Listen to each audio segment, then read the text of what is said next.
This stream contains fast-flashing images that may affect viewers who are susceptible to photosensitive epilepsy and other photosensitivities. Viewer discretion is advised.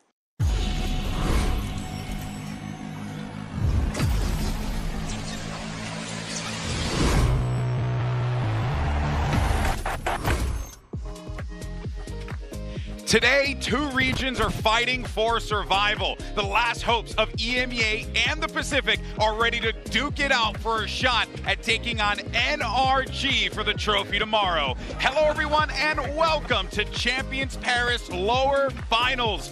I'm, of course, Golden Boy, alongside a great crew for today. We got Kakuka, Mimi, and Paper Thin, and well, we're looking rather nice. Like the pastiche for French people from a cartoon. I feel like I'm an extra in Expedition 33. I feel like you're gonna paint something you know? somewhere. It really looks like you're gonna. Yeah. Us too. I basically just thank you. I've basically just been walking around hoping to find Lumiere everywhere. Now, of course, guys, Champions isn't the only event happening in Paris this week. It's also Paris Fashion Week. And now look, I'm gonna be honest with you. I don't know diddly squat about fashion. I don't know what the meta is right now, but we are going to take a moment to judge the fashion of our pros. That's right. We're going to take a look at some of the jerseys. How mean can we be? I mean, look, it's Paris Fashion Week. I have a feeling they're a little brutal out here. I want like Miranda Presley kind of. Yeah, I'm a fashion icon, so I'm pretty ready to just throw it out. Yeah, if there's one thing, that from you, if there's one thing we know about you, Paper Thin, is that you are in tune with Gucky and Louis Vuitton and all those other prestigious brands. Here's the first one. We have Fnatic for our first one. Kukuka, why don't you give us your thoughts? What do you think about the orange hues of the jersey, the collar, the way that it rests on the player's body? So I will say, first of all, I love the neck. Like, to me, in jerseys, neck is one of the top priorities, and I really like what they've done. It's black, it's elegant. The collar, you like that? I think and the fact that it also has the same rib in the consistency. Exactly. I like that. Do I love the design here in the middle? No, I think that for me that's a miss. I think that orange is a beautiful color, and it's misused here. Disagree. Ooh, okay. Disagree. Love the star in the middle. Don't like the orange though. I'm in the complete inverse. Yeah. To me, it just feels a little busy because there's all these detail work on the jersey that I think could be nice in a vacuum. But I think that some of the placement of the sponsors feels like it's like getting into different parts of the design, which to me ends up feeling like the whole thing is a little. There's just a lot going on, and my eye doesn't really know what to look at. I like the Fnatic logo here. Like, I think it looks very good as well. Very different. I agree with you that the collar is really good. Okay, all right. Well, here's NRG. They too like a little orange in their designs. You know, this is actually more akin to the old, was it San Francisco Shock colors back in the day? Yeah. Bringing that back into the fold here. What do we think about this one, Mimi? You've been watching these jerseys all day long. Surely you have some thoughts. I really love the simplicity of the design. I think like the black accents along the sleeve that like run up along the shoulder and all like match. I think that looks very nice. I also like the shade they have. I'm a fan of this one. Okay. I will say, I agree with you. I think that the black detail and how they've used it in the t-shirt, it makes it come together. I think that sometimes in jerseys, one of the things that happen is that there's no clear separation between the front and the back, and it looks a bit weird. What I will say, this neckline is a 0 for me. Oh, the rest is very good. I'm just very against the round neck. You send it back. Yeah, send it exactly. back. Okay. No, but for Clinton, the rest, as the beacon of fashion for men's fashion around the world, your thoughts? My thoughts are I like the minimalist style here, right? Okay. It's very simple. You're just keeping it clean. A few black stripes, you know, the lettering, very nice. The font, good choice there. I like it. Magnifique. Okay. Lovely, lovely. All right, next up, more? last but certainly not least, we have DRX. They've had a couple of design change, Paper Thin, over the course of time here. You see these jerseys a lot. How would you rate them, especially in comparison to the rest of them? This is among the best. Normally, I'm actually not a big fan of the collar, but on this jersey, it suits it really well. With the X kind of accentuating the outside of the jersey here, it kind of gives you that feeling that they've really done a good job of putting the whole design elements together to make this kind of representative of DRX. This is my favorite of the lot. I love the like the like down the side of the torso, these like interesting lines. I think that's very good. I like that. Well, there is a lot of sponsors on it. I don't feel like any of them are too invisible, nor that they detract too much. I think they strike a very good balance with that. I just like it. A simple two-tone design. You can't really go wrong. Oh, she's They're taking the glasses lucky. off. Yes, Yeah, I'm taking my glasses off because they are lucky that they have colors that usually look very well. It's very easy to make them look good. Yeah. And even with the sponsors being like right under the line, I think it's very good placement. I will say, love this for the top 3. But my favorite for the entire event has to be EDG. Oh. They had an insane kit. I liked the jacket, but not the jersey. I think that jersey in this stage would have been a different story. Probably. I think that in the other stage it was a bit misleading. I feel like we have learned so much about fashion. You know, when you think about fashion, you think about Goki, you think about Lewis, you think about, I guess, YSL. I don't know what that is. None can compare to the fashionable Lou, who is hanging out at Champions Paris Fan Fest. Lou, what's going on? And I have a very special guest with me here in Paris, Afolabi, also known as Phoenix. Of course, it's a pleasure to have you here in Paris. Bonjour, bienvenue. And what I wanted to ask you is, you know, Phoenix has been one of the first agents, you know, released in Valorant. So how does it feel, you know, seeing all those people celebrating your work, what you helped create? How are the vibes? Great vibes. It's such an honor to be part of this project, and I'm incredibly humbled because of, I know you said my work, but there are so many designers and people who have got involved in this. I'm just, you know, adding the finishing touches. So yeah, I'm very, very, very blessed. But I think it's a finishing touch that everyone likes. And speaking about this, I want to ask you, like, what are your favorite voice lines, of course, that you could give us to the crowd in the stream? My favorite, it's got to be "Joke's over, you're dead." Should I try doing it with my French accent or okay? Yep. Joke's over, you're dead. I think we're good. I think we're ready Afolabi for today's matches. And tune in if you're going to meet him at the Fan Fest 2. He's going to be around. Thank you so much for joining me, Afolabi, and let's have fun.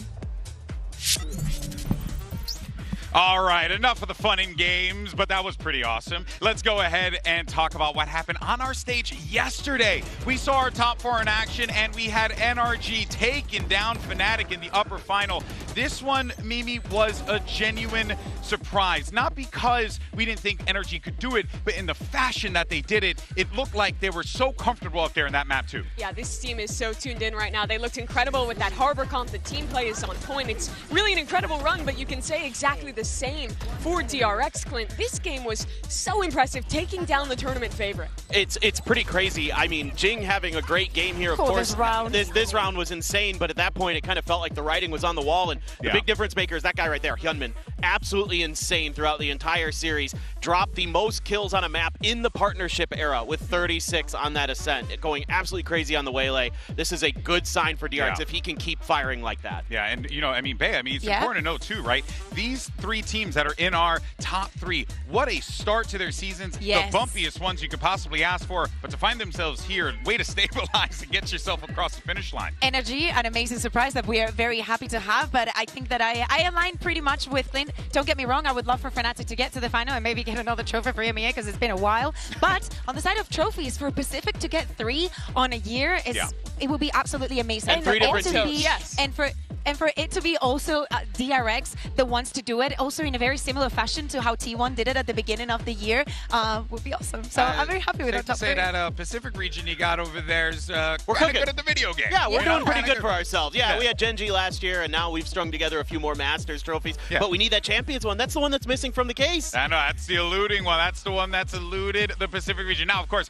for today's lower final, the subject of our MasterCard fan polls, we want to know who you think is going to be moving on to face off against NRG in tomorrow's grand final. Scan that QR code, cast your vote, and of course, we're going to have the results at the end of the pre-show, so don't worry. We're going to show that, and we'll see what you guys think. And of course, tell us who you're rooting for. Use the hashtags Valorant Champions as well as VCT. We'll feature your stuff all throughout the broadcast. We've been seeing some pretty awesome content, funny tweets, funny posts, all that stuff across the board. So shout out to the Valorant community. But you know what, actually, speaking of NRG and their run to the grand finals, we actually have a special guest that's standing by with Yinsu at the FanFest. I believe he was the former IGL for NRG. What was his name again? Yinsu, you mind taking that away? If you ever needed another reason to attend Valorant Champions in person, I'm going to give it to you. Being able to rage bait your favorite streamer in real life. Hi, FNS. Welcome to Champions. Now, first of all, you have a very dedicated audience. They all turn up to meet you here. How does it feel to be able to meet some of your European chatters? Honestly, it's so fun. Meet and greets in general are really fun, whether it's Europe or anywhere else, but it's been a different vibe here. Everyone's really sweet. The fact that I get to meet these people in real life and then they get to see me. Dude, a lot of these people walked up to me and they go, "Unk is real."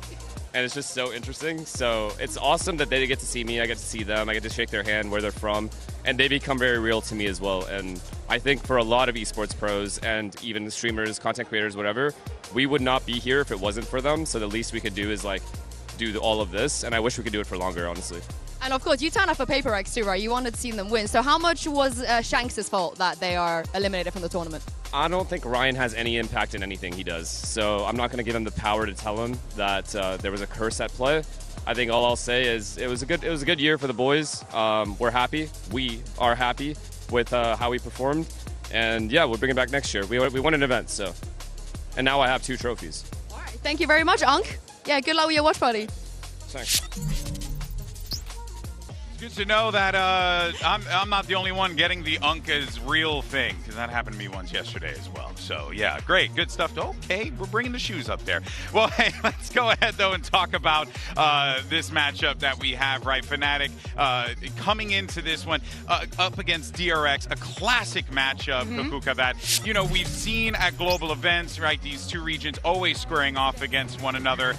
But this time around, right, you know, Fnatic has gotten the better of these guys in the past. I mean, yes. It looks like we're looking at a completely different DRX team this time around, and that's what makes this matchup so interesting. Yeah, yesterday we were speaking about a possible revenge, and Fnatic was the team that sent DRX into this lower bracket. Same that they did with PaperX. And do not forget, at the beginning of playoffs, we were like, oh my god, that insane comeback that Fnatic had on Haven after being 10-2 down was against DRX. Now, DRX learned their lesson very, very well, but if we learned something, and we know something for sure after that match, is that today we're going to have an absolute banger. No doubt about it. And I mean, I think it's been pretty interesting throughout the history of these 2 teams. It's been back and forth throughout the global meetings that they've had. This is DRX's turn. If you look at the red light, green light situation they've got going on right now, I think the biggest thing for me is that DRX looked like they kind of played safe. They didn't play to win. Like, they started just playing back. They didn't really try to take those contact fights. A lesson they have learned since then. I'm seeing them be really confident in the key pressure points on the map. But they need to keep that into today, which is going to be the biggest moment of their year for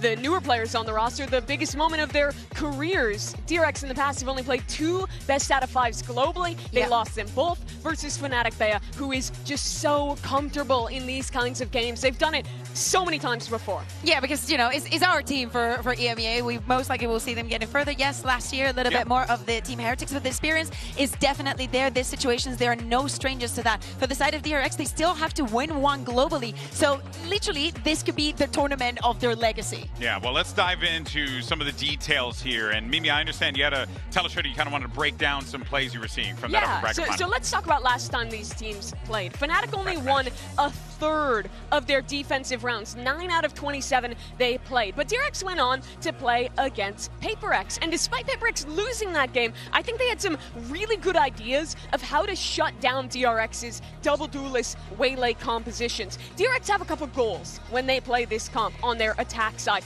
The first one is obvious if you've watched it. Bully side anchors. This comp excels at double diving in with the waylay, throwing down that hinder, pulling out, and then letting the Yoru TP in and get that punish. The other is that they always want to be dictating their fights. Their comp excels when they can be the ones to fight up, when they're double diving in, when they're choosing the moment of aggression. It starts to get a lot harder when they're the ones who want to react. So let's take a look at how PaperX played into this one. This is one of the rounds on Ascent, and as you can see, at the start of this round, watch what PaperX is doing. They're going to immediately throw down a slow orb here. They're going to walk a player in while covering him from this angle and over here as well, completely watching out in mid. They do this fairly quietly to start, but with that slow orb there, DRX, they have to be suspicious. And now, this goes from a round where maybe they wanted to go faster towards A, to now they have to go back and deal with this off in mid and put pressure on him. The more that teams are willing to fight up and create that pressure, the more DRX is going to struggle to pick the right timings for those fights. But it was only a trade, 1 for 1. How does the rest of the round play out? Because watch this map as to where the PaperX players are now. You have 2 back towards heaven, 1 in spawn. One playing a relatively passive angle, that's Jing within the smoke there, trying to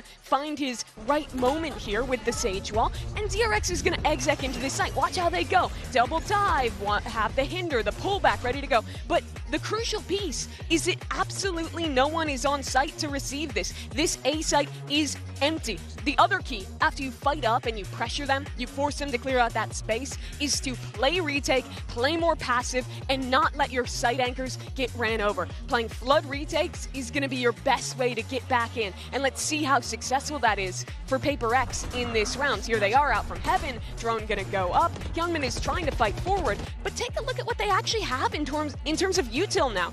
Some other comps on this map, you think like the double Senti, you're going to have Thorns, you're going to have Cypher Trips, you're going to have all these tools to hold it down. But they used everything to take this site. They used Mako's Paranoia, Bane's Dart, Flashback's Flash, and his TP, on top of literally everything Waylay has. Every time they go for a Mosquito Dive, pretty much, Hyunmin is going to be dumping his entire belt of utility, which means if you hold your util, get them to go for an execute, and then retake, you are going to have a big advantage in terms of utility. Here, Paper X have the ultimate. They swing out together. DRX then gets stuck on this site, and they're going to get cut down. So if you're Fnatic today, you're looking at the failures of your defense last time, I think there's a lot to learn from what Paper X did in being aggressive and not letting them play their game, and in late rounds, playing passive and playing towards retake on defense to find more effect against this comp. I will say, I think there have been adjustments made by DRX, especially on some of the bigger maps like Bind, where they're much more willing to just take contact fights,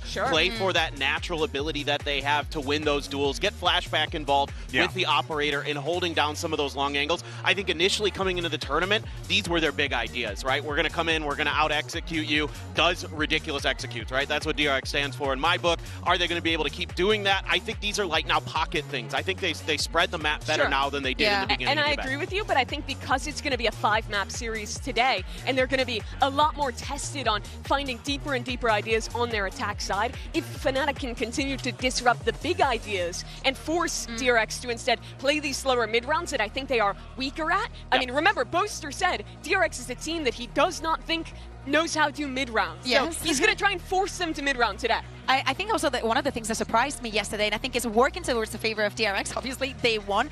We were guessing how far can they take this composition? How much of this is going to still be a surprise deeper into the tournament? One of the things that I saw is that the cycle of ultimates is incredibly important. So I really hope that Fnatic has done their homework in that regard, because that literally adds another layer to a second possible dive. Yeah, but you know what's a more incredible thing about DRX in this situation here, Bea, is that they have been absolute beasts when it comes to taking down these first-seeded teams. So they have clearly shown a willingness to adapt on the fly, and they have been growing as this tournament progresses. This could be different. This could be different.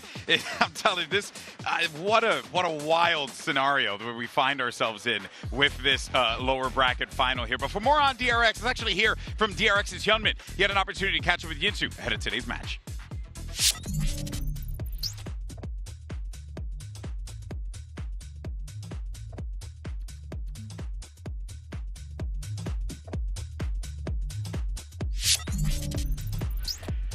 I agree. I agree. Yeah, it was a good wholeheartedly. Yeah, unfortunately, something went wrong, but it's all good, though. Let's go ahead and move forward and talk more on DRX. And, you know, the stalwart of this team, the guy who has been there from the beginning, that man on your screen, Mako. I mean, Paper Thin, you have casted this man for such a long time, but we've also just seen his incredible growth as a player.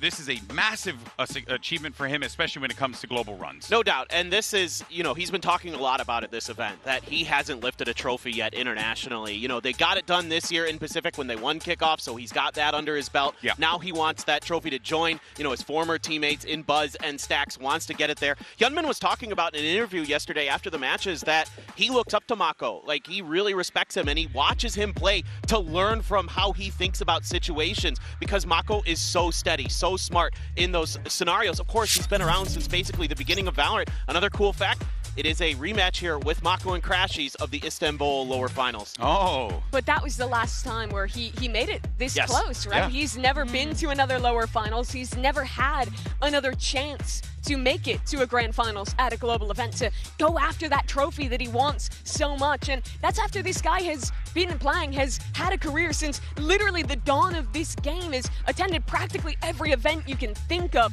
but still it's eluded him. And finally, another opportunity today. Yeah, no, but it has been... Without you, but then ultimately coming back and deciding to just stick with him and go in 100% on this decision. I think that in so many of these situations when we speak about the Mosquito and everything and all that it works, is actually working the sides and working everything else that Bane has been doing so beautifully. Every single time that we see the hunt and getting a kill, where we see someone spotted, Bane is behind all of that. Yeah, he's teeing up the rest of these players, right? Yeah. Like, it's his job, and this is something he's really clearly looked very good at, is whether he's on the Sova or the Fade, of either getting the info on where players are or clearing the info for, you know, where's the Sentinel util, especially on Abyss. He's been so sharp with those shock darts and doing his prep and making sure he understands where the Cypher trips are going to be, how are they going to be positioning themselves. And he's also had some really nice clutches, and he brings the energy, right? Like, he's the guy who's jumping up and down, going crazy after they win. Yeah. And there is a comparison to previous DRX years where they had Foxy9 and he was in, he was out. Termi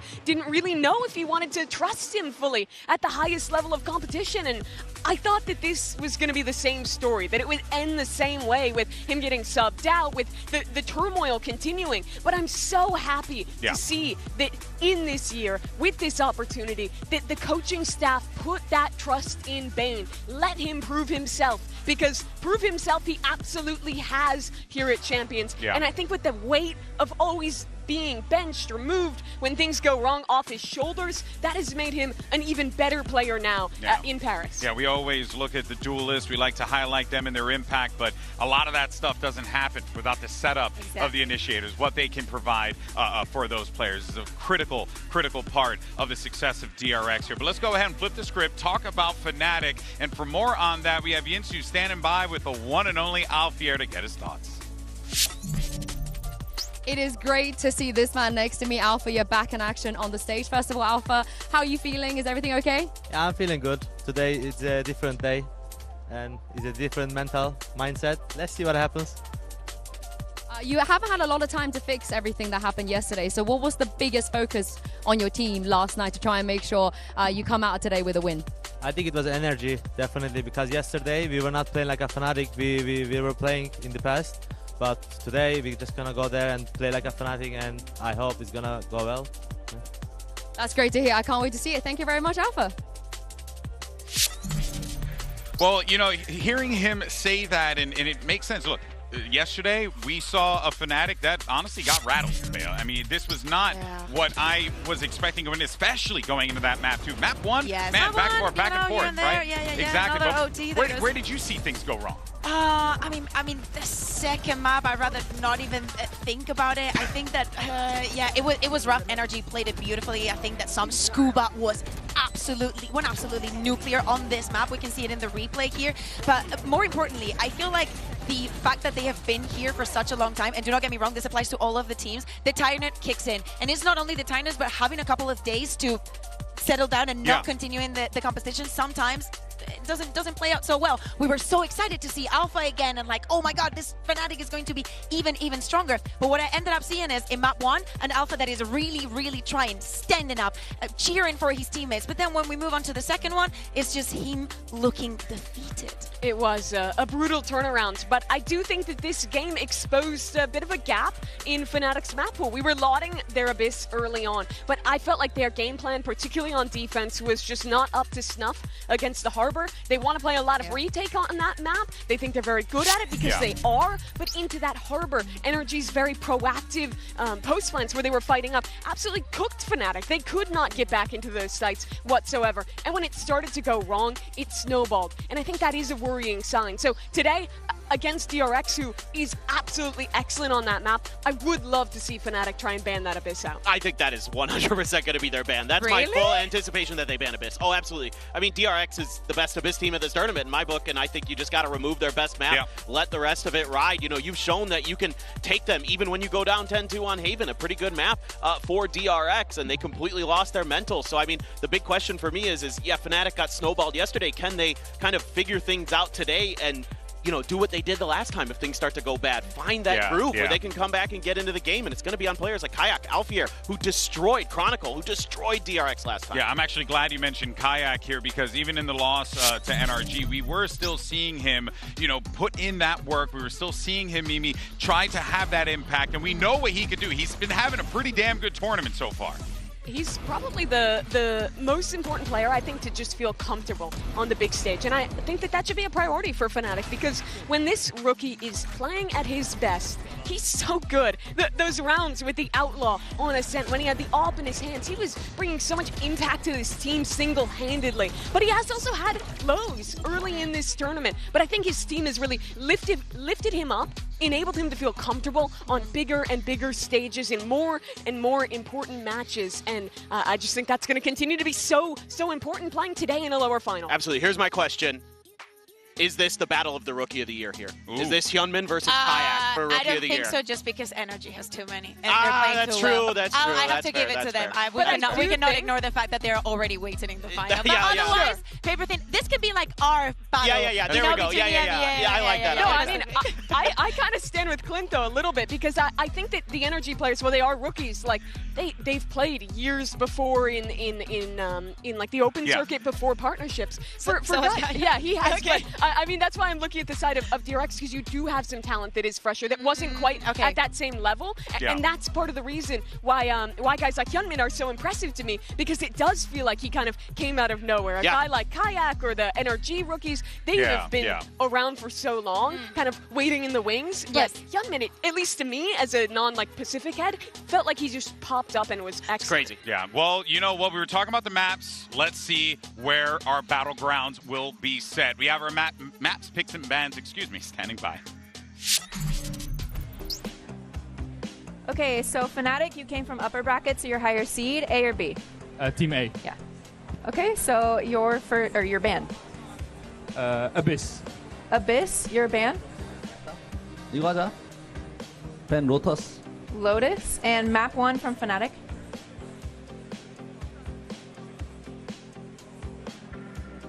We'll go Sunset.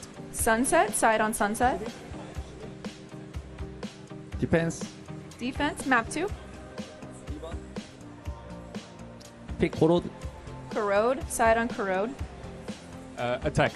Attack, map 3, you have Ascent, Bind, Haven. We'll pick Haven. Haven, side on Haven. 어택. Attack, map 4, you have Ascent and Bind.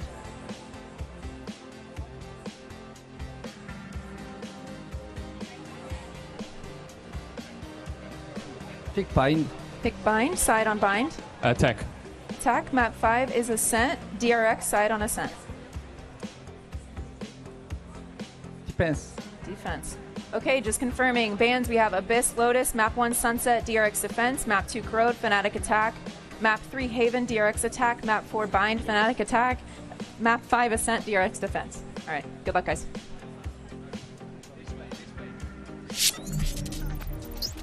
All right, we have our maps, but let's see the results of our MasterCard fan poll. Earlier, we asked you who you think's going to advance to the grand finals. 55% of you said DRX. Clinton, you saw the maps, picks, and bans. Do you think that correlates with what the fans believe? I think it's going to be tough for DRX. This map pick draft didn't go exactly how I expected. I expected Sunset to be their ban. I appreciate that the fans have confidence. Get wrecked time zone theory.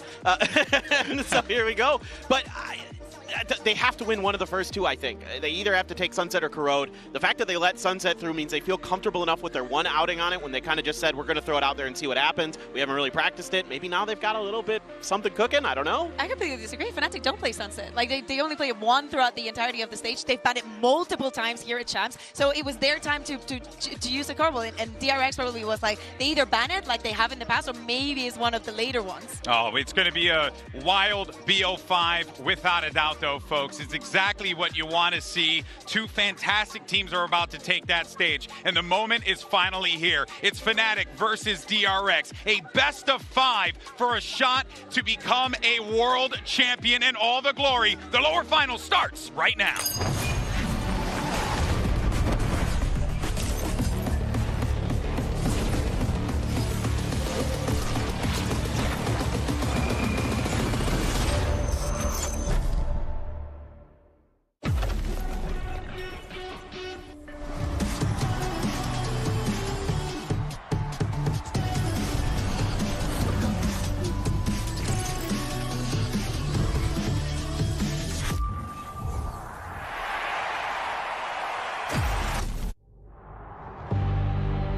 일단은 되게 생각지도 못한 자리에 와 있다고 생각을 하고 있지만 저희 팀원들이 5명 다 같은 마음을 가지고 있다 생각을 하고 있고 같은 목표를 향하고 있고 또 이제 무너지지 않는 모습들을 보여주려고 5명 다 노력하는 게 보여서 되게 기특합니다.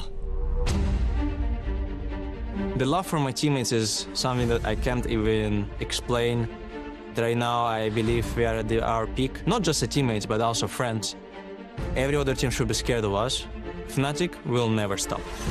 DRX 하면 꾸준함인데 사실 제가 DRX에 되게 오래 있었고 올드 멤버에서 중에 제가 마지막으로 남았다고 한들 결국에 DRX는 DRX이기 때문에 어떤 로스터가 와도 항상 잘할 거라고 믿고 I had these feelings once in 2021, playing that close to the grand finals.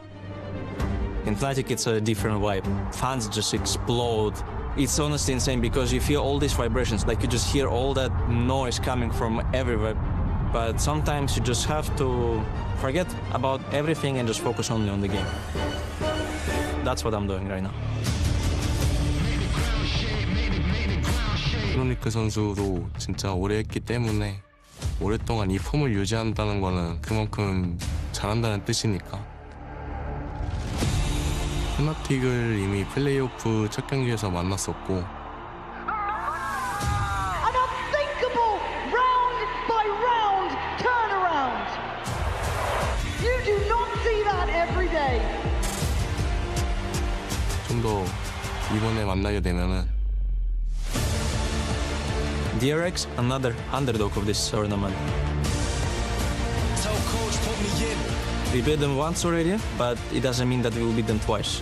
Right now, we need to have a good start in order to finish this series very well. All it takes is one chance to make your life blow up. I have only 4 special words for you. We will beat you. 크로니클, 내가 너한테 한국말 하나 알려주고 싶은데 집 잘 가라.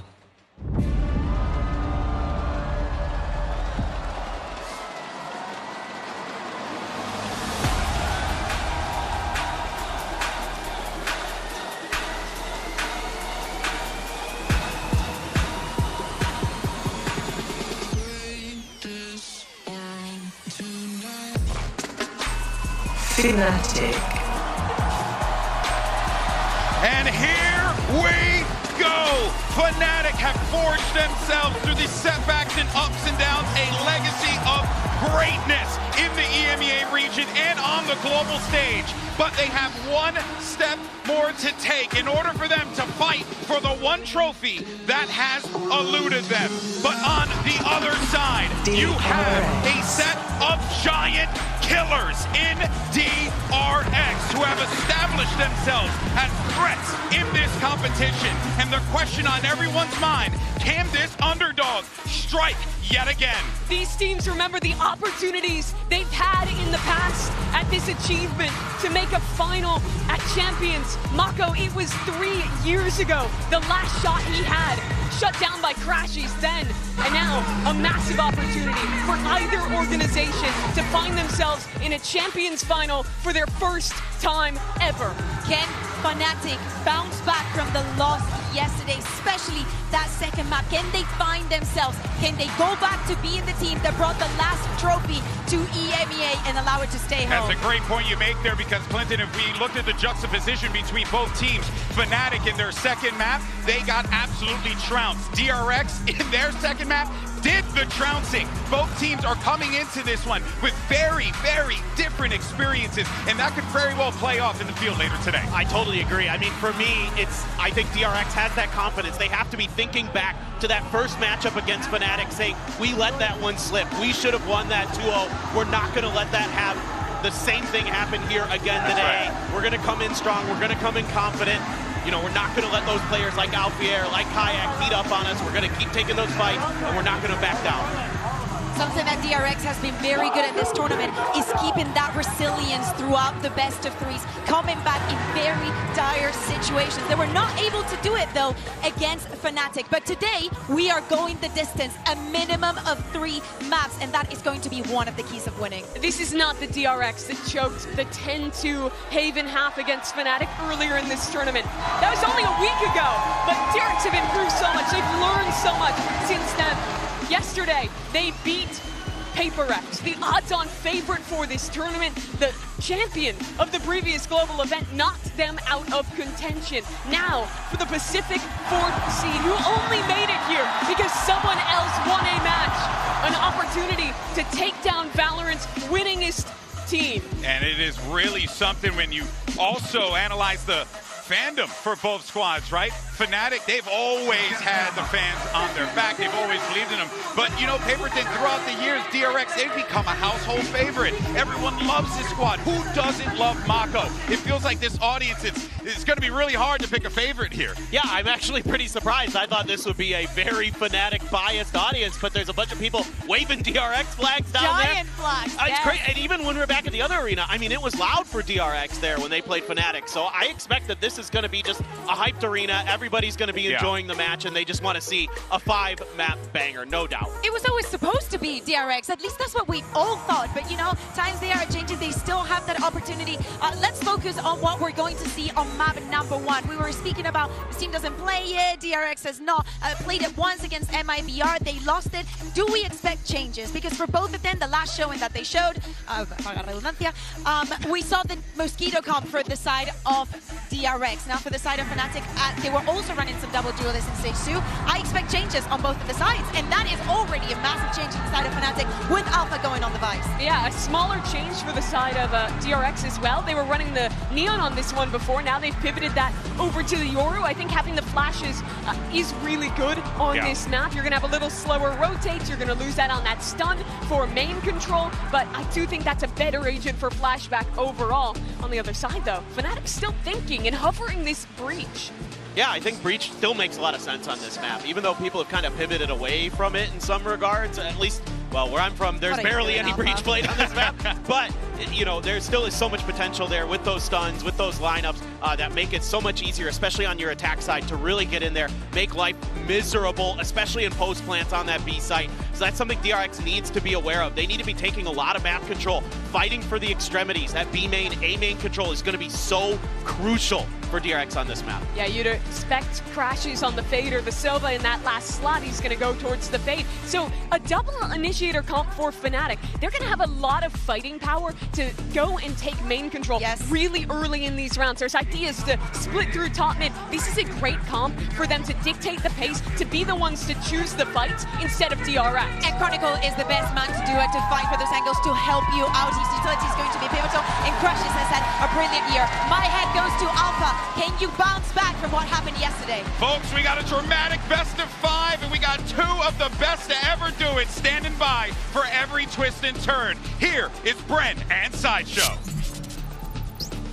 And what a matchup we have here in the lower finals at the Accor Arena. 2 teams with history right between them throughout the entire history of VCT. 2 cores being led by Boaster and Mako. And they faced each other countless times here, but they are going to be tested heavily. The underdog narrative, DRX going on this lower bracket run that nobody was expecting. And they're up against a Fnatic squad that want to round out the trophy cabinet. They want a chance to grasp their dreams of lifting a trophy at Champions. The highlight of any player's year. And of course, they've already been able to lift trophies in the past, but for Mako, for DRX, that is something, never mind Champions, they've never been able to go to a global event and lift a trophy. Mako's been hunting for it at every single Champions.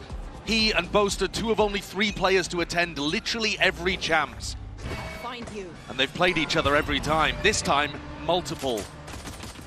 This is a rematch of a playoffs match, but we're starting off on unfamiliar territory. Yeah, we certainly are. I mean, there's lots to be discussed on the map. Vito, the picks and the bans overall. But we also just haven't seen Fnatic play on these first 2 maps at all, Sunset Exactly. and Corrode, so my eyes are glued onto what Boaster's game plan is. DRX with a decent idea that Fnatic might be exploring up towards top mid. Here come Hyunmin and Bane. Might be tested soon enough. They look like they want to square up for the engagement. That is a fight to be taken. Hyunmin! Hyunmin! Never to be outdone. This kid is shining on the biggest of stages. And to open up a pistol round with a three-piece like that, what a statement to make. His ability to just adapt to the big stage has been incredible. You need people like that. And now Flashback tested on the other side. Boaster the better. And that's opened the way, the path towards B. Boaster has found a bit of an avenue, but Hyunmin is going to be hot on their heels. A hinder, bit of a catch there. Boaster slowed down to a crawl. 30 seconds left to play with, to work an advantage potentially, but Fnatic are being surrounded on every single front. They look like they want to go prodding back into Hyunmin. That's the last player you want to tangle with. Could be looking to square up to him again once more. This is an opportunity for an ace to open. Denied towards the tail end, but Boaster has no chance in hell of carving a path to success here. The seconds are dwindling, and with it, cements victory for our opening round of this lower bracket finals in the hands of DRX, leading nice and early. And that's got to feel incredible to come out here, playing for a chance to be in the grand finals and come out with almost an ace. 3 HP away from one. And it's not going to be on the stats, but it essentially is. Hyunmin, the level of individual impact late on in this tournament has been absolutely absurd. He's kept all of that momentum going. I mean, he saved them yesterday. Yeah, he was insane. They took Jing on Ascent, dropped 20 kills against DRX. He responded with 20 in the second half. You know, so even if he did land to a slow start here, I would still believe in him being able to pick it back up, but he's come out blazing through the gates. It's been a question of the mental resilience of DRX as well. It's a team formed up of very young players and experience at a big stage, but Hyunmin was the one to save them. One of the youngest players on this team. I think, you know, it's not really to do with age and experience sometimes. It's to do with your attitude. It's to do with whether or not you take grasp of opportunities when they're presented and have that killer instinct. And I think they've got a lot of players on this team that have it. Hello, Flashback, hello. Here's another one. Yeah, a couple of eco kills, rack it up nice and early, and the confidence must be flowing right now for DRX. They've got the Waylay ult online already for round 3. Ridiculous. That's a great chance of starting out with a bonus round win here. And when you look at the map Vito overall, Brent, just to touch on it early on in this series, the last 2 maps DRX are 3-0 on. So when I'm looking at this map, Vito, I'm thinking, all right, fair enough, it might not look like the most amazing thing in the world for DRX early, but Fnatic kind of need to win 3-0 here. Yeah. Or at least land a major upset towards the end on Bind or Ascent. So a start like this, exactly the opposite of what Fnatic were looking for, and pay attention to Hyunmin with his ult here. If they go over towards B, he's got a trap set up, but he needs someone taking contact for this. Just holding it out in the open. Hoping for sound cues. An indicator. He's not going to be given one for now, so feels a bit slapdash, almost thrown together here by DRX for their bonus conversion. At least an idea for it. You also have the cam watching contact over towards A main here, so they'll have some idea. Now that's actually been smoked off with that one way. So a little bit of information denied. Hyunmin will have heard the Vice going into that direction. Alfia putting down the wall, and Flashback off the back of that is going for a wander down tiles. What a risk. But a perfect player to do it with the Ghost. And it's all about how you clear that corner. Alpha is dropped in the midst of all of it. Left wondering what the hell went wrong there. Kayak wants the entry though. Be the tip of the spear for his team to set the path forwards. Bane still holding tight to the corner. Close quarters, exactly where the Stinger will thrive. It is traded out and equalized. Still, plant down now for Fnatic. It's that 3v3. Looking to again gain a little bit more ground and not content to sit back and relax. Yeah, they're going forward because they know the Flashback was on the flank, and Mako catches contact, but catches a bullet as well. Hyunmin is still behind them with this ult, but can you actually land a big ultimate when you don't know where Fnatic are? He's just biding his time, doesn't want to reveal his hand, his positioning, trying to keep Fnatic unknown and guessing here. Tap and Flashback, he is forcing the issue in a fight out wide into the open. Crashies, instant response, and sharp shooting from Kayak from afar. Make sure to seal it up and ensure that there is no danger. Good to see him firing early as well. Kayak's been great towards the latter end of this tournament. He and Hyunmin have come online at basically the same time. You know, took other players early on. Beginning of the tournament, we were looking at Flashback, we were looking at actually Chronicle even before Alpha started having insane games. But now Hyunmin and Kayak looking like the players to watch and showing you early why that's the case. So the Waylay ult, not used, not wasted, but also didn't guarantee them that bonus round win. Now you're looking to apply maximum pressure to Fnatic here. And a slow siege attempt. That's what Fnatic know and love. It's defined their style over all these years. And DRX were really struggling with that last time we saw them play. Especially on, well, actually across the maps, but I was particularly thinking about Haven. They were wasting a lot of their util early on. Here Mako just takes a bit of contact, backs it up. I look to try to refight. They've still got Paranoia and Saturate to be able to use here, so it's dangerous territory still for Fnatic. Nothing stable. Quite a bit of util. That's Convergent Pass. What's that being used for? A bit of a reclearance, but I mean, Fnatic is still so slow. Not even within the same zip code of where those ultimates are being used. Mako is going to trail back now. A bit of a rolling retreat. It's good awareness from Fnatic, really, but it has allowed them to get 4 defenders in position. Fnatic saving util, but as the pop comes through, DRX will have a good resistance here. Yeah, gearing up for it now. There's a lot of util going to be sent forwards. Hyunmin, here he is, trying to really light them up. This guy, one off, he's stopped. You're kidding me? Smoke in your face, does not matter. Mako still alive, sitting pretty to the corner, but not for long. Crashies turning a fire, brings it to that 2v2. Still out wide, does force the fight, gets info. Also a flashback. Here he is still. It's calm, cool, and collected with the aim. Composure's there, and a Dimensional Drift just to spot out this last straggler. Boaster spotted, and there's no chance for him, not quite. Freeing puts a bullet to the back of his brain. That's 3-1 now for DRX, leading nice and early. And you see there how DRX look to try to take the fight. I think across this series, you're going to see DRX be the ones on defense trying to up the tempo, trying to take the engagements to Fnatic. And Fnatic's job is to bait that out, which they did this round, and still be able to hit a site that isn't stacked. That second point, the real problem there. Especially when you're playing against a Yoru. Gate crash, flashback, straight there on A. And that's a massive round for knocking down the economy of Fnatic. They don't really have much to work with, but they can take more risks on a round like this. Very much all in here, but with that hinder and the dart, you're revealed up. Going to be falling as a result of it here. Mid being pressured and stressed. It is a weaker buy for Fnatic, so they can afford to take these risks. Boast are the kind of player that loves to mess around with this top mid area. That's why DRX are also putting 3 players in this spot. You want to be wary of it. The EMEA teams love focusing on this area of Sunset on their attack sides. But easily dealt with in this one. Dynamic duo. Really making sure that they can make the most of that one. Now you've handed over a gun to Alpha. Player you do not want to get online.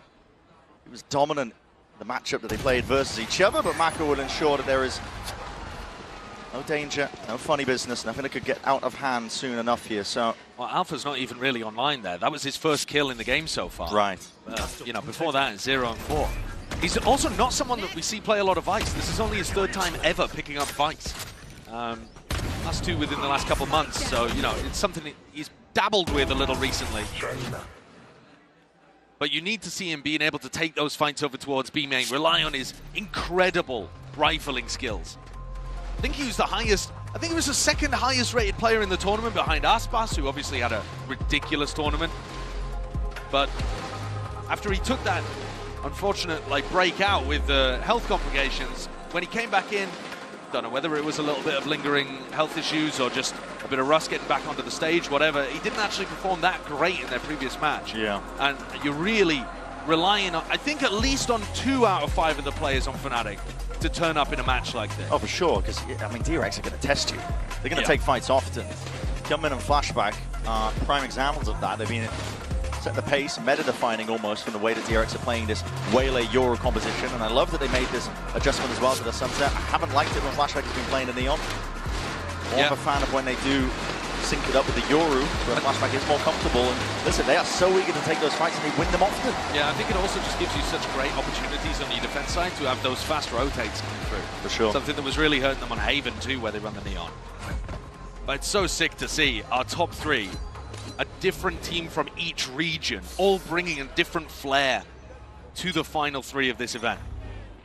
A 4-player stack for DRX to open, but remember, Flashback going to be able to reposition if there was some kind of quick B split on the cards for Fnatic. Not that they run those fast rounds often, but Boaster has been throwing them in a bit more than he was at Toronto, for example.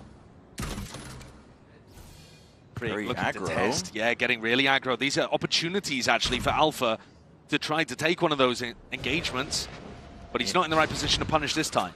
Very aggressive when you still have the cam up, but might not be expected.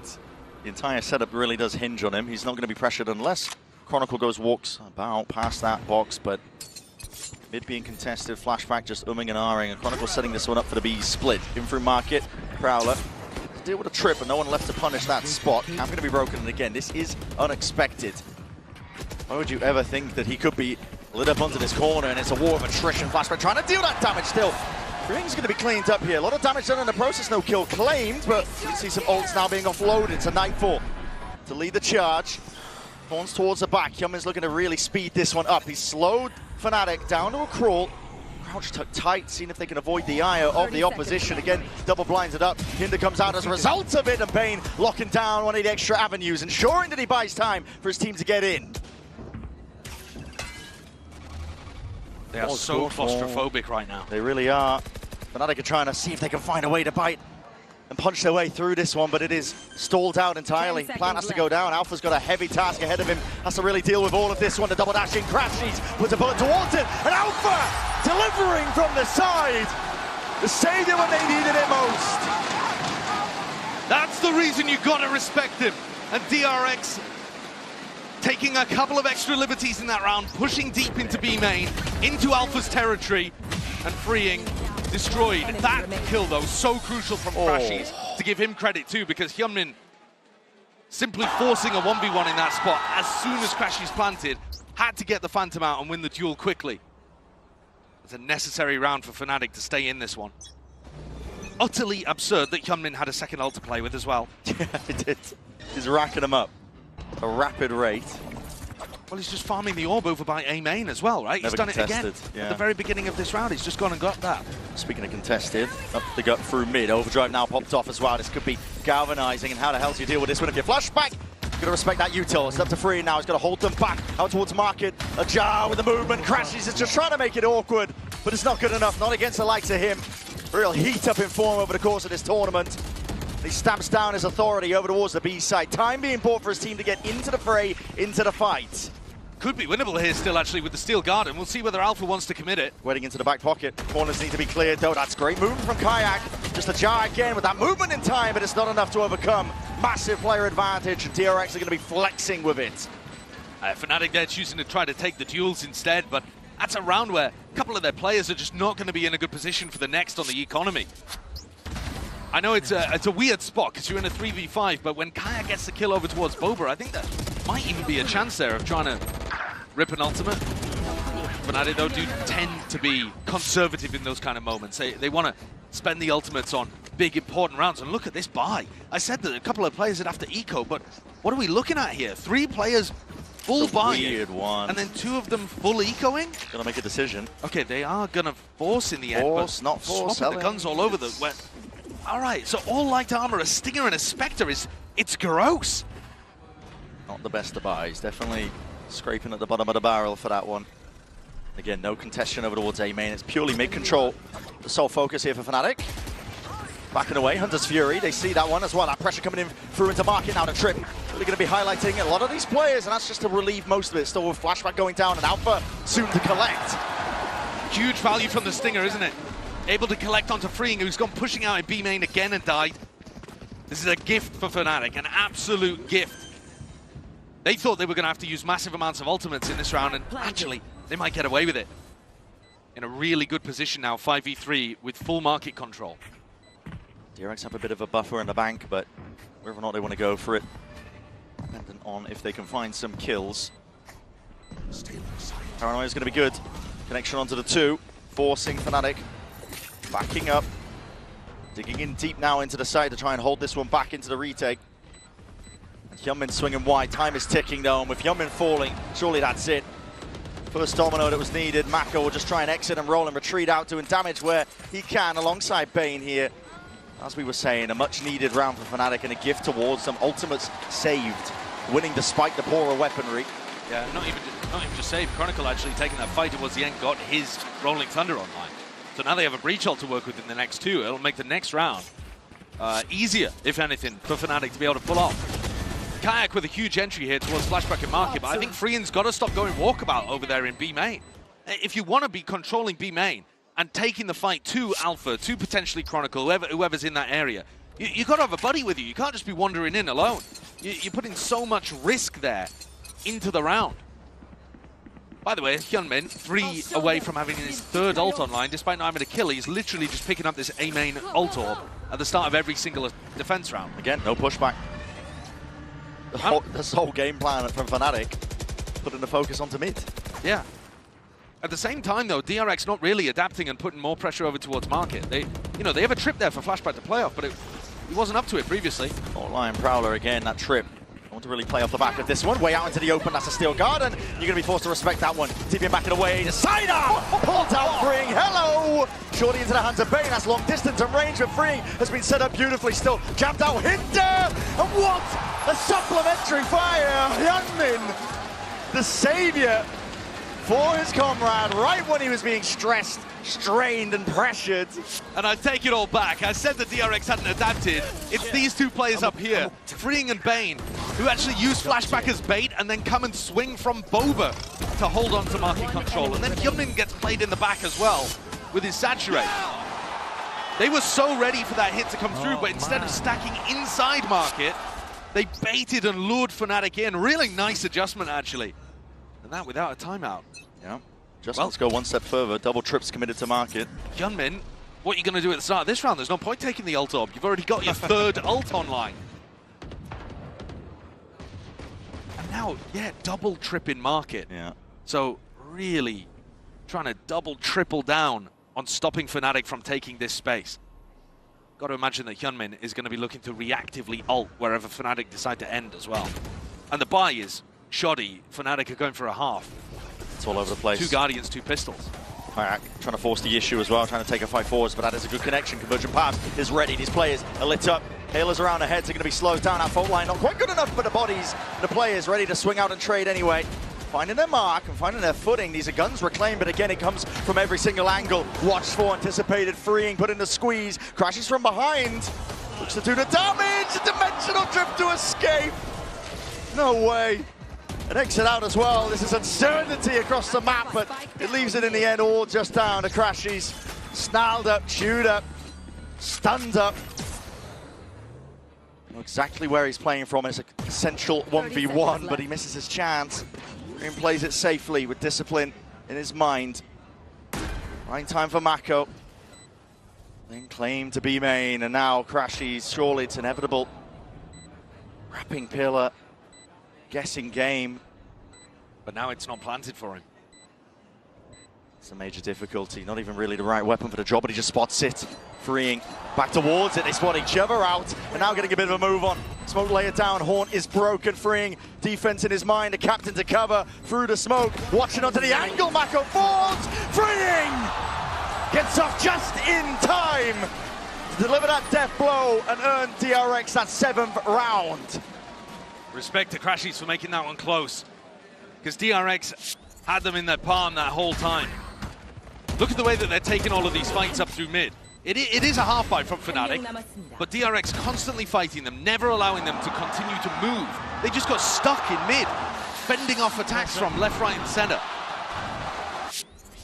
Second to last round of the half, and Fnatic have weapons to work with. Chronicle still sat on 1 kill. Unusual to see for the winningest player of all time in Valorant, playing for his spot in a 2nd Champs Grand Final. Love that opportunity. Talk about rounding out the trophy cabinet for Fnatic. Chronicle got tons of trophies back home. Looking for the chance to lift that 2nd here. Mako pressured. Paranoia will have to be offloaded here. The spacing on it just right. Slowed it down. A bit of a fake TP into the corner. He is hard committed. Off your feet! Here comes the breach ultimate. Rolling under Mako. He's still holding down a conversion path, like you said, and that sets it up beautifully. Mako strikes where it hurts.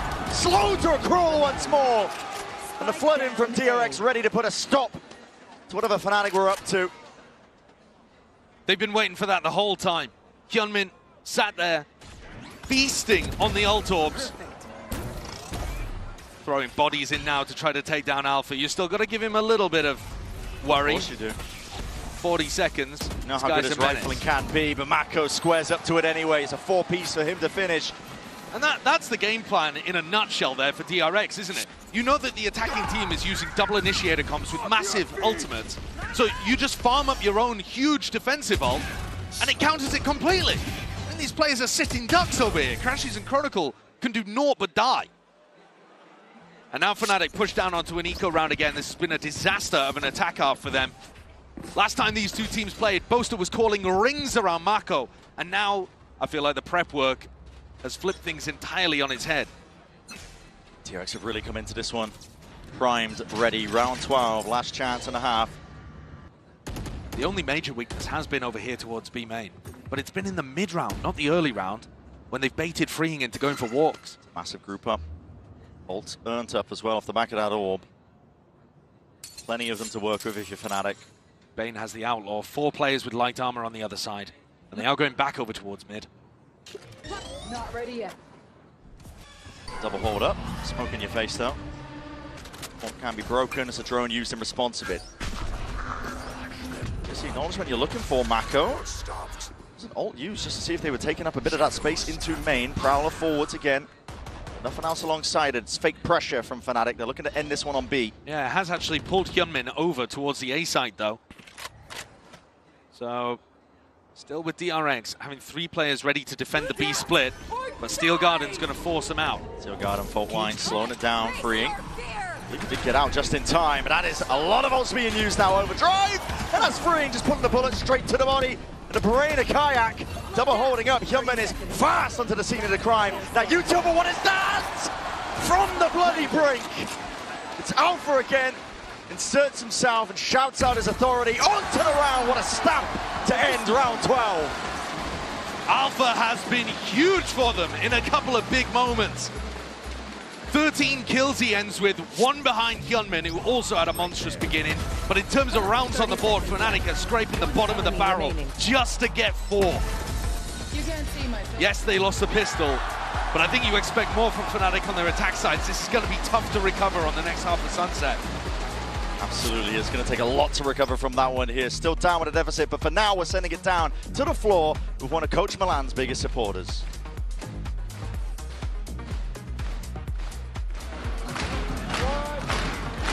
Et bonjour Paris, hello everyone. I'm very glad to welcome David, Milan's best friend, here with me. So David, first of all, welcome to Paris. It's a pleasure to have you here. And you've been able to see Milan's evolution. He started as an analyst and assistant coach, and now he's back to head coach. So how do you feel about, his evolution? Does he make you proud? What about all those responsibilities that he's having right now? I'm super proud of him. I think he's always had it in him to be the best coach in the world. He is super willing to learn from everyone in any position. He never thinks he knows it better, and I think that's what makes him such a good coach. For sure. Donc première question, comment est-ce que tu as vu un peu l'évolution de ton meilleur pote Milan? On le sait, il a commencé en analyse, maintenant il est head coach, il a eu plus de responsabilités. Comment tu vois ça?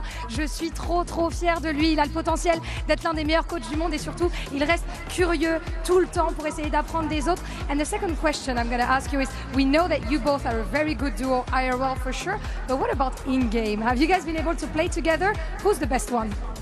Milan is by far the better player, but we do work well together because he just makes me bait for him, and then he gets it done. You're just the wingman, right? He just makes you go in. I'm just a human shield. A human shield for the coach, for your best friend. Deuxième question, on sait que vous êtes un très bon duo dans la vraie vie, meilleurs amis, mais est-ce que c'est pareil dans le jeu? On a joué un petit peu ensemble, Milan est largement meilleur que moi et il se sert un peu de moi comme d'un bouclier humain. Thank you so much, David, for joining me, and we're gonna see if Fnatic can take the victory on Sunset. See you. Time to find out. They're going to have to really dig deep, pull this one back. Currently down 4 rounds, but you never know with a pistol round and follow-up. You can always even it up. But for now, 2 of these teams, and when we've been talking about them being defined by the veteran presences, Boaster, Mako, the quarters formed around them. But it is the rookies that define a team like DRX. And Hyunmin, my God, he saved them in the game the other day, and he is off to an absolute lightning start. He's 14-9 so far for this opening half of our lower finals. I think he got up to 11 kills in like round 6, something like that, when he got his second ult online. And then from there, managed to get a third ult just by farming ult orbs. So, yeah, he was absolutely instrumental in getting DRX up to this lead very early on. And I think You need that. Now, we also don't know what these rookie players are going to be like over the course of a full BO5. For sure. Yeah, it's not a sprint, it is a marathon. Not only do you have to start strong, but you have to finish strong too. Here come Fnatic going on a walk down mid to open up their defensive pistol. Spotted that idea. Spotted out. Chronicle has been lying in wait, holding that fault line in case there is that towers pressure. Yeah, he's looking for anybody to try to punish in that direction. Playing a very supportive breach in this map. Hasn't really got a chance to get involved in too many of the gunfights himself on even terms. Here's freeing, re-exploring again. Spots that mid setup has been dismantled and calls for his team to come back in that direction. Crashies walking around here, will freeing contest it, will even spot it just the shoulder. Not sure if he saw the signs of life, but I think Freeing's doing a great job here of giving information to Mako, to the caller, of where the gaps should be. Having spotted the Neon and the breach in mid, you know that they were about to go and follow all of that noise over towards B. They might have just missed the timing though. Chronicle and Bosa are onto this. Yeah, big rotations. Fnatic making sure to get reinforcements in place. Over towards A, that's a miss on the dart. Crash is revealed up, so position going to be noted. Haunt is going to be broken on top of it. One way. They still have the fault line to defend with, and Boaster's paranoia, but Boaster's starting to think it might not be an A finish. Chronicle is going to come down to reaction times here. He's now holding Util, wants to square up and take that fight. Double ups, shoulder to shoulder, him and Crashy. He's doing enough damage. Make sure to slow the approach. DRX really being stalled up, chewed up, and with that C's connecting, trying to spot the tendrils. Where the hell are those bullets going? Time is of the essence. No anticipation for Mako, but it's all being covered. Chronicle, what a time to come alive. Bane trying to batter his way past this one, but with time going down to the shreds at finer moments, it is Fnatic claiming that pistol, sorely needed. There's the GOAT, there's the guy who's won all the trophies, apart from the champs one. That one's eluded him, but he's on for it potentially at this tournament. Chronicle comes alive here, asked a lot of, doubles up with Crashies, the two players with the experience of playing in Champs Grand Finals before, and they get it done on the pistol. Fnatic, the kings of comebacks. Didn't work for them yesterday. They went out a bit too easy. But usually you're seeing them recover all sorts of stuff. They went down 10-1 against DRX and still won on Haven. Just in the playoffs of this tournament alone. Their careers have been defined by it. I mean, remember Lock-In. This team knows how to dig deep, they know how to pull it back, and they know that every single game is winnable. That's a lovely little combo there. Sees over the top, you get confirmation, you get information on the player aftershock. They're forced to peek into the bullets or die. Fnatic starting to heat up here. And like I said earlier, I really think you look at Sunset and Corrode, we haven't even seen Fnatic on those two maps, but DRX are so good at the maps towards the end. Fnatic need these wins early on. At the very least, they need to win on either Sunset or Corrode. And we don't know what comps they're going to run. Came out with a new one here today. Might change it up for Corrode, who knows? For sure. But more than that, you need the players to be on as well, especially with the way that DRX likes to take those dry fights. On the attack side, though, DRX are going to be running at you, zip-zapping all over the place. Turn your sensitivity up to try to deal with Yunmin and Flashback. Just try and swap them down, but tricky. Hard to pin them down as players. Kayak's pulled out the operator, looking over towards Elbow, but no dice just yet. DRX instead slowly taking mid control. Both teams with a pretty similar idea on their attack. Yeah. Push the defenders out of mid. I think it makes a lot of sense as well when Fnatic are running the Vice, because it's not as good as controlling the mid avenues. Yeah. You don't have the concrete info of having a trip up. Yeah, you don't get that cam that can peek through market into mid as well. Kayak though, this is potentially unexpected, but now he reveals the hand, the operator purchase. DRX now know what's up. Drone's going to be used shortly after, making sure to clear most of the way, and he gets the tag on the Crashies. Prowler to repost and set up Kayak forwards again. This is mid-round information that is critical. Stack of bodies of Fnatic now, leaning over towards B. And top mid. Looks like that's a call to be made here, the 50-second mark for DRX. Chronicle's expecting them to go market here. Contestant, smoke in your face as well. He can swing around and fault line all of this for Crashies to play through. Forward to peak, it's a horn forwards again, but now this is getting a little bit messy. It's a fault line again. Sidesteps and avoided. Seizes good, and the paranoia a little bit better, but still, Yunmin lights out, double dash forwards again, but recalled back just to get tricky with it. Chronicle forced out into the open. His position noted from prior. Now Kayak and Crashies. No intention of holding this one down, no intention of playing this one into the retake. Got to save the big boomstick. And And a rifle for another day. I like the idea from Fnatic there, that you've got Chronicle in this swing position, where he can either send a fault line down into market, or he can turn around and send a fault line off in this direction as well. The problem being that they were incentivized to fight into a crossfire for DRX. DRX had already managed to slip into that defense side spawn, and it became a brawl in very close quarters. If anything there, I think you want Crashies to be the one backstabbing and being aggressive rather than the players from Boba looking to try to take the fight. These kind of scraps and small execution errors, probably just a lack of experience really for Fnatic, because they don't want to play on this map very often. It's mad that we have it as our first. But that's because both teams have had it as a permaban at this event at some point. Oh, and that's... I mean, it didn't, honestly, it didn't end up mattering at all, did it? Yeah, he didn't care. Hyunmin's just immediately activated off the back of it.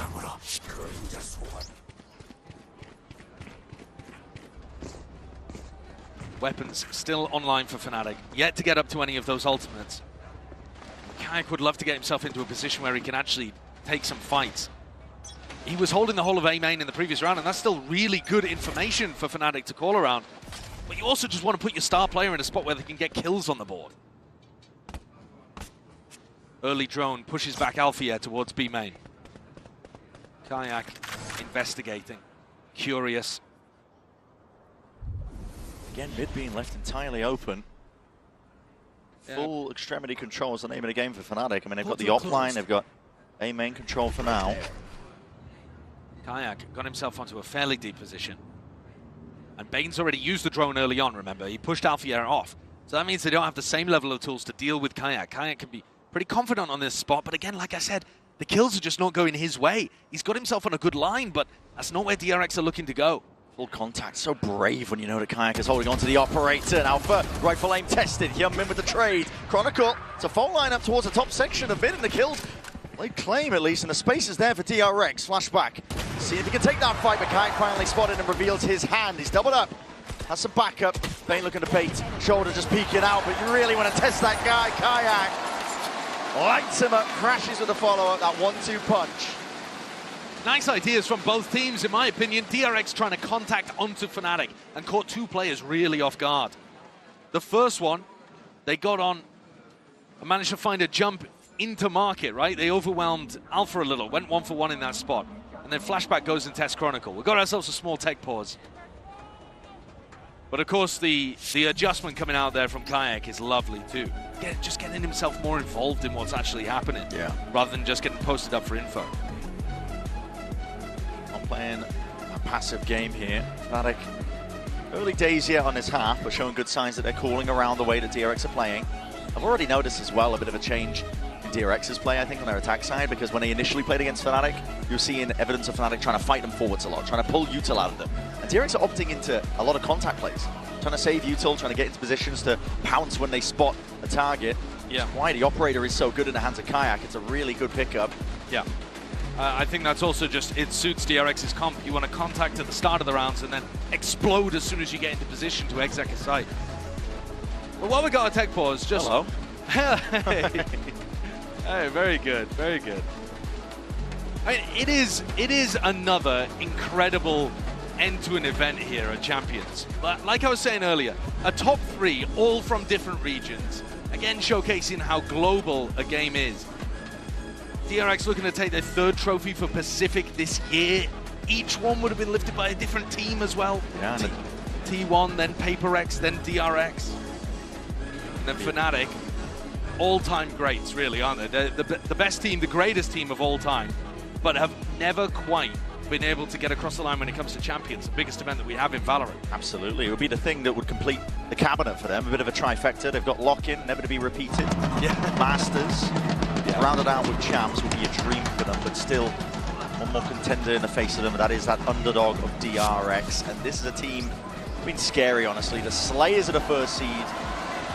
Bit of a rollback in a round, not too sure why. Yeah. Well, we had a crash on the DRX side, so we've got a round rollback here. I didn't catch it while the round was live, but that's a devastating one because Fnatic had a really nice answer there and Kayak had sick individual impact, so he's going to have to try to replicate that just to get the gap back down to between two. Difficult tidings here for Fnatic. War further back. Alpha can't really kill the clone in time, so it's unfortunate for him. Triggered early. Now primed, ready for the pounce.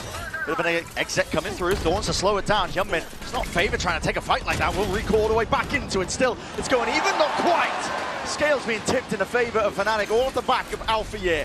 Doing some heavy lifting now, 17 to 11. Before he falls down, back to that spectator seat. Plant still down for DRX. Looking to retreat back. Yeah, dropping off in this position is dangerous because Boaster still has a smoke. Yeah, smoke's or at least up. He will do. He's already used one, but the next one's going to be coming back online very shortly. There. Dart up in a few. Fault line to clear most of the way, spotting out the players. Min wants a chance, a shine here for Boaster. What a shot, adjustment though from Bane. Micro flicker, that! And it's really just Bane can't quite wrangle control of that rifle in time for Fnatic. An instant answer back after that unfortunate roll back at around. Anytime you get Alpha in spots like that, where he's pissed off about something, he just activates, man. Oh yeah. He definitely refuses to lose in these kind of situations. His attitude is one of a winner. And he's popping off at Jake at the end there as well. I think that's what was really missing actually in Fnatic's game against NRG. It was a mentality issue. It felt like there was no one player who would make the big play and rally the team behind them. I know that Pansy and Mike were talking about it as well, but it usually is somebody like Alfia. Yeah. And he's at the top of the table right now. Tucking behind, dodging the recon dart as Kayak gets played in a little here as well. You see both Thorns and the wall set up to stop a market split, so Fnatic's setup really heavy around B main control. B main control freeing, hold on. Might be surprised sorely here. Okay, well he still ends up finding out one. A deep push of Alpha, almost anticipating there would be a second player with him, because why would Alpha be playing that brave and brazen up towards main? I think he might have even caught a glimpse of Kayak, just for a moment. Gearing up for the B split. Yeah, he found the perfect line there, didn't he? Kayak's going to find it hard to get out of this spot, even as Neon. He's got to land the first. First shot goes wide, it just was then you called it, Josh. You said it and spoke it into motion, freeing. Sent him packing. Head slams back to the seat, same can be said for Boaster here. An instant answer. What an entry from DRX. They dealt with that challenge so cleanly. We're talking about freeing going walkabouts in B main on the defense side, but they're on attack. He just finds the perfect little angle. A Fnatic are trying to set up a crossfire where Kayak's watching the left side so that Alpha can focus on main. And again, maybe it's just a bit of inexperience on the map. Maybe it's not quite knowing the angles and how an attacker would peek into that situation. Maybe Alpha should be a couple steps further forward so his back's covered. But the reality of the situation is that Freeing was able to dismantle that easily without being traded. And now the task is just to hold on to guns, because Boaster and Alpha have very little money to work with. Yeah, they need these two rifles if they want to get a buy going for the next. A few players have built up the bank, but still that pressure coming through. We'll see if Freeing decides to take that fight and the swing. Smoke up. They're happy to let them keep him. Yeah, funky little smoke there towards the end. Very good. Yeah, I mean, Alpha just not quite having his back watch there, maybe starting to adjust the setup. And Kayak misses his shot, which could have bailed him out. They still have enough funds to be able to go for the op. Boaster has a stinger, willing to take the knock for his team. His job is to make the others on his squad shine. And look at this defensive setup. It's almost identical here in terms of where the wall is positioned from Alpha. Yeah, Thorns as well, but Kayak early on taking the op to look over towards tiles. DRX have, I think, done a really good job at the start of these rounds of not really showing face anywhere. No. It's hard to anticipate where they're going to end. Slow to a crawl. Like you said, always sowing that misinformation, question marks across the map. Despite the operator in the hands of Fnatic, it's a pretty good tool for gaining mid-round information. Makes the calling a little bit easier when Kayak can get posted, but they haven't been walking into it. No. The one round where we saw him really get active was the round that didn't count. Drone stunted, Crashies is putting on a brave face over towards A. Let's have Chronicle by his side. He could peel with a bit of info if he's feeling the pressure, but DRX are taking it now towards this operator again. Kayak has been posted all game long. Had a few chances. Smoke in his face, though, denies him. the sight line. They're going to contact through that. They're walking all the way through. It's a flash forwards again, but it's just gone wide again with a shot. Flash didn't even connect it to the first place, but what a stun. Follow-ups there. Fnatic filling in the gaps, making sure to reinforce all the available areas where there could be that weak spot. Double dash forwards again, freeing, doing some damage. Carving out a path to success into B. Flashback. Has a TP as well, just to get into the cross. Has that spike in his hands, and now a fight forwards again. Convergent paths. This sort of connection just into the back. Chronicle was a sitting duck. No help, no bailout, but Boaster will at least answer back. Flashback and free now in a 2v3. Nightfall now used. Get some more information. It's going to be 2 tags. Plenty more where that came from now. You can see it. Fnatic gearing up. Oh, the One step after another, the TP forwards. No sound cues. Freeing. It's all come down to reaction. He's not going to be knowing exactly where Boaster's playing. And he slipped the net into a 1v1 now, but time ticking away onto the defuse. Half earned. Boaster taps, trying to pull Freeing out wide and into the open, but he doesn't expect it. Not from behind, like a dagger in the back. It's Freeing to earn DRX at 11th. It's such a good idea from Boaster, but he doesn't double swing with his teammates into Freeing first. There's trails on the ground and he chooses to ignore one of them and instead put pressure around the back. He finds a really good kill onto Flashback, but he's not there to help his team get through. Maybe just expecting the others to double up together and trade out, but the execution off again in critical moments, allowing just a small avenue and DRX take it. And in 1v1s like that, DRX have been immaculate at this tournament. A normal team, Brent, what are they going to win? About 50% of their 1v1s? I mean, if you're good, sure maybe it'd be a bit higher than that. DRX have been winning 79% of their 1v1s at this tournament. It's absolutely absurd. It's largely off the back of this Hyunmin Flashback. Dynamic duo.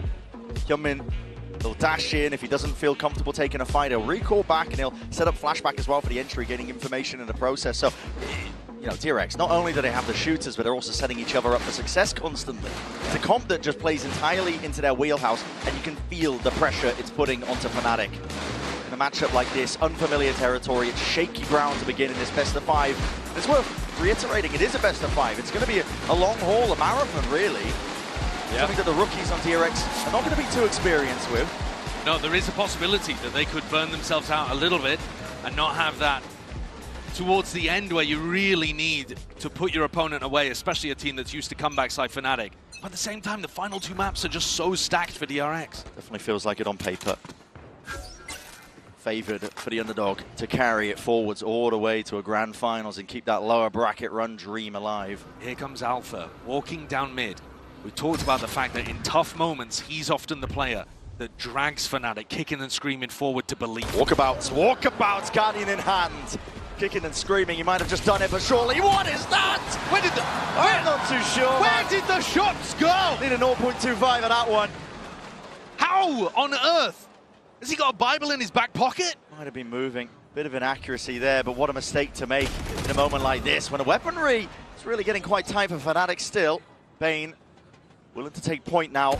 Answer back for his team. Still, Guns not able to be reclaimed from spots like that, but rapidly approaching. This is Fnatic now trying to apply the pressure and the squeeze. Paranoia forwards. Kayak's damage done, but inside the spawn. Flashback's no more. It's up to Bane now in a 1v3. Ults against him. Steel Garden will push him out to the outer reaches of the site. Kayak as well going to be that human drone. Gets the info, exactly what they needed, and now Discipline played for, trying to set this one up, the 3-2-1, and swinging past it. Fnatic are not done yet. Even with the best clutcher of the tournament on the other side, Bane has been immaculate. Fnatic persevere. 3v1, played that beautifully. Kayak putting his body on the line and setting up with Discipline to close out.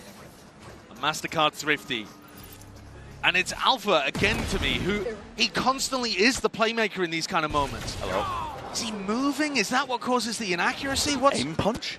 I mean, the second shot God. aim punched. Yeah. That is ridiculous. Oh my God. The first shot just straight up missed, I think. Maybe a bit of movement inaccuracy. That is by the finest of margins. Fnatic getting themselves in a position to be able to win that one with low eco. And going for a tiles crunch here. Hello. Pushing down. Yeah, pace increased. This is completely subverting the expectations. Fnatic, we know them to be a bit of a slower team, but No one home, no one waiting in the wings to receive all that pressure. It's flashback now without dimensional drift. He's going to be gaining a ton of info. Backside control, Ronin Thunder. This is committed nice and early. Push back. Again, not allowing for that plan to go down, to get it into the post plant once more. Still with that util up. Wall into your face in close quarter combat. That's where it's going to be thriving now. Hunter's Fury, another layer towards it. And there is no comfortable ground to stand. DRX, they fill up the feed and get to that 12.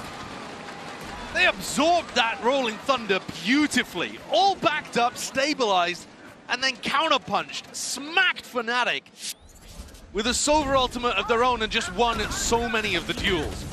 DRX has got some shooters, as does Fnatic, but rounds like this, all of the important kills going the way of the Korean squad. Nods of approval from the coaching booth. This was supposed to be a difficult map for them. This one that they've been banning repeatedly. Even Paperthin didn't quite have hope here to start, and DRX are up to map point. That's right, one more round for an unreal opener here. The best of 5 lower finals, pressure into the corner. Alpha, yeah, spotted out. There's that recall, and look at it. They just follow it. The sight lines onto the minimap. The blind is good. The rifle aim could be a little bit better, but still, it's the kill that counts. Oh, and now a little bit of patience called by Mako. A 5v3 on the verge of winning map 1 of the lower bracket final, and he just makes sure everybody is calm and resets. There are no mistakes to be made here. No opportunities for Fnatic to get back in. They've had to spread the defenders back out. And Chronicle alone with a stinger in the right place at the wrong time. Be the sole recipient of this one. Mako, it's an alt use just to clear that front section of sight. Sees the all clear. Smoke layered down. There's possibilities and potential to play in this one, but no one's really home. Towards the back, still umming and ahhing. DRX so will be able to lay claim to most of this site now. And Kayak is there, operator in hand, still finds it. Flashback now, left to answer back.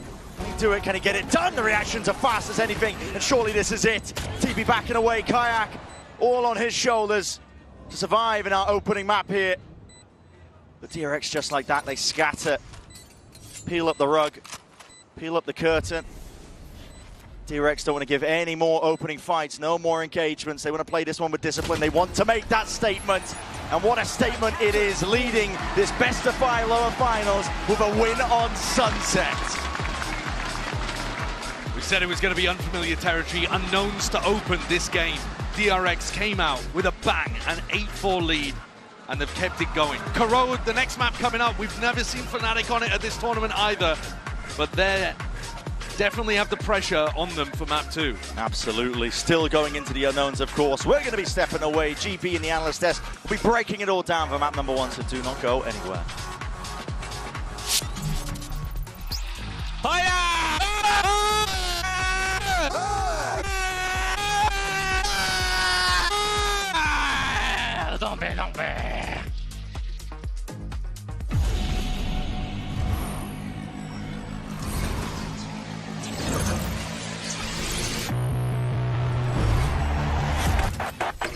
Got the new iPhone 17 Pro, and Verizon picked up the tab. No way. Me, handsome and hilarious. It's a rare combo. New and existing customers can get the new iPhone 17 Pro on us, on the best 5G network. I mean, where else would I get it, right?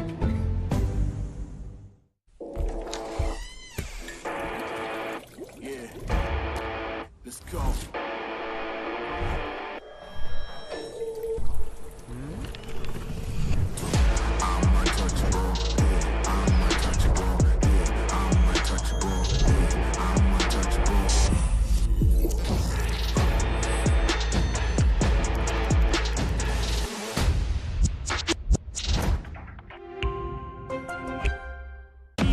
World Cup, where we are starting off with Valorant. If you want to win, you have to win against the best.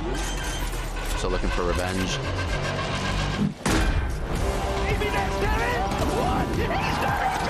Alpha hit behind one. There's the shorty. And Alpha goes crazy. They've all battled through the pressure and expectation. Heretics have come back all the way. Finally, we won. Finally.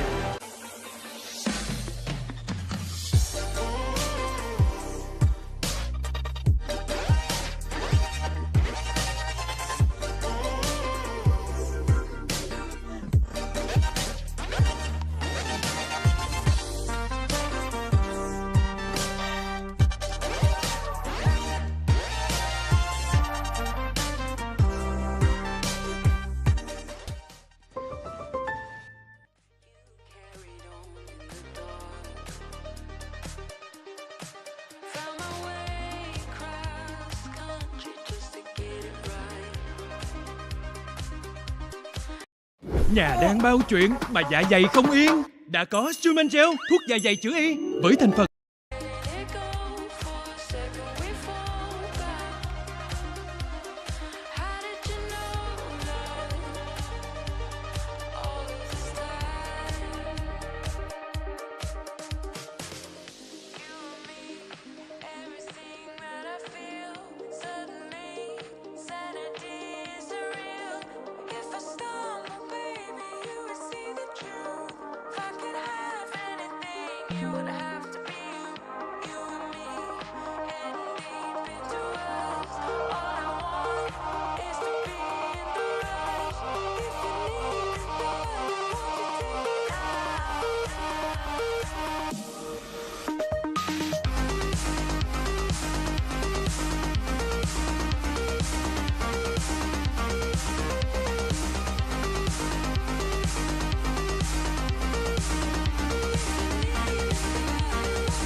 It's DRX that take map 1 in this lower bracket best of 5. I've got Coach Tammy here and Bella to do some translations. Now, I saw your reaction during the map vetoes. It didn't look like you were super surprised. They picked Sunset, but do you think this was a mistake? And what did you think about the rest of the maps? 밴픽을 할 때 저희가 로터스를 첫 밴으로 하면 푸나틱이 선셋이 약한데도 불구하고 좀 무리를 해서 선셋을 고를 걸 예상을 했고 저희가 예상한 대로 푸나틱이 조금 방해준 것 같은 느낌이라서 다행이라고 생각하고 있습니다.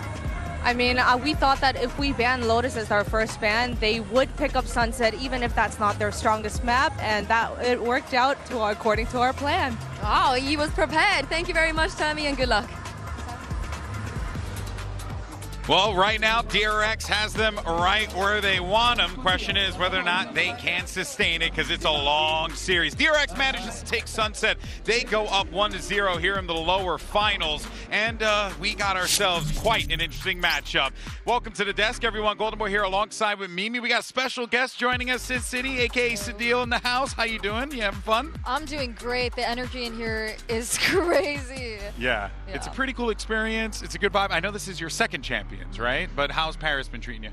It's been amazing, honestly. I don't understand French. All I can feel is the energy, and it's like, it's amazing. Yeah, it definitely is. It's awesome. Well, we're glad you're joining us here. Let's go ahead and break down the action and take us to our Verizon high-speed moment. Now, this is going to come from Route 9, and Mimi, we were seeing DRX just really take the task of Fnatic here. And you were kind of hearing it from Coach Termy there, right? They knew what they had in the Sunset. Yeah, see, that's something we were talking about together. It's just how good this DRX team is with this composition and like their reactions. Whenever they see something happening, I feel like they're so good at getting this waylay in the right position, at using that utility to help out. Here, it's an incredible kind of swing in from Hyunmin with the hinder to help out Free, who's already going crazy with the classic and somehow managed to stay in control of the round. There's that hinder from Hyunmin, who he's just playing so well today.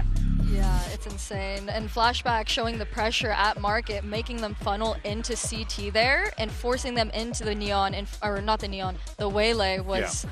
It's just insane. Yeah, we were seeing just some great layers from this DRX team for sure, and it continued to play out as the map progressed here. But let's actually flip the script, go on to the other side of the field, see what's good with Coach Milan as he gets ready for the next map. I'm now joined by Coach Milan from Fnatic. Now we're about to go on to Corrode, another map you haven't played this tournament. The map you haven't played this tournament. How big of a concern is the lack of stage experience in the map vetoes today? I mean, backstage, the boys, they're pretty relaxed considering we're 1-0 down. Obviously, Sunset wasn't the greatest priority for us to play, so we just thought, well, we'll get it out of the way early on. We kind of knew that it could go either way. And for Corrode, I mean, it's a map we're a lot more comfortable on, so I'm just looking forward to it. Great to hear that. Good luck. Okay, interesting to hear there. Sidio, I want to get your take on this. You're hearing Coach Milan say, kind of knew that this was not going to be the smoothest of rides for us. Does that surprise you? Does that give you hope for the rest of the series? I think for Corrode, at least, it's one of DRX's best maps, and I think it'll be really difficult because we're going to see the same thing with the Waylay and the Yoru combo, I expect. And we saw the way that Fnatic was not able to anticipate and be ready for those explosions, and I think we might see the same kind of formula play out on Corrode. So we'll see how that turns out. It is interesting for me to hear that Coach Milan feels very comfortable on Corrode because his team hasn't played it here at Champions. They played it twice in EMEA, won both times, playing the kind of vanilla comp with the double smokes, with the Yoru in the mix. Really interested if they're sticking to that read, if they have something new. Watching Champions for you at home, have any teams really impressed you on this map that you've liked the way they play or the comp they play? I honestly think it is DRX. I mean, like, again, with the Waylay and the Yoru combo, the entries onto the site, using the dash on the Waylay as a distraction and being able to go back in such a map that is in such close proximity on every site with the corners. Oh yeah, it definitely does play out quite nicely here, Mimi. Here goes Angel Select. I think this is the best map for Hinder as an ability. It's so easy to hit multiple players. But DRX start on defense. Fnatic instead starting out on this attacking side. Alpha, despite the loss, is having a really good map one. So I'm looking to continue to see how he can do on these lurks. Fnatic loves calling around the double lurks of Alpha and of Kron and letting them kind of find different positions within the map. So I think Alpha continuing his form and Kron finding a bounce back from a tough map one are going to be two big keys for Fnatic here. Oh yeah, for sure. Sid, are you liking what you're seeing here from Hyunmin and Flashback map one? They were absolutely dynamic. Are we expecting the same thing again here? Yeah, honestly, yeah. It's going to be a tough one. They're so good on this map as well. Playing against this comp, though, I feel like it's got to be so hard if you're Fnatic, even if you're prepped, to go up against those kind of combos. I'm honestly hoping to see them fight the aggression with aggression. I think instead of just waiting for them to do something, I think... Like, get proactive, disrupt them, and fight ahead, not let them dictate the game. Not let them set the pace, exactly, Yeah, no, that's a good note there. It's going to be a tough one across the stage, no matter who you're rooting for. But let's go ahead and get right back into the action. Here's Brennan Sideshow with map 2. This is really where we're going to be seeing this DRX composition that we've been talking about thrive, to be honest, on Corrode. Execs are filthy stuff overall, but they're going to be starting on the defense half to begin. Fnatic, it is this untested territory. They haven't played it in Champs yet. Corrode, newest map in the pool, as an addition as well. You can definitely tell that some teams' playbook not as fleshed out, but got to agree with the desk. I'm pretty aligned. The flashy style that DRX love to play on a map like this really suits it. It's in their wheelhouse once more.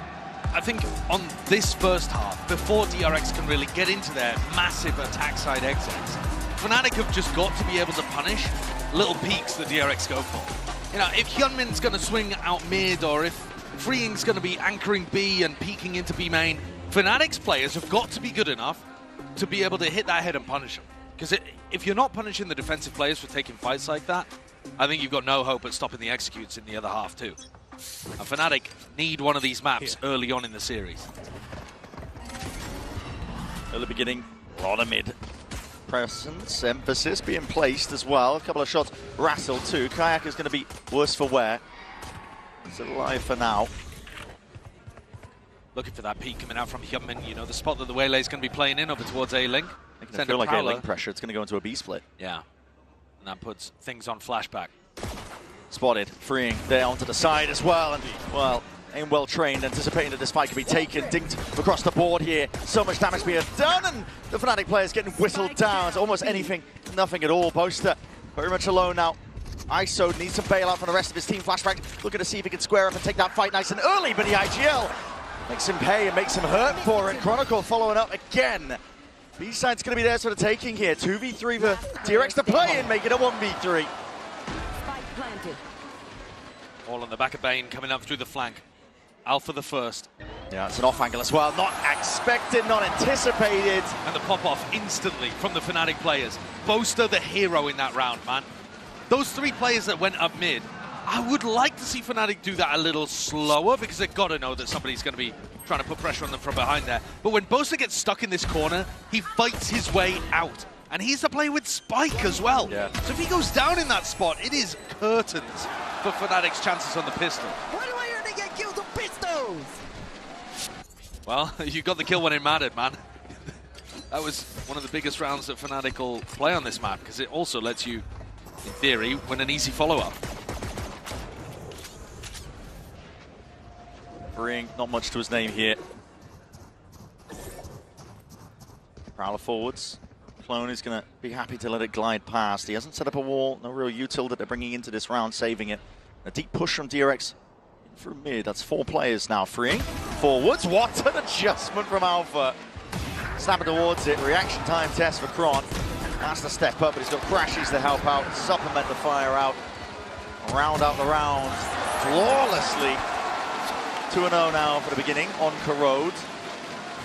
Strong opener there. Alpha showcasing that he's going to be able to take the fight to his opponents. I'm interested to see where this wall goes. Chronicle, 2 rounds now, has been putting it over towards B main. I would expect Fnatic to go and put it in mid for the majority of their attack side. But they might be trying to condition early on. It's this Viper wall I'm discussing over towards B here. They might be trying to condition early on that there's going to be a lot of pressure over towards B main. And that should open up mid and A later on in the half. At the moment, though, they're just having to take mid control off the back of Boaster's smokes. And that is quite a bit harder. At the moment, no resistance. Oh, and Alpha just takes a peek. Not anticipated, not expected. What a mistake for Mako to make. Hyunmin looks to, again, see if he can answer back, but as he's peeking for the info, Kai wins the engagement. Critical win cons being met here for Fnatic's bonus round.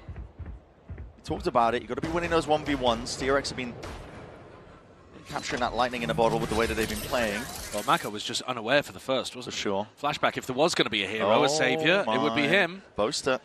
Doesn't have the spike this time. Yeah, signs of life there, and even jump spotting over, so he ensures and knows now that Flashback has drifted in. The flank pestering, and so many unknowns right now for DRX. I mean, they got 2 players anchoring over towards A still. At this point, with the size of the map, you're looking at a save. Yeah, you just have to save in this position. Fnatic have managed to work themselves a very nice round there. And Alpha was just so unexpected over towards A main. I think, again, that's the pressure that they've applied early in terms of going for B splits, going for mid control. They were very noisy through mid. 2 stars and a haunt. And the wall itself, the Viper wall, is on B. So Mako probably just thinking that they're set up to take some mid and B pressure. Not anticipating Alpha walking up, full contacting. Early as well.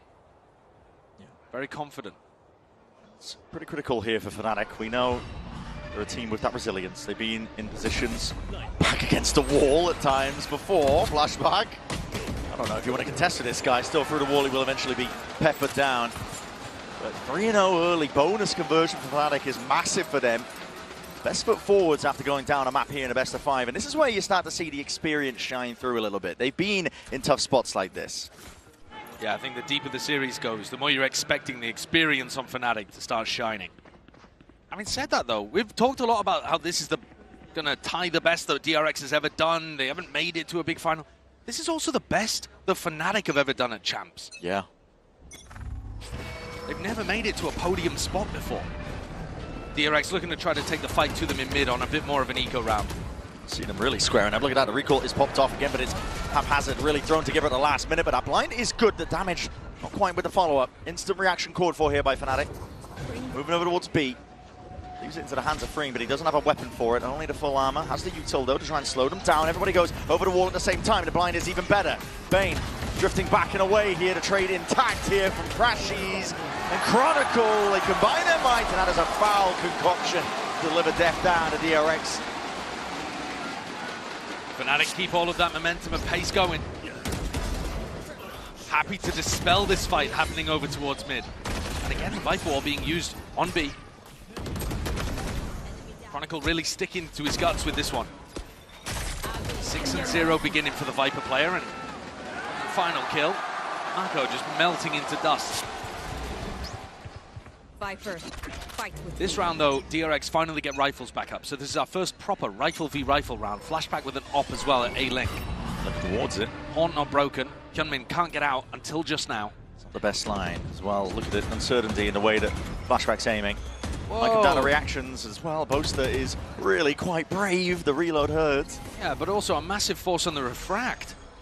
Hyunmin using that really early in the round. Yeah, Crash going to be fading soon enough. Fnatic though looking to see if they can increase the pace. Kayak's in, all the way forward. I mean, this guy completely ISO from the rest of his team. Doesn't matter.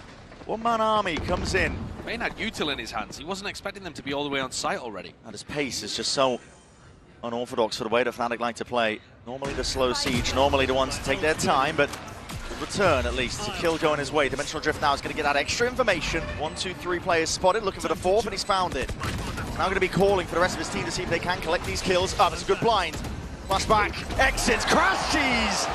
Delivering and raining down and laid onto him. Goes both ways, and now in a 2v3. Still all onto Hyunmin, Mako. See if they can find a way back past this one, but the smoke only just earned up, and Alpha's ready. He's got the shorty, held in hands, ready for the peak. And the mentality is starting to shift on Fnatic. Anytime that they're in a bit of a winning streak, you're going to see the energy and the mood go up massively. But DRX are making some huge mistakes to allow Fnatic in here. We saw Alpha get the walk up over towards A main and get the kill on Mako round 3, I think that was. Nice, come on! Here in round 5, Bane has got util in his hands. He's just not expecting Kayak to be as deep as he actually is. The timing is insane. They're really missing, though, the cues on when Fnatic are looking to try to take space and fight. DRX doesn't get easier for them. No real shields to work with. Oh my god, I mean, they picked apart. Yeah, that's just a kill through a wall as well. Boaster's been spraying that. Was looking to put the damage on Hyunmin in the previous round. And Alpha throwing away the gun to make sure the DRX can't pick anything up as they backfill some space in A main. It's been clinical so far in this attack half for Fnatic. Just with the Sheriff, spots a player, that is a nasty shot. Tries to adjust the aim in time. Cooling down the Sheriff, but unfortunate. Not able to get that second. It's all Fnatic again. Laying claim over towards the site. Doubled up now by DRX. Alpha.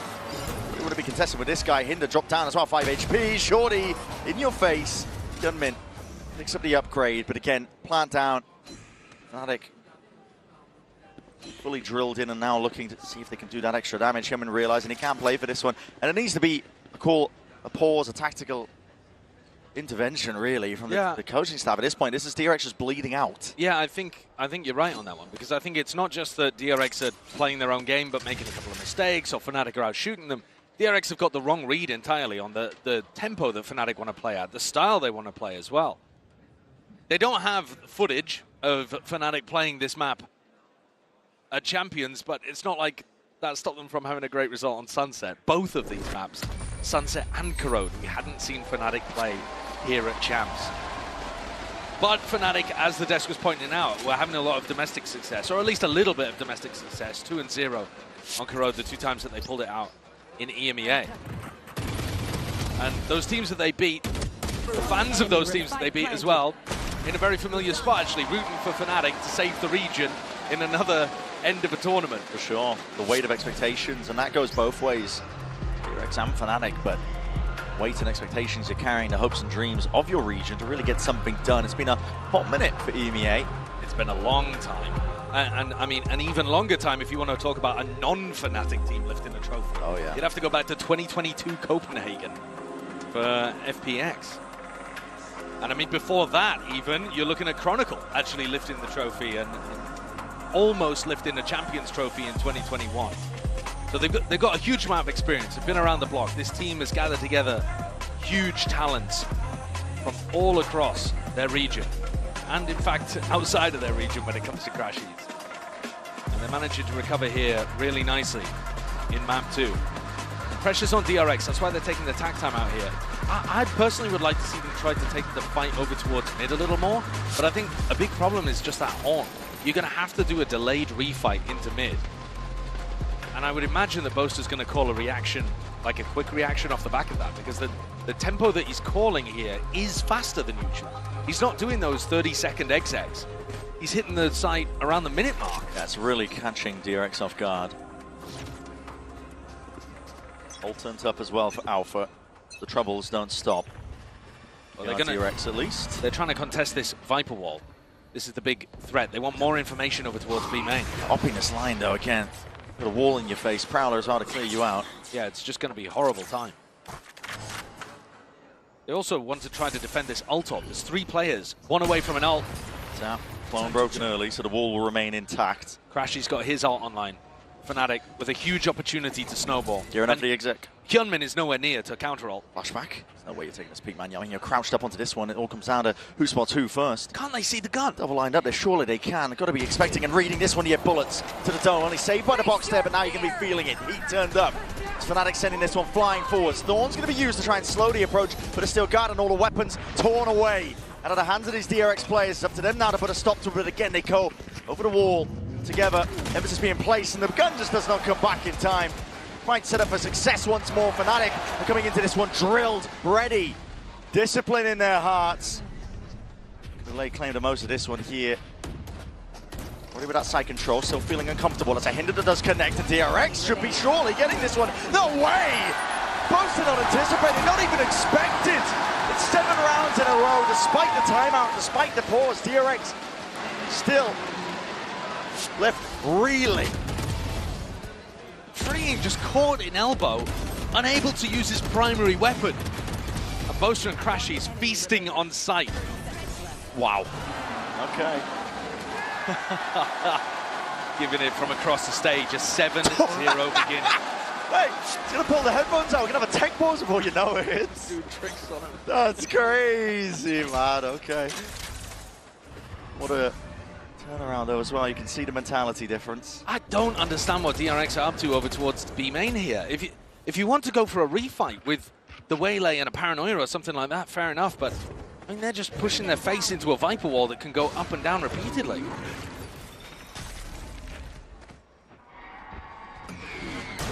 There's the C's, here's the refight. Kayak, Gatecrash is going to be fading momentarily, will be forced to use it. Yummin didn't even commit to that, but fair enough, Kayak gets out of there anyway, and I guess they can feel a little more confident that it's not going towards B. Yunmin starts to back away, but the A site has not been well defended either. No, you have the Thorns and just flashback, umming and ahhing, trying to hold this one back. Slower approach, and now you see with the Utils sent forwards, that's going to give the right timing, at least for DRX. Just trying to see if they can flood their way back in. Cosmic Divide cuts it up in through that link area. TP back and away. Reinforcements arriving for DRX here, but they don't have the weaponry still. Will it stop them?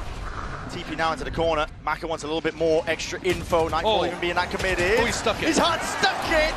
What a risk to be made again, but it's got that watchful eye on it. Hyunmin, 10 HP in a dream, and it will remain just that. Fnatic.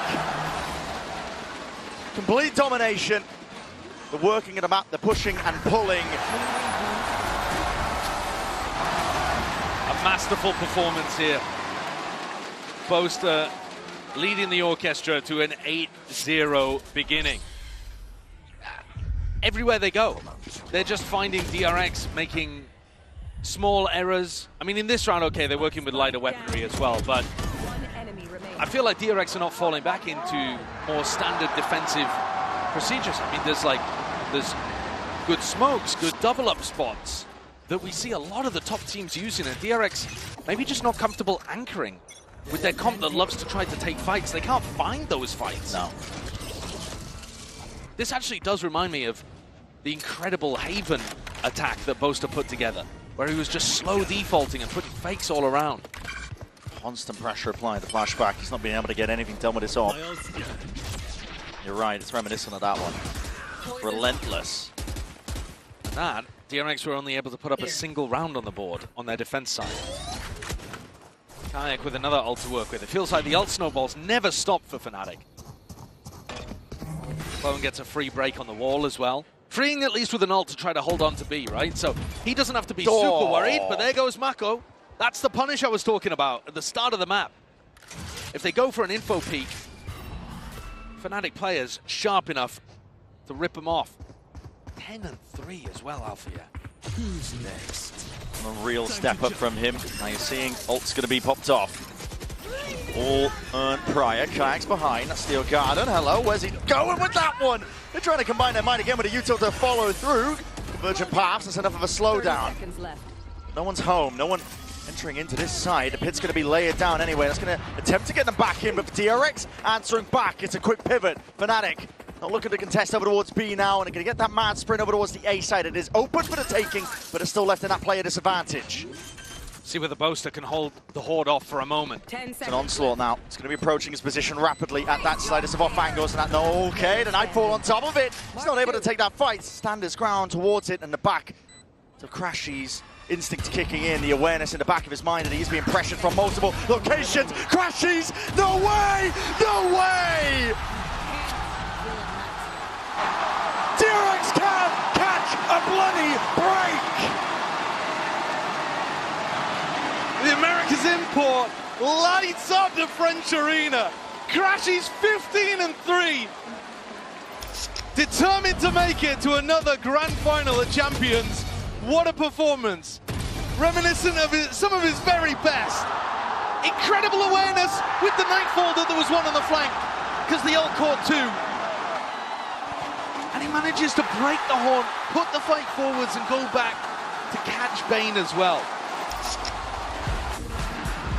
Monstrous, monstrous stuff out here. And at this point, Brent, I'm not even really thinking about whether DRX can come back in the next half. I feel like they still could, because their attack sides are nuts. Yeah, but I'm more thinking about the mental side of the game. It really is. I'm thinking about the amount of rookies and the amount of inexperience on DRX's side.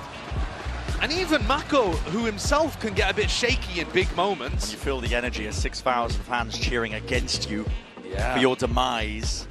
And it's That's not very different. We're not at the end of the series yet. These are not make or break moments necessarily. DRX could still lose on Corrode and win this lower bracket final, but you gotta make sure that you can handle the heat. And so that, I mean, even more than strategy, that's what I'd be trying to talk to the team about here. Of course, correct. See if we can put any sort of semblance of rounds on the board. Look towards it here. There's only a few left to play for. 3 more rounds in this half. Essential, goes without saying here for DRX. Both timeouts being blown here early because mines are in the gutter, in the bin really at this point. Fnatic not slowing down. Instant take up towards mid. There was no real pushback. This crowd is going to be broken on top of it. It's a flash and a peek with a paranoia again, but it's not really put together too well. Kayak, he's already drifted straight past this. He's found himself a pocket to play in.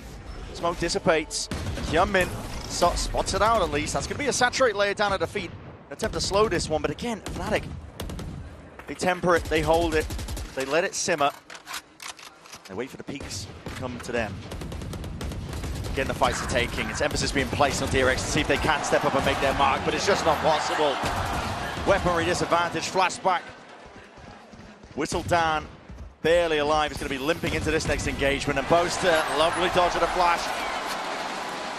Bullet to the chest to flashback. That's 10 rounds now for Fnatic. Anytime Fnatic are on a heater like this as well, they are so difficult to stop. A big concern that there were no even really shots landed there, freeing with one.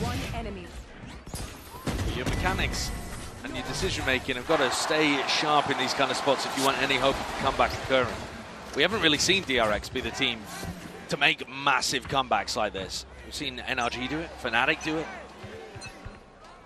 I think DRX need at least the final 2 and a pistol for me to have any hope. Toxin screen down. They've owned B main the entire time, and yet they've also been able to just wander into A as well. I'd have liked to see DRX try to fight A main a bit more and give up B and just lock Alpha out of these spots. They've been guessing the whole time. Where's the hits landing? Losing mid control nice and early. Yeah, losing mid, losing A main, and losing B main. Everybody up. Hello. Just the leg spotted, but that might give him the timing to take here. Flashback is going to hold this one back. There it is. Boaster just wandering into mid, but his team's going to be speeding up off the back of this one. Flash up and overhead here, and he's spotting the backs of these players. Hyunmin left to contain, and now a bit of a pincer, putting that pressure right back onto Kayak. Slowed down. To saturate, flashes again to buy him a bit of time, but they're trying to take this one tightly together with discipline again. You don't want to let it slip. Not a chance like this, not again, and this is it. DRX, their time to shine. With a round on the board, much needed. 30 seconds left. No real opportunity for Alpha to get back into this one. Not with the operator, not with a spike in the middle of nowhere. And off the back of just a small adjustment, DRX come away with what could be a flawless round. But far too little, far too late. Yeah. Unless they're able to string this together into something ludicrous. It would have to be a on massive, their attack arc. like you said, uphill climb for them still. And you've got to expect that with Fnatic preparing for this map, they would have been thinking about DRX's attack half. Because that's what's been giving people so many concerns. This a bit more of a standard one. Yoru takes a fight towards mid. Waylay makes sure that you can't get through a link. All really standard defensive setup stuff. Flashback now with the op. The op has been stuck behind smokes for the whole game, really. But he's going to try to make it work. Mako gets on the high ground over towards bricks again. Found himself that little perch. All taken care of. A lot of presence here from Fnatic over towards A main. It'll be Maka to receive it. Breaking on either side. I know where at least 2 players will be positioned. Bit of spam as well, hoping to get lucky with a bullet caught to the dome. Not quite though. Fnatic, the kings at putting pauses, making teams feel uncomfortable into the middle section of these rounds. Early on, we saw Hyunmin work with his refract to go and clear out B main. But now the Viper Wall can just go up and down, and DRX have lost information over towards there. So Hyunmin stacking on A because that's where they've heard people. But now as the Viper Wall gets cycled, they could play for this ult orb, they can get the Steel Garden online, and there's really not much that DRX can do about it. Hyunmin's just rotating from spawn to spawn, getting his cardio in. It's a guessing game. Rotates are taking at least over 20 seconds as well from one side to the other. It's brutal to work with, and there's a gap here, an angle not expected. The heads are not going to be poking up as well, so Flashback has missed a trick with it. A-Link is going to be contested. They might be overcooking this, though. They're going to use the Steel Garden as a fake seconds, 27 seconds. He sees the sign of life. As the Steel Garden over towards B going for the split now. It's a dimensional drift. Disrupting this one again, but he's being pulled back off to the side. We'll see if he can exit out into them. Flash is held into the hand, but again, the weapons removed, but not inspecting it, not clearing it. Finally, the weapons are free into their hands. Hyunmin trying to jump onto the chance, but Alpha! He's a monster, man! Tucked into the corner. It's a nightmare of a round that's been turned here for DRX. Thought the time could have gotten away from them, but now it's left up to Bane, and at this point they know exactly where he stands. 11-1. Unreal domination to answer back from Fnatic. 2 maps that we didn't know quite what to expect from Fnatic. The one they picked, underwhelming. They never really got going. This one, the DRX decided to challenge them on, pretty much perfection. Their attack side punished everything that DRX were going for, and now, despite the fact that we know DRX's attack is insanely good, they've just set an impossible bar. They really have as well. We're going to be setting it down to the floor. Lou is hanging out with a mastermind himself as well. Set it down and see what's up. Et le prince des G2 m'a rejoint à l'Arena. G2's Captain Valin joined me at the arena. It's a pleasure to have you here. Jacob, of course, the first question I wanted to ask you is, we know it's always a bit bittersweet, you know, to be out of the tournament and to have to watch it, yet you stayed with us in Paris. So what has made the experience enjoyable nonetheless? I mean, being in Paris has been amazing. It's a great city. I love going out. Now I'm here as a fan. I get to be in the crowd, feel the energy, feel the roar, and cheering on these two teams. I mean, two great teams. It's been a blast, man. I've been enjoying this side of the competition as well. It's also nice to take like a side step also, sometimes for sure. Donc première question, on sait que c'est toujours un peu pénible d'être éliminé d'un tournoi et de devoir le regarder. Qu'est-ce qui a fait que ton expérience à Paris s'est quand même bien passée? Et ben je suis content, j'ai l'expérience des fans, je peux rester aussi avec le public, regarder ces deux énormes équipes s'affronter. Et j'ai aussi eu le temps de visiter Paris, passer un peu de temps, sortir aussi. Et j'aime beaucoup la ville. And now I'm gonna have to ask you the mastermind to judge two masterminds. The battle of masterminds here between Mako and Boaster. We know they're very good IGLs, different styles, but who do you see victorious on this series and why? I mean, if you see the energy from Boaster right now, I gotta say Boaster. He's putting on a show for all of his European fans out here in Paris. He's looking like a king out there. Someone I look up to. I mean, he's a great leader for his team, bringing in the energy after a hard map one. And now they're up 11-1, so I gotta say Boaster. Yeah, they're having a great recovery on this map. Donc deuxième question, plutôt Boaster ou plutôt Mako en IGL? Et ben j'ai envie de dire Boaster. Vous avez vu les danses qu'il nous fait, l'énergie qu'il nous met ici. C'est quelqu'un qui m'inspire beaucoup et je le regarde aussi de très près. Merci beaucoup, Valim. Merci les gars. Merci les gars. Thank you so much. Thank you for joining me. Let's see if Tati can take the win on the second map.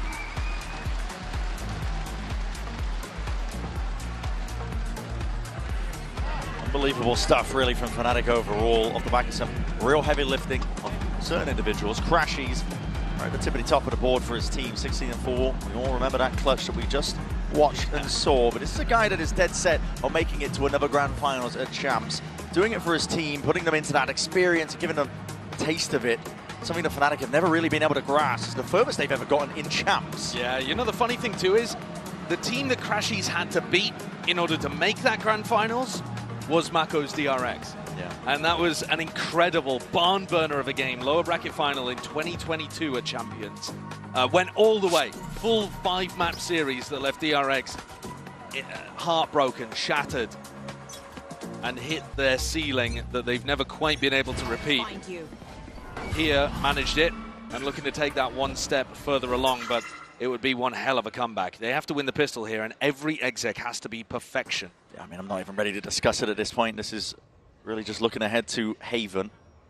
Yeah, unless we see that miracle magic. But it does need to be perfect. Across the board, there's a wall in your face, a lot of damage and bullets coming on either way, but Alpha falls. Wall even being baited out in the process. It's caused a bit of a scurry in the camp of Fnatic. You see the players repositioning. Reinforcements arriving over towards B, but calling again for the pause. Flashback doesn't have that gate crash to be able to enter, but Hyunmin still with his engagement Might abilities. hear these footsteps potentially. Yeah. He's walking around. Okay, freeing. Watchful eye on it. Both teams looking to try to punish any defensive maneuvers from their other. Freeing spots out some players in mid as well, so can give that info to Mako that A is probably going to be a little weaker. Should still be a player hanging over towards B for the re-hit. Should be some exploring through mid off the back of that flash. So DRX take a lot of space here on the A side. It's all theirs, essentially for free. 30 seconds Being left. that backup policy, lying in way towards it. Flashback might get tested soon enough. Time running a little bit short there, just a few stray shots missing the mark. Alerting to the position. Fnatic can still take this one, and as well as they take it together, trade it out, at least with the one. Chronicle, though, he's delivering it now. He's raining and hammering down those blows with the pistols in hand. The damage is going awry. Not really landing onto the opposition, but as I say that, it's Bane to be the one to collect. Over the course of this tournament, he has been a clutch play, has been able to step up when his team has needed it. Yeah, but again, it's just one piece of the puzzle on a map like this, and you've got to keep it going. He landed a good opener. That's the kind of thing that they need in order to get started. But it's just so difficult when you put yourself down 11-1 on the other half. Yeah. Almost some fake optimism there, I would say. Down 11-2. And it's not to say that DRX don't have an incredibly powerful attack side. You heard it from the desk as well. Sadil was talking about how much he enjoys watching DRX's attack side. It's beautiful. The way that they coordinate the two duelists together on their B site execs, but at some point, someone on Fnatic is just going to make a big play to be able to win them around. They have too many stars. Too many hitters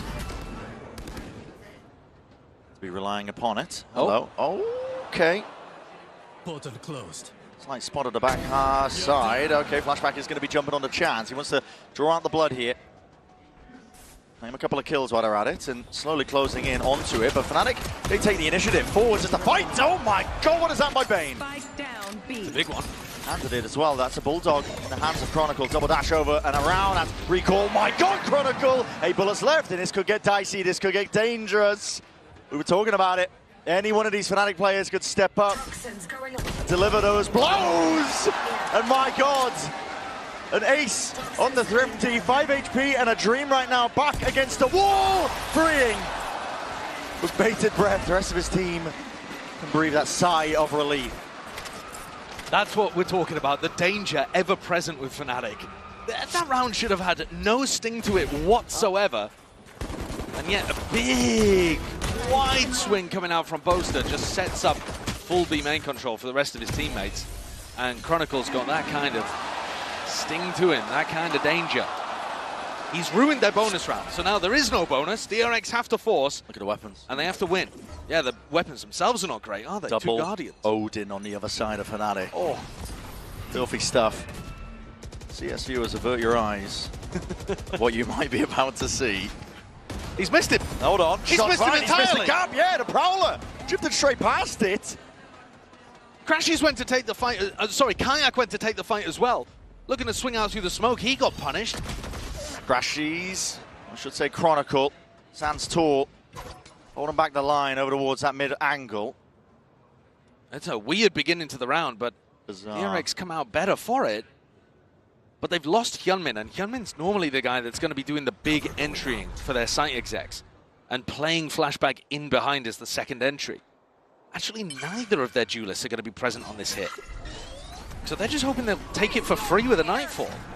Nightfall is in the right vicinity at least. They're going to get that catch onto Boaster. No sound cues for him. Wants to just hold down the line over towards this back elbow area. No committal by DRX. They only tagged the one. But they don't go forward off of it. Waiting for Flashback to explore, see if he can clear most of the way. Cutting noise again. That's uncertainty just sowed in the back of Fnatic's mind. But all that time being waited out has brought these Fnatic players together. I'm worried about the clock here. Yeah, 22 seconds left, and they've got bodies and players in position. Flashback, refight towards it. The flash not good, and as well as he hops up, it's not a favorable fight to take. Fnatic, this is how you get back into it now with shots landing like this. Mako. Straight back to the spectator seat, and what a mistake to make, because just like that, it's flipped on its head. A 2v3. Pain and freeing. Everybody wants to push this one back, but Boaster, util available to start, is going to be deaded. Pushing them back and away out of the fray, and fight to be taken again, but a wall in the face of Bane. So damn uncertain, it's a tap. Looking for that reaction, looking to see where these DRX players are lying around. Snappy in the end, but the reactions need to be sharper than that. Not too many bullets left remaining. Time on the defuse. Time again is drifting. Boaster to be defended as a half onto it. A tap. Time still away for it. Where's the swing? Freeing must have crashed or something, man. Where is it? He's just not even taking the fight.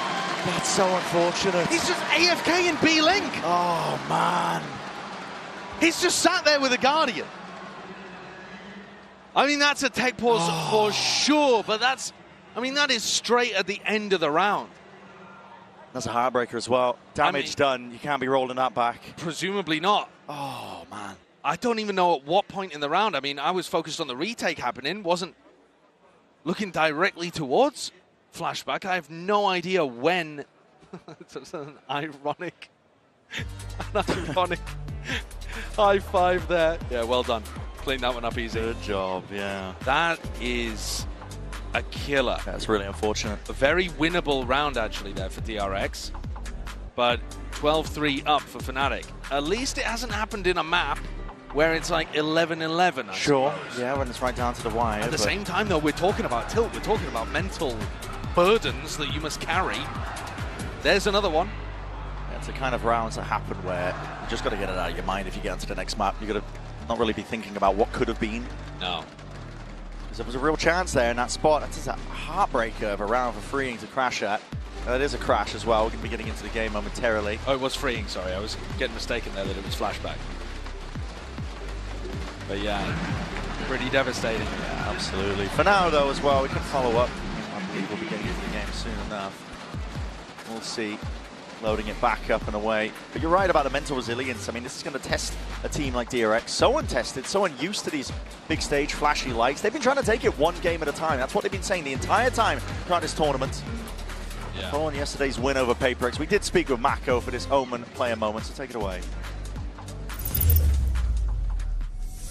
안녕하세요. DRX에서 IJ를 맡고 있는 마코입니다. 저는 이제 그 전날 밤에 뭔가 2대0으로 이기거나 질 것 같다라는 생각을 했었어요. 일단은 되게 생각지도 못한 자리에 와 있다고 생각을 하고 있지만 뭐 오늘의 승리처럼 다음 경기만 또 생각하면서 기다리고 있습니다. 내일을. 오늘의 결과보다는 그냥 오늘 열심히 하자라고 말한 게 이제 팀 전체적으로 그렇게 말을 했었고 DRX 하면 꾸준함인데 그 이유는 저희가 5년 연속 챔피언스를 진출하기도 했고 항상 좋은 모습이든 나쁜 모습이든 꾸준하게 진출을 했었기 때문에 이번에는 좀 더 높은 곳으로 향하겠습니다.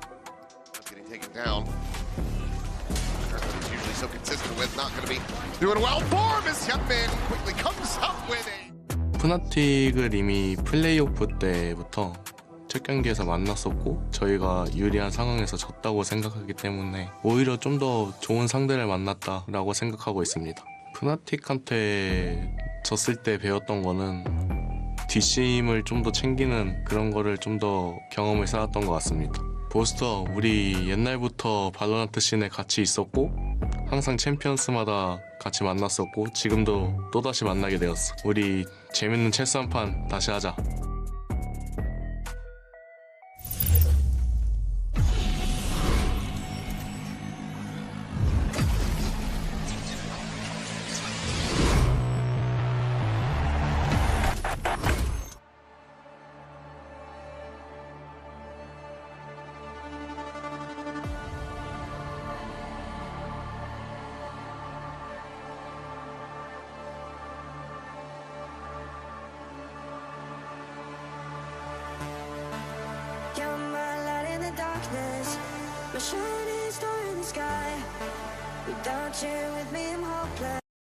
Hoy celebramos el aniversario de OK VIP, una marca que inspira pasión y excelencia.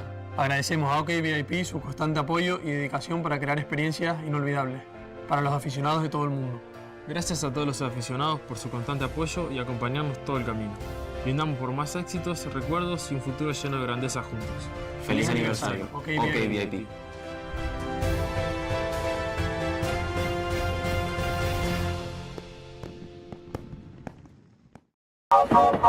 Still waiting for your dream to come true?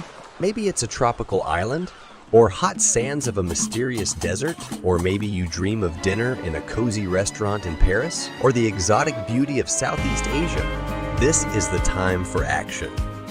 All you need is a smartphone with which you can book a bus ticket that will take you where you need to go. You can book a seat on the train that will help you get to the next destination of your journey, or buy a plane ticket that gets you to any place in the world quickly and comfortably. And finally, you can book a ferry ticket that will take you to your dream island paradise in the middle of the ocean. Don't wait. Make your dream come true today, because it's really that easy. Visit 12go.asia and start your next travel adventure right now.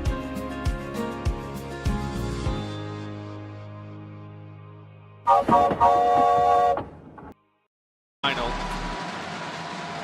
Interesting to hear from Mako actually after the previous victory that he had. Looking forward to this game. They have played every single time, Mako and Bosa. They've been at every single chance. Two of only 3 players to have done that. Hell of a thread of fate that's woven between these two players. And it's back and forth every time they've played against each other at these big tournaments. It's you know, one win to Fnatic, then a win to DRX. It's DRX's turn if you believe in that kind of stuff. Yeah.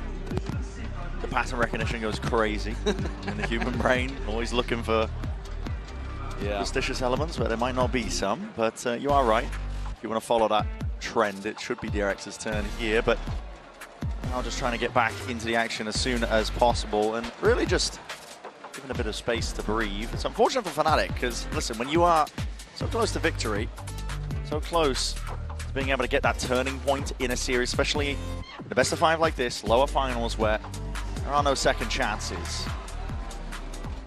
It's a brutal one. It's going to be weighing on them perhaps as well. They've got to be competitors about it though. They have to be resilient in their minds. And immediately calling a timeout off the backside of it is Fnatic. Time to discuss, time to talk it through.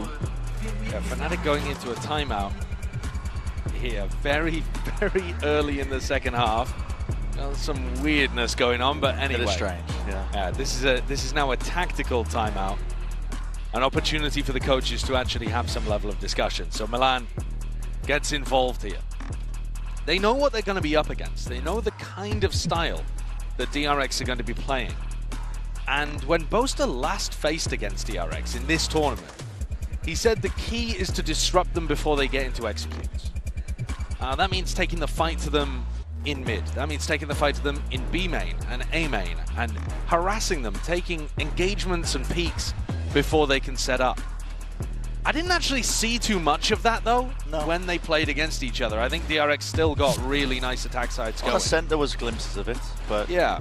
But you know, clearly it's something that they're like theoretically aware of what they should be doing. We'll see whether it plays out in the game. We're looking to head back into things here. A reminder that this is DRX coming in, choosing to force up, not play a bonus round out. A slight difference though in terms of the buy. Only one Odin for Boaster and a Judge for Hyunmin. So maybe just planning to go for that B exec where he dashes into a smoke or something. It looked like it. All signs point towards it, and through B main. Flashback. Wants to apply the pressure, making them feel like they are taking that mid control.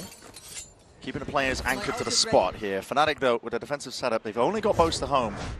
Odin in hand, he could make mincemeat of them if he's handed the right opportunity. Now you're seeing it. It's a Prowler, Thorns up and overhead. A double dash into that smoke to try and dominate that angle. Still it's Chronicle, he's forward, steps forwards onto the mark again. Now Horn lights them up, and the bullets raining down. Still Boaster's going to be taking a dink of his own. TP's in to try and disrupt this play. Fnatic fast onto the scene, looking to see if they can make a play towards it. Really quick on the flank here, Kayak. Planted. Coming up behind to challenge Freeing. And that's a fight to be taken on 1 hour. Freeing drop now, the pressure is applied from multiple angles. A pit is the extra element introduced here by Fnatic. Really ensuring that they do not let this opportunity slip. Bane going for the reclearance, but Kayak plays it well with patience and discipline. Holds his hand as an overstay is welcome, and he's going to be just harassing from the sides the entire time. The emphasis and the onus being placed onto DRX. They're the ones who have to fight their way past this one because it is a slow death from 1,000 cuts, man! Judging that proximity, the damage already been done. That is that 12th round. Earned up again here for Fnatic. Coming into this one angry. Yeah, this one's flawless. Look at the punish here on both of these players. Hyunmin punished inside the smoke. Chronicle anticipating that. And also the Odin being used to spam through the wall. Pretty similar to the way that Alpha just did it. Not happy about it, are they? No. Shouting at them to roll around back again. You do not want to annoy Alpha. Yeah, the position that Boaster's using the Odin from, he's being able to get this angle where he spams into Hut through a wall, which is a normal pathing that Hyunmin likes to go for. So DRX getting antied here on their attack sides. Big reads by Fnatic and a double hole, double face. They're so ready. I mean, that one as well could easily be to counter Hyunmin when he takes his normal pathing over towards A-Link. Every player on DRX feeling like they have to be the ones to step up, but they just don't have the weapons for it. The shot's not landing. This is all Fnatic right now. They have put on a statement on Corrode. Leading out the available DRX players now. There is no more chances and no more hope for DRX. In the hands of Freeing, but short-lived for sure. Fnatic answer, and we are 1-1 in this best-of-5 lower finals. Clean finish in the end for Fnatic. They're going to feel vindicated for that one. A 10-round lead, a DRX with a lot to shrug off after just being eviscerated on Corrode.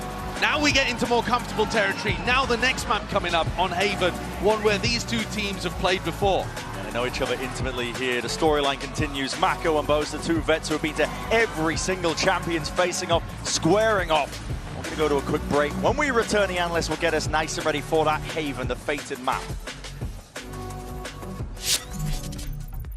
I want you to lose, stupefy them. No, I don't want to stupefy them. Should we stupefy ourselves then? Wait, I didn't think about that one. Yeah, stupefy. Stupefy. Stupefy.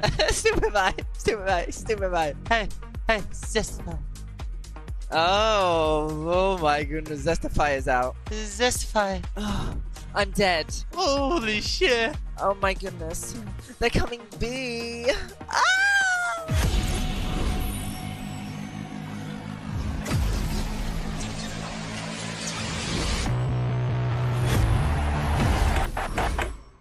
An update is required. Financial system updating.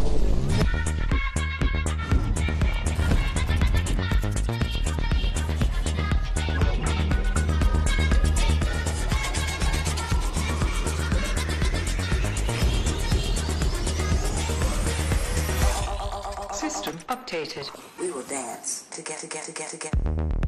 The future of money is here. Feels good.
Diamant peligrosa, j'ai bien compris que pleurer ne m'apporterait rien. Écoute bien, si on dit à mes boys, m'attendez pas, je le fais taire et puis je reviens.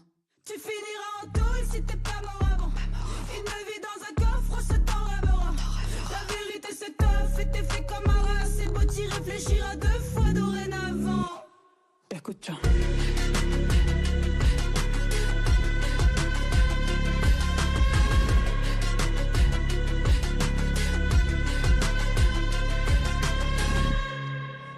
Passer les bornes, je suis Voodoo Chai pendant que tu t'envoles. Tu finiras en tôle si t'es pas mort avant.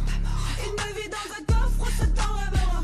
La vérité c'est tough et t'es fait comme un rat. C'est beau t'y réfléchir à 2 fois dorénavant. Dis-moi comment je vais te rattraper, je suis en pleine forme. Garde tes belles phrases, tout ton procès. J'étais trop sage à marcher en serrant bien mes clés. Et j'accroche ta photo à l'entrée. Mais t'aurais quoi de plus si je me coupais les cheveux? Je sens bien que t'as la trouille, je vais te le dire dans les yeux. Tu sauras où te le mettre pour venant de Cobra. J'ai pas besoin de pour que t'aies peur de moi.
Welcome back, friends. Before we take a look at that map 2, we do have to take a moment to give a massive shout out to our host for this event. The city of Paris has partnered with Riot for Champions Paris as part of their ongoing efforts to promote esports in the community. As a guy who's been working in esports for well over a decade at this point, and I've seen and visited Paris for a lot of esports events, I can say that the French know how to do esports. So it's actually pretty dang cool, and we thank you all so much for joining us here, both in the venue and, of course, at home. But now, let's go ahead and welcome a guest to the desk. We have head coach extraordinaire, if you happen to watch the EMEA broadcast, which I'm sure a lot of you do. It's Pal here. Coach Pal, pleasure to have you here, my friend. Thank you very much. How's the event been for you so far? It's been great. Finally managed to actually get here in some form, not the form that I'd originally planned. It's too soon. Yeah. Do this to me. It's too soon. You can't tell me that. But yeah, no, thank you very much, guys, for having me. It's been a great event so far. It's actually been my first ever sort of Riot international event for Valorant as well. So awesome. Yeah, enjoying the show that's been put on for all of us. Awesome. Well, I'm looking forward to your insight. Let's dive into our HyperX Reflex moment here.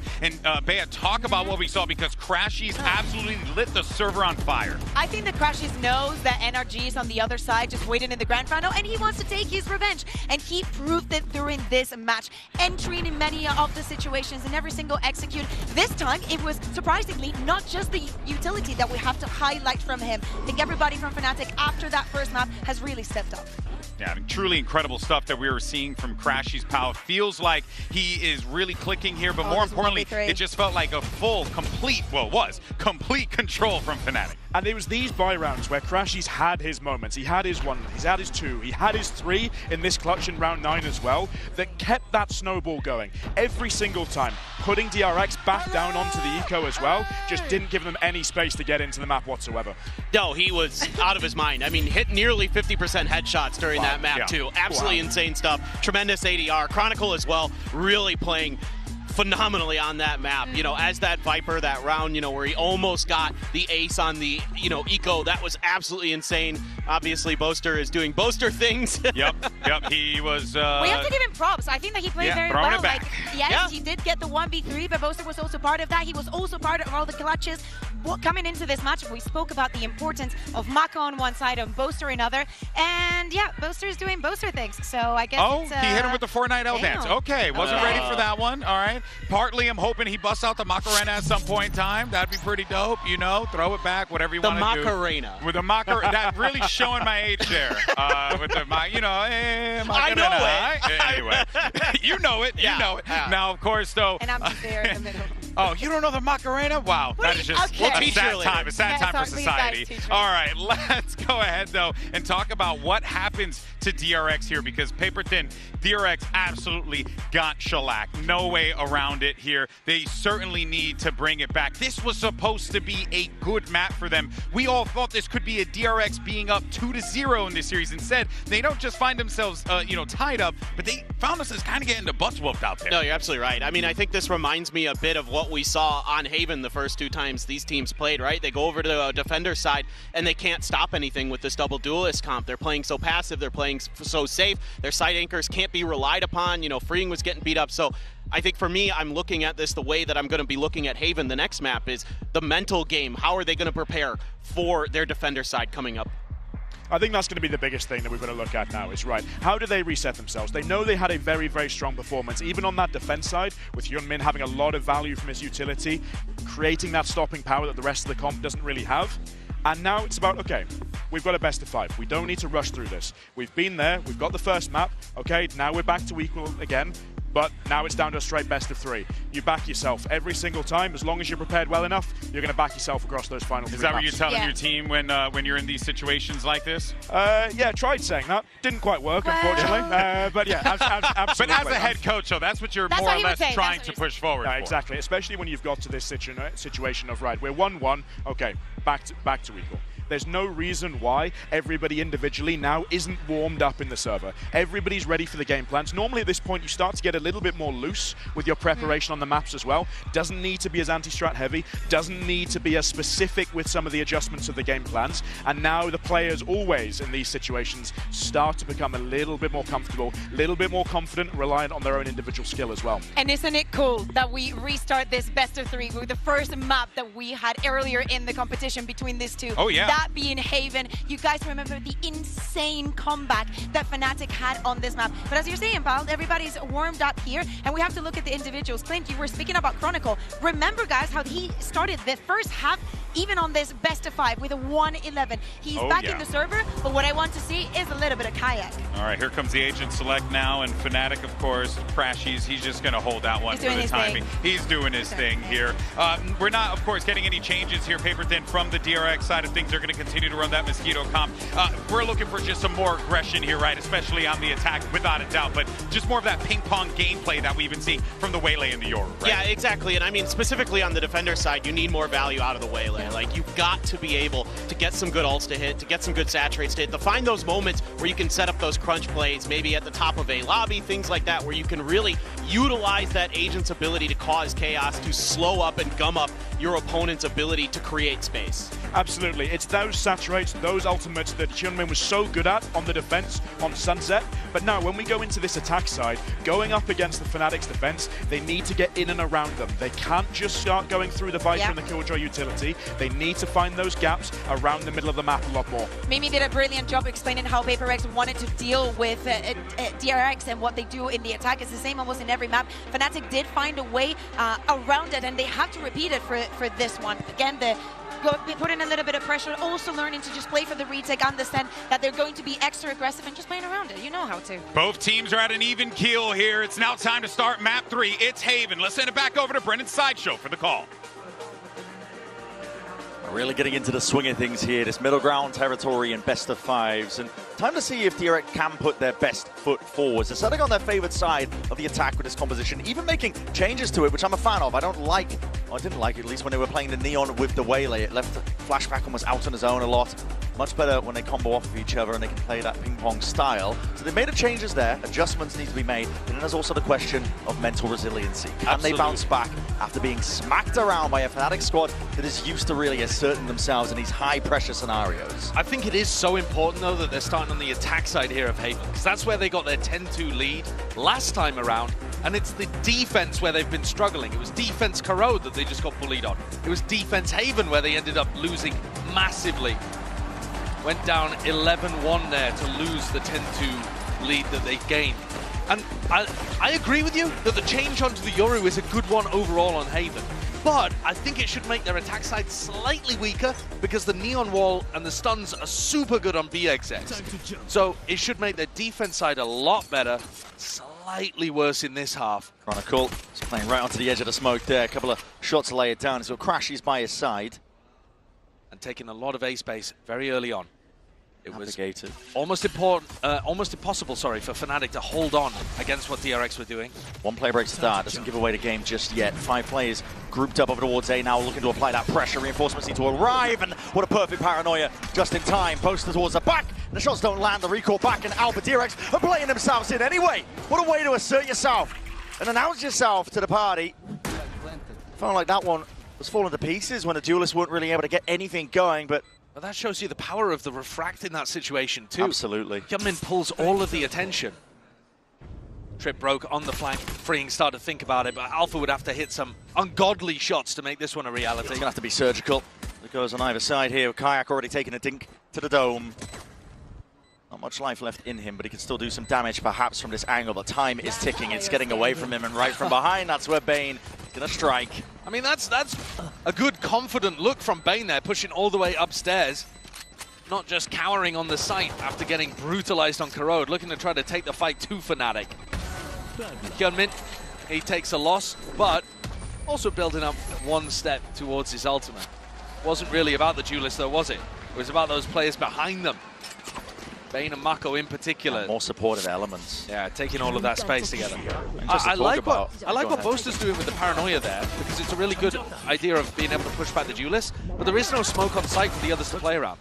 I look at Crashies and Chronicle in that situation. If they had an on-site smoke to also use, that would be really good to stop the others from being able to take all of that space. But Boaster instead prioritizing the paranoia in that spot because it's really good at keeping the duelist back.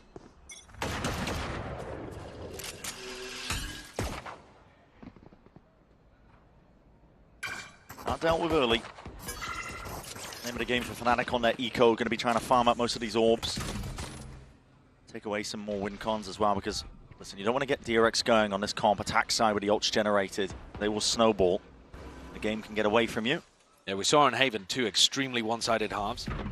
We've just seen a super one-sided half on Corrode as well. We've had quite a lot of these over the course of the tournament, actually. Teams building up a huge amount of momentum, snowballing off the back of ults, and then, in some instances, ridiculous comebacks. Could be a map for that, but you'd expect that both teams have made adjustments to how the other was playing earlier in playoffs. This time, though, Fnatic giving up the A side. It's very, very difficult to anchor against DRX's composition. Smoke's propped up. It's a really awkward one as well, but as it goes down, that's going to be the sign to go forwards. Big Smoke to play in as well. Makes it uncertain almost, but dominating the angle still with that hinder, dropping down. These are players that are flooding their way back in. Fnatic finding their footing. Paranoia sweeps. It's massive, honestly, and alongside the dart, it combines it all. The only thing missing from Fnatic is the weaponry in their hands to do the job and the damage after the fact. It's good util combos, though. Could be signs of life for a little bit later when Fnatic are on that even ground. Yeah, all three players there inside the site getting caught by the Paranoia. Yeah. The recon combo, but comes down to Alpha to do something simply miraculous and, I would argue, impossible with the Classic in his hand. Yeah. So cleanly done there for DRX. Shaking off the doubts from Corrode. Now we're getting into more familiar territory, remember. The first two maps we'd not seen Fnatic play all tournament. Now Haven, a map where we've seen both teams clash. Bind coming up next that both teams have played quite a lot of. And then ending, if we get there, on Ascent, which was again featured in the match that these two teams had to open playoffs. Looking towards C as part of their default for this round. Maybe just to deal with Alfier's turret. It's way out in the open. It's broken though, so acknowledges that they are leaning over towards C early on. Flashback. Happy to take a few pot shots, apply the pressure evenly, still see if he can keep a couple of players of Fnatic anchoring over towards A. Instant reclay being caught. I mean, Crash is already using a drone and it's forced a rotation. You can see Boast already getting a move on. Right here. Alpha should be trying to challenge this one with his rifle a little. They've got the wall to flood back in. Alpha and Chronicle are a nasty duo to hold on. But DRX can be pretty overwhelming. They take the front site at least. Yeah, it's slow for now. Trying to save a bits and pieces of the util to try and take into the further fights. Deep Smoke is going to be layered down and dropped down. Still that Logs angle is going to be anticipated. Mako to clear it. That dart not dealt with. It does light up multiple players, but they're flooding in now, trying to get the fight going. But what a flash and blind. It is flashed back with the immediate answer back. They've got so many tools to deal with that Viper wall. Mako was set, prepped, ready to go for a Paranoia. Flashback has two flashes to work with as well. They've got so many ways of being able to put pressure on backside players. And that's why, usually, when we see these teams clashing in Pacific, it's the job of the Killjoy to try to drag util out early on. You don't just play for the flood. You have to challenge a little bit before especially teams like DRX get in. Like DRX. It's one of the identifiers that Boast was talking about. He was saying, well, you got to fight them early. You got to force the util out of them. Well, that's the exact opposite of what they just did. Exactly, right? So, got to see them playing towards that a little bit more. It's tough on a map like Haven. You see pressure spread out. You never really want to be the player that's hard anchoring alone when the rest of your team isn't ready to help out. No, but I mean, at the same time, you see teams like, if you want to pick out a team that's playing a pretty similar composition, you find a team like Gen G, for example, and Foxy9 is stood in front of default, trying to take challenges onto players running up long. You know, you sometimes need a nutcase. Don't have that confidence, and there's that play. Just missed Prior. Beautiful flash. Nice setup. Bonus conversion. That's an early timeout, isn't it? Timeout. Super early. Makes me think it's either something to do with the calls and the mentality on the team, which would be weird because the energy should be high. Feels like Fnatic should be in prime mental position, having just come off the back of an incredibly dominant Corrode, which was their opponent's opportunity to go up 2-0. Or, alternatively, it's just Milan reminding them to play to their outs, the prep that they've had. The ante and the read that Boaster's demonstrated, which is to skirmish with them a little bit, to try to avoid DRX being in a position to just exec. We didn't see it on Corrode, you didn't get the chance to watch it, but this team is perfection. It feels like they have spent years in a server drilling every execute. The timing of all of the different pieces and how they ping pong off each other is really nice. When it comes to teams running set executes, DRX second to none at this tournament. They're doing it best. But then Boaster is also saying if you stop that aspect of them, they can't mid-round. So, you know, you take the good with the bad, and Fnatic have got to try to force DRX more towards the bad. Time to jump. 3 sheriffs, 2 rifles saved. Look towards round 4. Adjustment's still going to be made immediately. Look at that, Kayak. Happy to step up again, a bit of posturing from him. One of the only players with a rifle. Instantly gets them the opening kill. Yeah, that's a gun potentially on the ground. I think they might be able to reclaim it. Activates a trip. Trip, though, not broken off the back of that clone. DRX going into B here, but without the neon wall, remember. Yeah, it's not going to be holding back this one. Still, Fnatic are waiting in the wings, looking for a chance to really strike where it hurts, but that plan will go down. There's no pressure. They're looking to apply pressure to these players they know are going to be falling back, so a double push out through Garage. Kayak and Alpha. Playmakers. Yeah, looking to see if they can insert themselves into the conversation. Boaster as well onto the flank. Noise coming out either way with that paranoia, but it doesn't really catch on the freeing. Look at him lying off to the sides. Takes a shot to the dome. We come in instantly there. Answers in kind. Big gun for it, and yeah, I mean, trying to withstand that kind of stuff. It leaves it down to Chronicle and Crashies, though. It is a 2v2. Long range with a Shockies. Dart over the top, and a Hunter's Fury was earned to prior. All that damage done. Going a bit wide on the mark, but it has bought enough time for the round win, nevertheless. Forced a Hunter's Fury out from Bane, so a silver lining and 2 guns still kept for Fnatic. But I think they'll have been hoping that that pressure on the B post plan would have worked a little better. Boaster gets himself tucked up all the way into A lobby and throws a paranoia through. They're supposed to clear grass. They've looked at the previous game. They know where DRX like to play from, but Freeing's position is so smart. It's just out of all the danger. Able to re-swing back in anti-flash while Bane's covering the other side of things. And no chance there for Boaster to win that duel. 2 ult orbs away from flashback, having a massive attacking ultimate. Kayak a little closer. Fnatic players will spread with the default. Bit of pressure again being applied. The shots fired off. Turret's a bit further back from now, but Chronicle's gone down. That's just spam through the wall. That's brutal. Don't know whether they saw the traces coming through or what, but that is a massive loss. You can't re-clear and flood back in on and see that easily. And Garage should weaken as well. A really nice pause called in the round for Mako. Look at what it's done for Fnatic. He's been remarkably good at closing out 5v4 scenarios. Fnatic usually get the first picks. I mean, that's been something that's been working for them all tournament. Whether or not they close out 5v4 is a different matter, but DRX are so drilled in these spots. Very unlikely they make mistakes. Being a part of the util. Hold being dismantled here by Alpha. Currently sitting at 0 and 4, but he's going to get his chance to shine soon enough.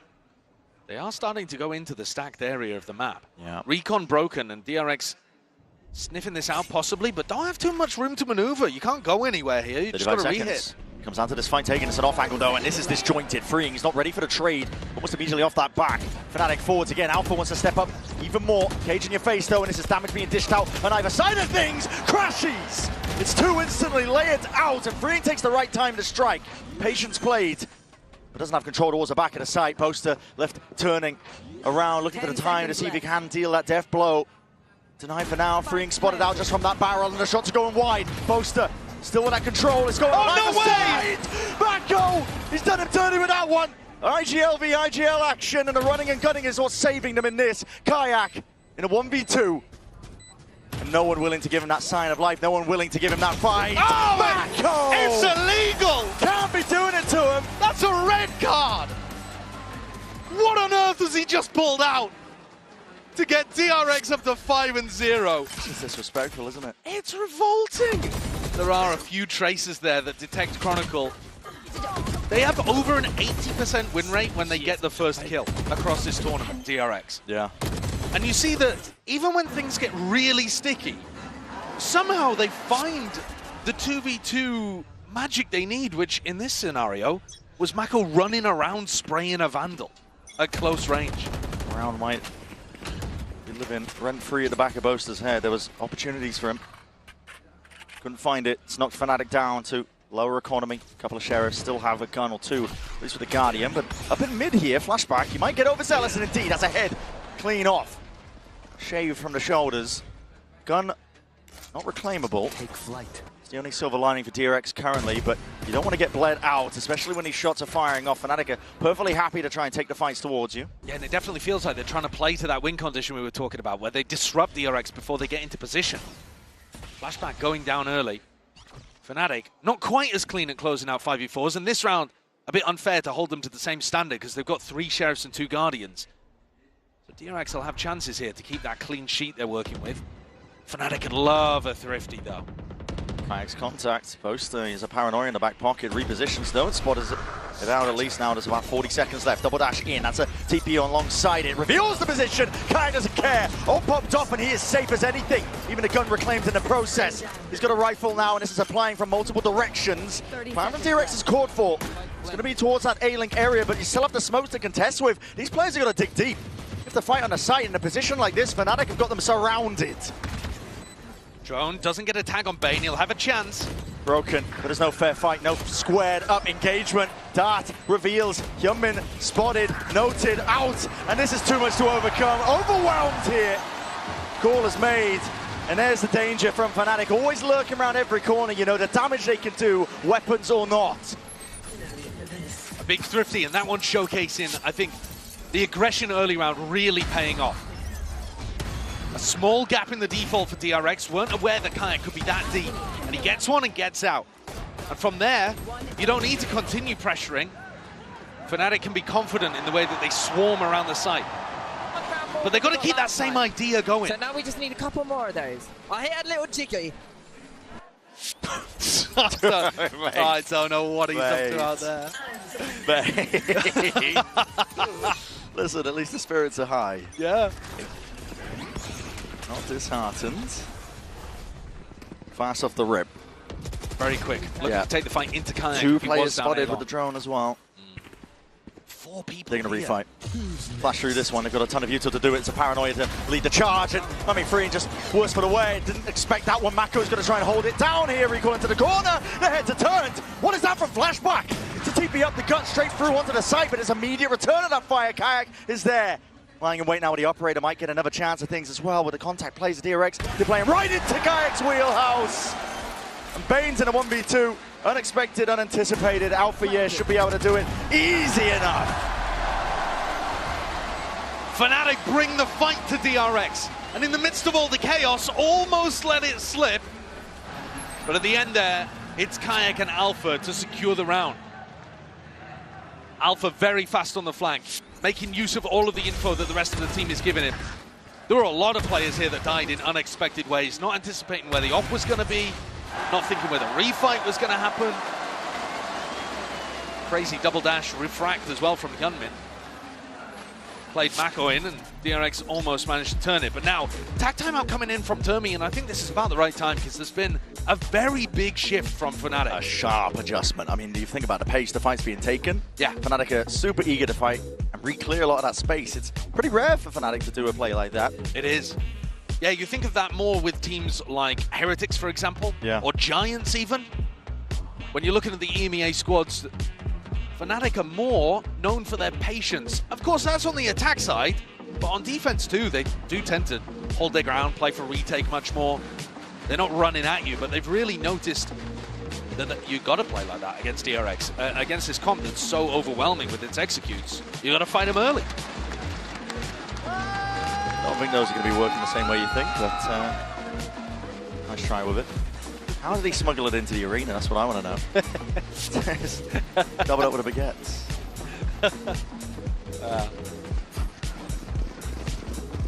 Regardless, like we were saying, it's a good time for the timeout. DRX facing that pace adjustment Fnatic have pulled out.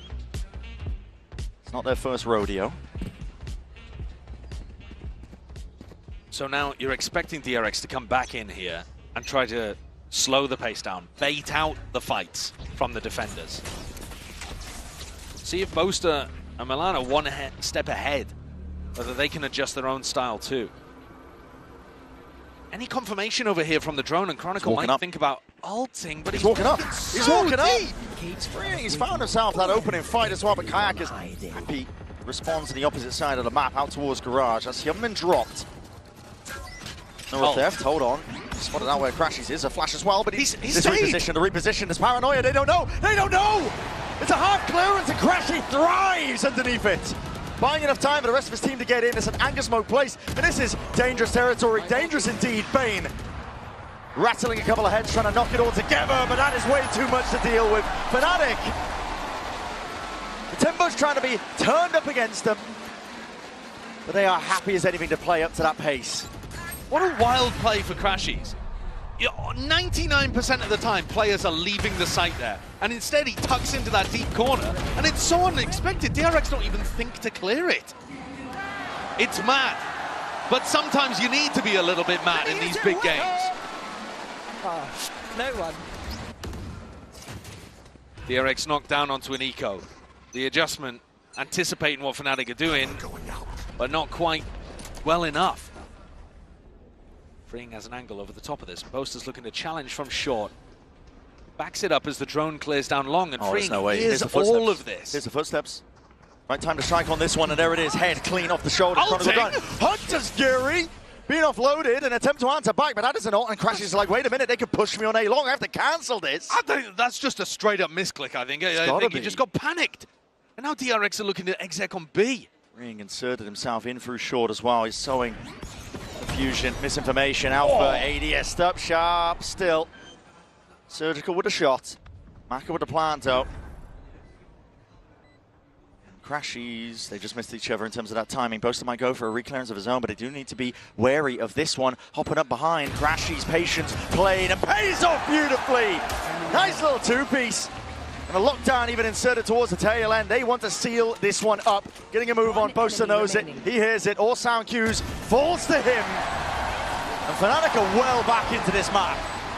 2 rounds in a row, down the way that Crashies is playing his spots, making the decisions. And he was phenomenally good on Corrode as well. You take a look at this. I mean, obviously, okay, we don't need to show this one. That's a mistake, that's an error. But at the same time, the way in which he pushes out and is able to find this backstab timing, even the patience to just get closer to the corner. Yeah. So he gets an immediate swing onto the next. It's too clean. It's too clean. 4 in a row now, answering the 5 in a row that DRX put down early.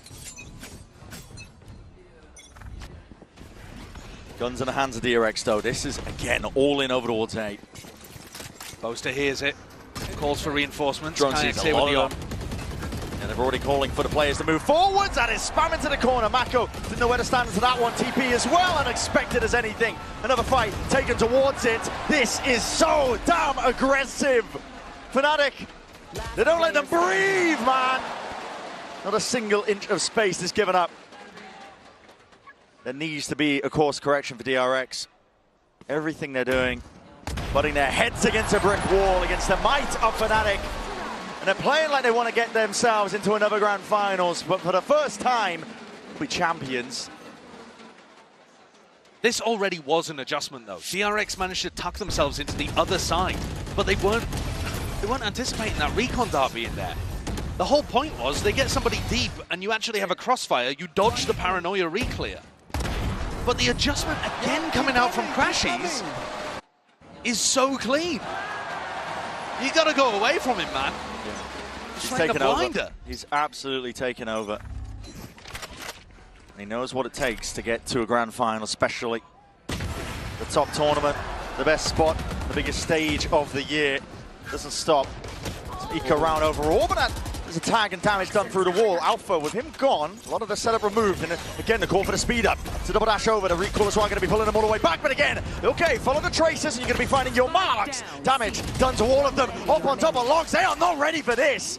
PaperX, or excuse me, DRX, giving glimpses of PaperX with the way that they're bloody playing. But Crashy, still a danger player. Lays it in towards the back, but he's just one man. What can he do? Lights up. Knows where the 2 players stand. TP across. This is a crossfire setup. Flash forward to the fight taken. And there it is. Player removed. Massacre Thrifty. I'm surprised at DRX, man. The pace like that has not been working out for them, but they are not to be dismayed. I mean, the fast pace has been working once they get to a site, and I think that's the big difference, right? They increase the tempo as they hit the site and know where all of the defenders are. It's a much deeper fight that they're taking into people towards the back of C.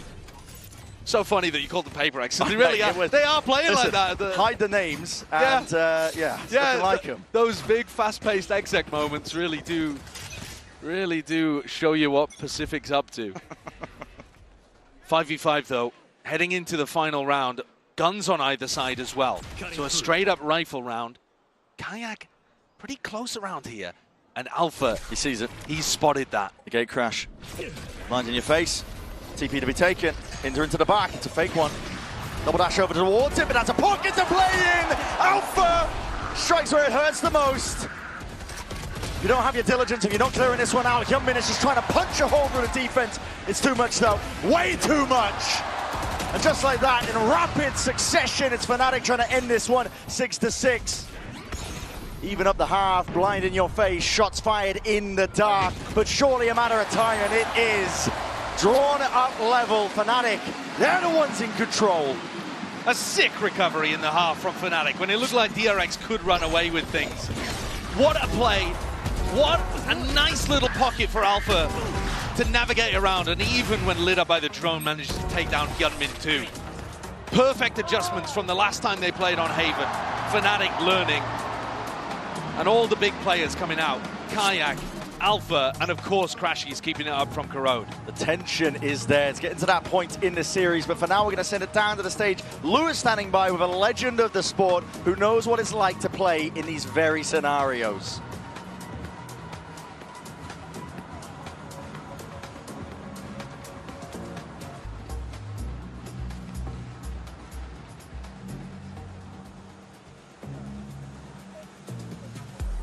Et encore deux légendes du jeu m'ont rejoint. Two big faces of Valorant history just joined me, Sassy and TCK. First of all, it's a pleasure to have you here. Oi, bem-vindo a Paris. I'm trying my best Portuguese, guys. First of all, Sassy, I wanted to ask you, you've been on these big stages, right, for several times in your career with Sentinels, with Loud. So what makes the difference on those big days? Is it just shooting better, or is there more to that? I mean, Champions is a big difference, you know, like the stage, the crowd, especially here in France. Man, this is so loud right now. I've never seen that before, and I think this is the most beautiful stage that the Champs have ever seen. And I think the crowd agrees with you on that. Donc ouais, effectivement, qu'est-ce qui fait la différence ces jours-là? Est-ce qu'il faut juste être plus fort? Eh ben non, en vrai, tu joues avec le public. J'ai jamais vu un public comme le public français. Donc faites aussi du bruit pour Sassy, mesdames, messieurs, s'il vous plaît. And TCK, we speak about the French community, but I want to speak about the Brazilian community. You guys are so passionate about FPS, always smiling, always cheerful. So what makes you build difference? Where does this passion come from in Brazil? I think since the old days, Brazilian has always shown a really good FPS gameplay. So I think it's not different from Valorant. Sass is here to tell this story, right? And yeah, franchement, merci de l'opportunité. Je suis très ravi d'être ici.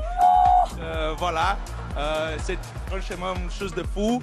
Cette mèche, ça va être 50-50. Et oui, tout le Brésilien aime l'FPS. Et moi et Sassy, on est franchement très heureux, très ravis d'être ici. Donc voilà. Merci beaucoup. What an insane French from TCK. Thank you for that.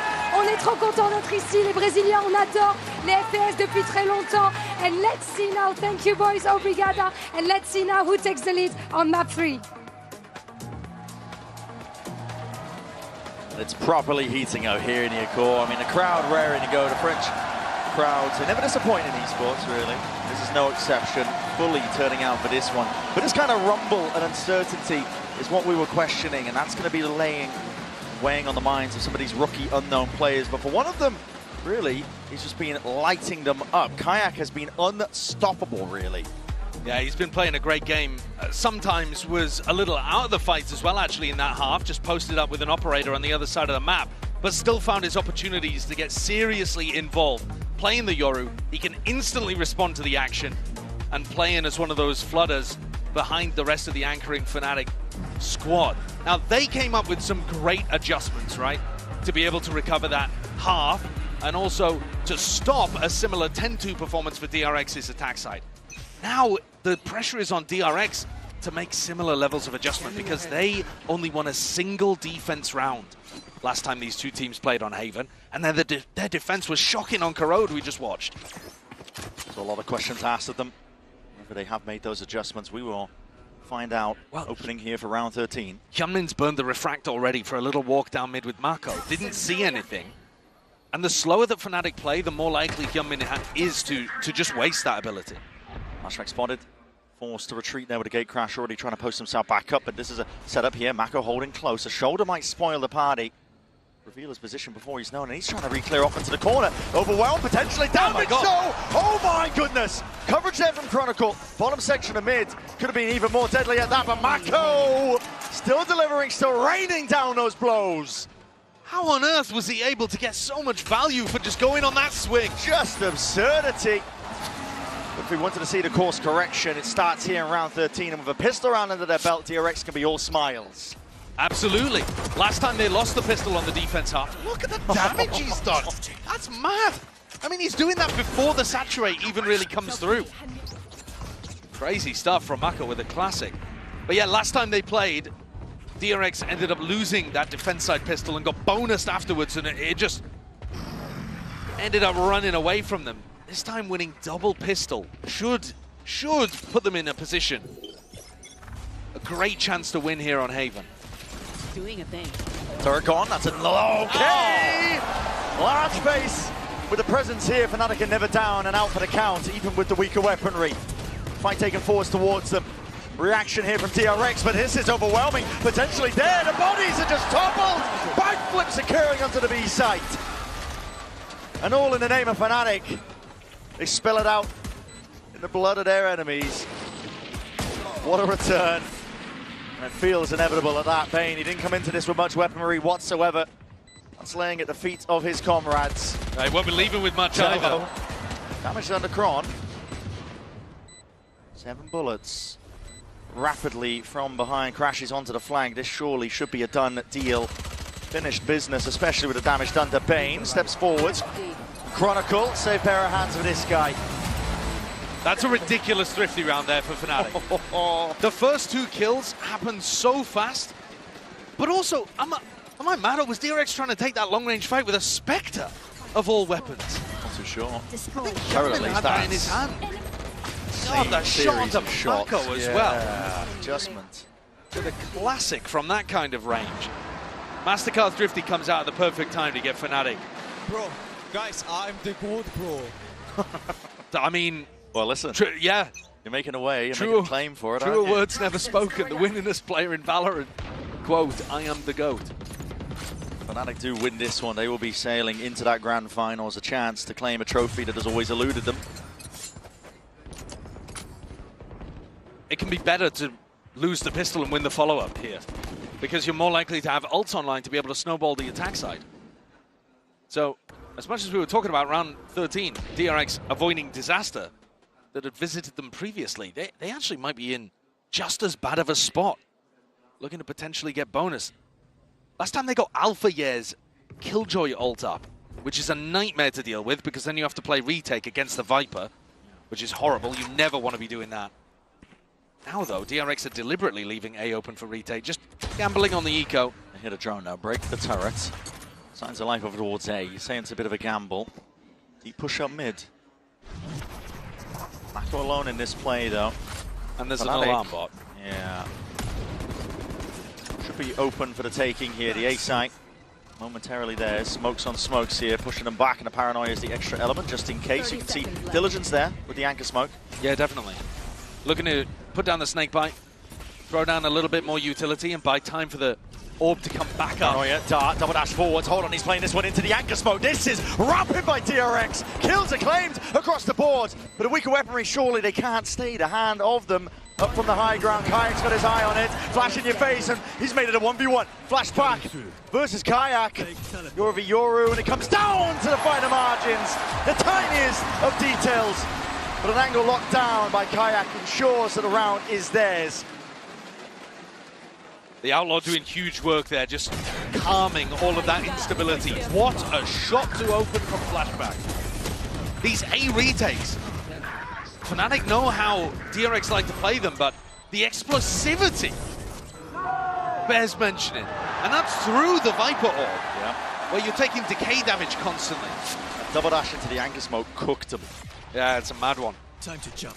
But at the same time, it's Fnatic who are still in a bit of control with an opportunity to go for...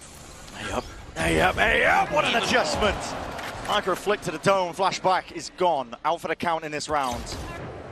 Deep push down mid, that's the IGL done. Bleeding out now is DRX. They need to find a way to stem it entirely. They're taking risks. They're looking to try to take the fights early on. Here comes Freeing again. One of them's got to work for DRX to have any hope. Freeing, in fact, I have the spike. Not actually catching contact just then. But he's managed to get a deep walk up, and the alarm bot not here. They spotted it earlier. Stack of bodies. Freeing has to be the playmaker if there's any chance for DRX in this one. Potentially hearing with the sound cues, but guns out, well trained, return of it. Trying to tip-tap again. Good movement overall. Rightful aim of Alfia is intact. Players are spotted though. Our alarm bots triggered. That's going to be alerting it and calling for the speed up now. Fnatic are getting a move on. They don't know that there's two on the flank, but Alpha puts down the turret just to make sure. Fnatic fully in control. The Viper not present in this post plant, but the numbers are just overwhelming. I mean, DRX are already looking to save, I think. Yeah. You have to. This round was so many individual risks. A Flashback getting himself tucked down short. I quite like the idea of that. I think that's the kind of thing that Yoru needs to be doing. Contesting the space that Chronicle wants to try to create in A short. It's the trouble though. But then when he goes down, it just starts a cascade of other people feeling like they have to take risks. Exactly. Too. Stepping up to be the hero to try and salvage the round. Fnatic, they love it when teams play into them in that way, in that fashion. They've got discipline. Yeah. Could you think of a worse team to trickle into than Fnatic when they're running a slow, disciplined default? They're going to be holding a slow default for like a minute. Yeah. Still not up to a remarkable ult snowball here, Fnatic. Most of the points going into Chronicle's ult, which you need the site for, you're looking towards people like Kayak or Alpha to really start the snowball, because those ults get you in, crack open the sites. So DRX still with at least one more opportunity to try to stabilize before Fnatic run away with things, but it's the EMEA team who are in control right now. Good time for the timeout here for DRX as well, because as we said, I mean, Fnatic are in control. They've been in the driving seat. Past few rounds, outside of round 13, a blip on the radar in terms of pistol round earned up, immediately answered back by Fnatic with a thrifty win. And it's just been a string of rounds. I mean, round 6 onwards, they have been dominant, in control of the map. And it's that middle ground territory in the marathon that is a best of 5, that these are the moments where you look back at it on the other side of a series like this and you're left with regret. It's important for DRX, if they can, to turn the tide of the fight before it gets out of hand. They need to play and put everything out there. I'm looking at the way in which DRX are composing themselves, holding themselves on stage. Every time Fnatic win a big round, they're out of their seats. They're jumping up. Boaster fired up, but Alpha as well. Plenty of the players stood up. Something that Achilles was pointing out to me last night. Mako, don't think I've ever seen him jump out of his seat and pop off. He's a calm guy. He's a stoic giant. He is. He's the gentle giant of DRX. Been with them through thick and through thin, but you never really see him rallying the team's energy up in the same way. For that, they tend to rely on Bane. I'd like to see DRX, if they are able to win a couple of rounds here, try to really focus on getting that feeling of a comeback happening. Tension is there. It's an A-lobby fight that's going to be called for here by DRX. A lot of util being thrown in to make sure that they can try and win this one out. It's given up and conceded the space by Fnatic. Very willing to absorb it, look in other directions, see where the cracks in the defense might lie. Placing swarm grenade. Swarm grenade out. The clearance. I mean, Alpha's very much alone when he's taking a fight like this, and he could be overwhelmed rapidly. And look at that. With the rifle in hand, it's Yeoman who will lead that charge. There's only 2 of them in the hands of these players. Swapping around with the weaponry as well. That Outlaw will hit the deck. Oh, Mako's on 1 HP. God almighty. I mean, he needs to chill in that position. It's a 5v4. You don't need to try to double down. The weaponry's not great, though, and that might have been why he was trying to take the incentive further and further. Deep drone. wants it out, but again, there's that uncertainty here for DRX, and it's all about how they hold on to this one. It's Bane and Mako, though, the ones without guns, and they're trying to find this one. Mako, bullet to the back of the head. No surviving that one, big reveal, and they are just so damn unaware. Crashies looking to take over this. He's a big game player, and he makes big game decisions. He's just contacted fully in on A. With the pit drop down as well, that surely should be it. Flashback attempts to be that playmaker. Inserts himself back in when Chronicle was occupied with the ult, but to no avail. Hyunmin and Free now left in that 2v3. Dire straits. Gotta try and spot where these players could be behind him, but again, there's so much to account for. And Hyunmin's not even attempting this. No. So it was all on Freeing, hitting something completely bonkers. What a play, what a risk to take for Crashies there, to just walk in. As he starts to walk up long, I think he hears a piece of recon utility and so realizes where Bane is playing from, and just catches Mako completely in the back too. DRX not anticipating it, not thinking that Fnatic would go for something unusual off the wall like that. I mean, there's a major weak spot right now at DRX, is that, listen, when their money is bad, and they're working with just pistols, maybe a rifle or two, you don't see the same level of creativity that you do from other teams. They're left drifting around like this, uncertain of where they should really be holding. I think their early round idea was quite good. I like the trap play over towards B main to put pressure onto Alpha. It just never went from there into anything else. Yeah. They weren't immediately trying to be proactive, and the body language is not good out there. It's telling a lot, doesn't it? That's an eco round. DRX have been trying to play this one game at a time, is how they've been handling the entire tournament, understanding that they are the underdogs. And that's your vibes merchant, by the way, Bane. Head hanging low. Down with the reveal. Operator in the hands of Hyunmin. This is a big investment. It's all in. Round 18 and we're still not up to Kayak or Alfier's ultimate. Still playing these rounds. Right. Broken. Clone. Takes a bullet to the chest there. Hyunmin will be forced to respect that line, and everybody's scurrying away from that. They see signs from the operator. Moving over towards C. Good jump spot, Freeing. He's going to get some information off the back of it. And Alpha now is going to have his lockdown available. So you can use this one in Cubby, or you could use it in post-plan. But I think Cubby seems like a good idea to try to take the site. Gate crash. It's heard and broken. That's going to be looking to dismantle most of this one coming through, but there's a dart not broken in time. Hunter's Fury is going to be used to supplement, but no way off the mark. It's Fnatic who don't want to play into this one. A mad dash scurrying away from the action. Well, Bane's just used his ult as well, so now Alpha has a completely free one. That's going to be heard. But the question is, where is it? Lying in wait, heaven or hell. It's a guessing game right now, and Bane has to win this fight out. It's a critical one. 30 seconds left. Revealing area. The IGL down and out. This is 27 seconds what left are they into cooking? the round. What are they cooking? Hyunmin still lying here. Hinder drop down on top of it. The spike is lying in retreat. Ooming and ahhing, moving around the map. It's onto Alpha now to see if he can carve out that spot, but Mako is not to be removed. Cemented into his spot. The spray now might be messy, but the damage is done. There's no way in hell he's reclaiming that. Mako to make the play when it mattered most, when time was fully against them. And all you got to do is survive. DRX, they stem that bleeding. Get a round on the board at the final hour here. Just to stop Fnatic getting up to 11. This kill is so crucial. Bane up in heaven, taking down Boaster. He dies there. It's an open path to the A site. But Boaster, when he died, had to call so many different pivots back and forth, going into Alpha, over towards Garage. Now they should have something a little simpler, though, because you've got the lockdown. Your opponents can't break it. You should be able to set up a fairly easy, like, A short ult, maybe B cubby ult. And so DRX looking to fight over A lobby, expecting that to be the location. Flashback again. What a shot! Crashes into it. Oh my! The damage done is just overwhelming. It's too much to counteract. It's taking absolutely everything for DRX to remain in the game. The Fnatic are so willing to just walk all over them. As soon as there's a little bit of extra pressure, that saturate through early. Everyone on Fnatic guns out, watching for the squad.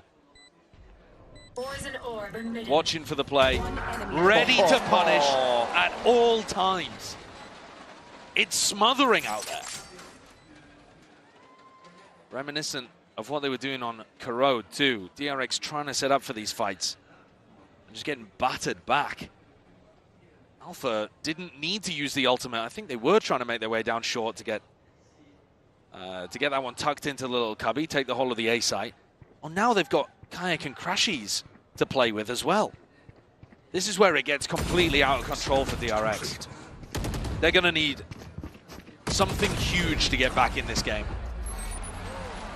Not even a consolation prize, but weapons be carried into the next. You're right, Josh. They need a major adjustment. Or a single player who just decides that they can't lose here on Haven. It's this A lurk wall as well, though. It's causing so many issues. You see every single round so far, most of the time trying to contest over towards A short. DRX are never favored. No, Fnatic are so good at playing around it. They just know the angles. I mean, they're hitting some outrageous shots too. Kayaks onto Hyunmin was filth. DRX force with Bane on a Sheriff.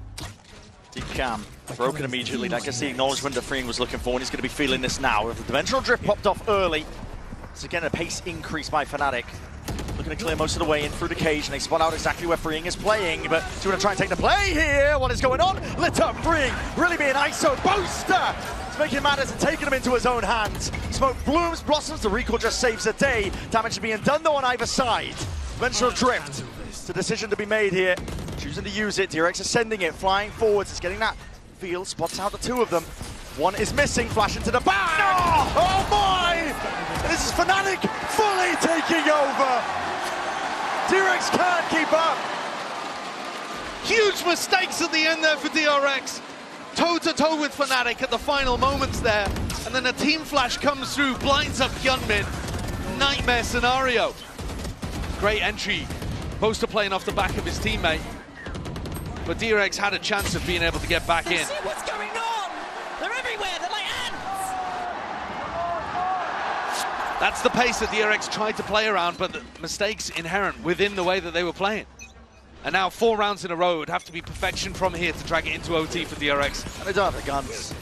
There's no chance in a position like this, but with Alpha down and out. Well, you asked for a hero. Flashback was that early in the tournament for DRX. Steps up, drone spots it, taking that fight, taking it 5 forwards, not the gun for the job. Guardian just can't do it. It's a lot of damage done. Kayak barely alive, but his DRX players now making sure to seal up the gaps. Fnatic playing slightly faster, going deeper, and offering DRX early fights, early engagements. There's no reason to take risks still. No. The 2 players up, Freeing is very far forwards. Yeah, in a 5v3, just drop back and play off.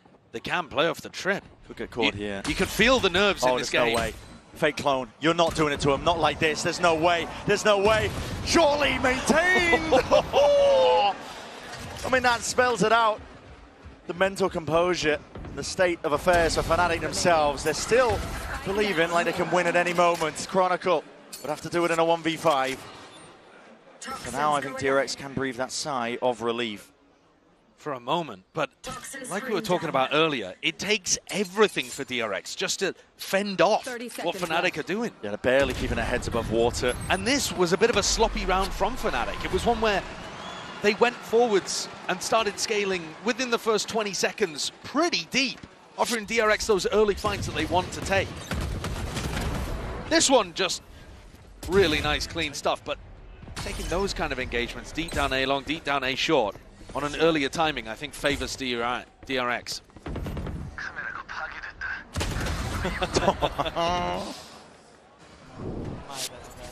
Can Fnatic find the patience in a nervy situation for both teams to just close this out cleanly? Althea and Chronicle's ults should be a slam dunk combo. The argument still there, as you said, the ultimate's building up. Paranoia trap play down short here. Mako try and make a play for it off of whose contact. Well, there it is. So going to take the swing. It's not a favoured fight, is it? Fnatic again are just so happy to put the wall back up, apply that pressure constantly. But think about if Fnatic had gone for that aggressive pace again. They may well have been caught by that, but this time slowing things down and baiting out the early skirmish from DRX. In minute 10, this is both recon tools using for reclear and to no avail. Bane might be baited into a false sense of security. He might think this is not clear at all. He's taking a jiggle though. Still playing with that caution. It's actually short that I'm more worried about as well, because that's the best position for Alfier's ultimate. And so they're escorting him. VIP. Gonna know that the fight could be taken here. That's an ult as well. Claimed out into the corner. Hinder dropped down at their feet. Drone tags. A lot of damage done. Hyunmin could be in a spot of bother. Calling for the call. What a shot is that? Just takes a peek anyway. It's a predictable play with a lockdown now. It's going to clear out most of the way into the A site. DRX, how do they play it? How do you get back in against Chronicles? Oh, they're going to waylay all this. They're going to try and fight this. There's 3 seconds left. Used just to try and slow down the approach to make sure that they can't scale, but that is entertainment into the back anyway. We fake pressure. DRX holding it down, rooted to the spot, unwilling to give an inch. And time bled out of them. There's no pivot options, so no chance for it. DRX are finding ways to claw back in. What a sick read from DRX there. There is a tiny gap for them to be able to play in heaven and in hell. And the waylay afforded them that opportunity to run backwards, dodge the lockdown. Only one really person smart. getting detained. It's the exact same lockdown that Alfia ran against them in round 15 last time they played on Haven. And they got bonused against it. So that's going to stick in the back of your mind and going to be one of the things that you make specific counter plans to. I'm all out. It just so happens that Hyunmin had the perfect moment, though. Even the clone got detained. Yeah, to pull something together on the fly. Smart stuff. But that's only half of the necessary rounds that DRX needed to get this to overtime. They had to be perfect for 4 in a row. I think Fnatic have got a real question here, though, of whether or not you want to force. Yeah, take a fight to them. I think if you force by this round, you're going to have a bit of dodgy weaponry for both of the rounds coming up. Yeah, you're almost guaranteeing OT. Yeah, it's a tough one. Because they can get proper weapons for everyone apart from, I think, a single Guardian. So it's not a bad buy. It's just not perfect. And then your economy is going to be on the rocks for a potential round 24. Have more chances. Yeah, have they got something special in the bank? Have they got an idea that they can rely on from the coaching staff? Has Boaster got a read? Time was taken for this purpose. Put this map to bed. The lead in the series in this lower finals against the scrappy underdogs that no one expected to be here. 4-seeded team from Pacific, but they are carrying the hopes and dreams of their region alive, and the same could be said for Fnatic. Fnatic have decided to force Brent. Guardian, Bulldog coming into this round. Risky. Bit of money in the bank left trailing. Might not be an all-in. That is faster to saturate, and that dart.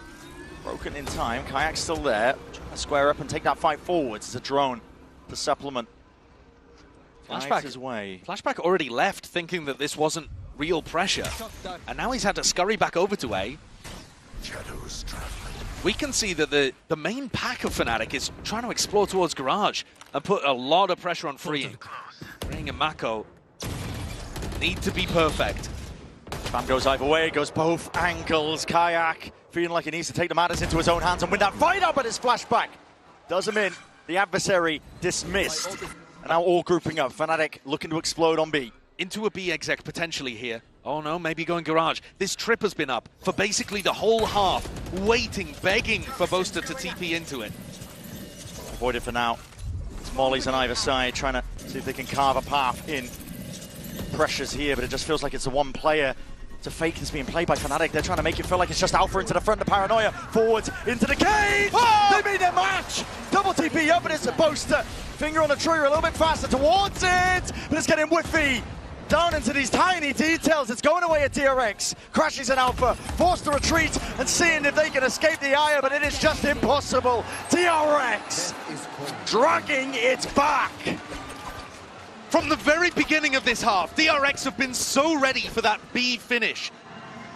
Again, something very clear that they've noticed from the previous match. The problem is that massive skirmish over towards A lobby, they haven't been able to win consistently enough to force Fnatic here. 30 seconds left.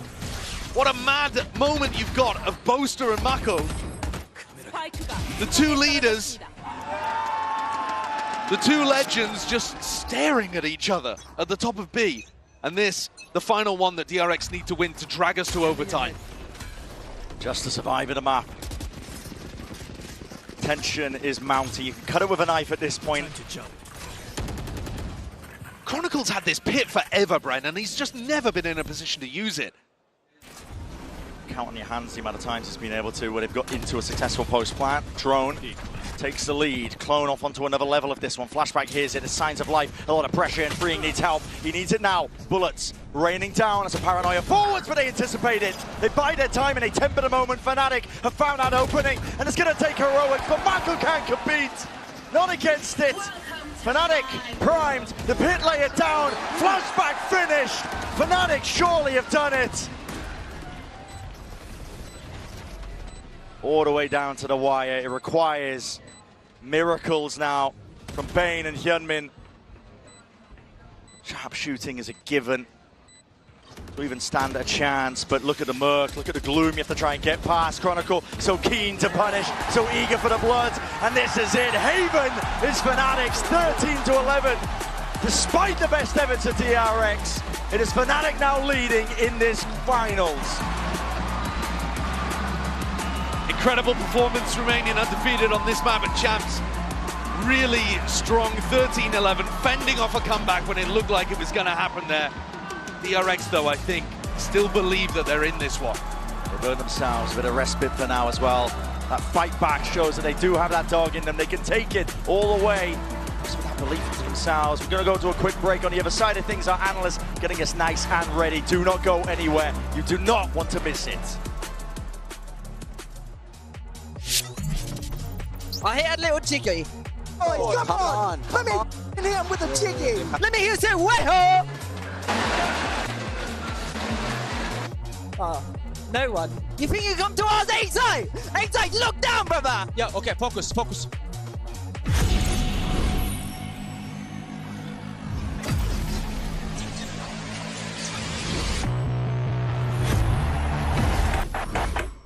Got the new iPhone 17 Pro, and Verizon picked up the tab. No way. That's me. Handsome and hilarious. It's a rare combo. New and existing customers can get the new iPhone 17 Pro on us, on the best 5G network. I mean, where else would I get it, right? Esports World Cup, where we are starting off with Valorant. If you want to win, you have to win against the best. So looking for revenge.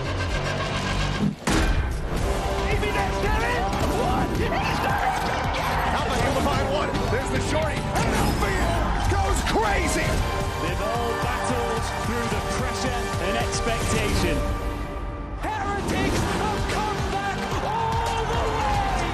Finally we won, finally! Yeah, let's go.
NCCU. NCCU. NCCU. NCCU. NCCU. NCCU is right for you. This program is the world's only postgraduate program combining applied economics with social development. The keywords for my program is international. The iMix program is the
think we crumbled under stress in our match against NRG. Just didn't do well as a team. Like individually we could pop off sometimes, but you can't always rely on that, honestly. I think NRG played well, like for them as being kind of an underdog team coming from Americas, like no one was expecting them to do that well, and happily for America's fans they did. And obviously respect to their rookies, because like Scuba and Bro played really well against us. I think for doing a good rematch against NRG, we don't really need to change that much except in terms of our game plan, strategies, maybe even individual gameplay, but we just need to focus on how to deal with the stress and be better as a team, I believe. OT, can he do it again? It looks like he's starting well. Good follow-up, great kill. Oh my God! DRX, we respect them and Human. I think he's doing very great job. Like in DRX, he is sometimes their Ritter or Saver, their duelist Flashback and Human. They're both kind of rookies in international stage. Big respect that they're doing that on this stage, and like they're just super strong. So we respect them, but we will do our stuff properly in order to win this match.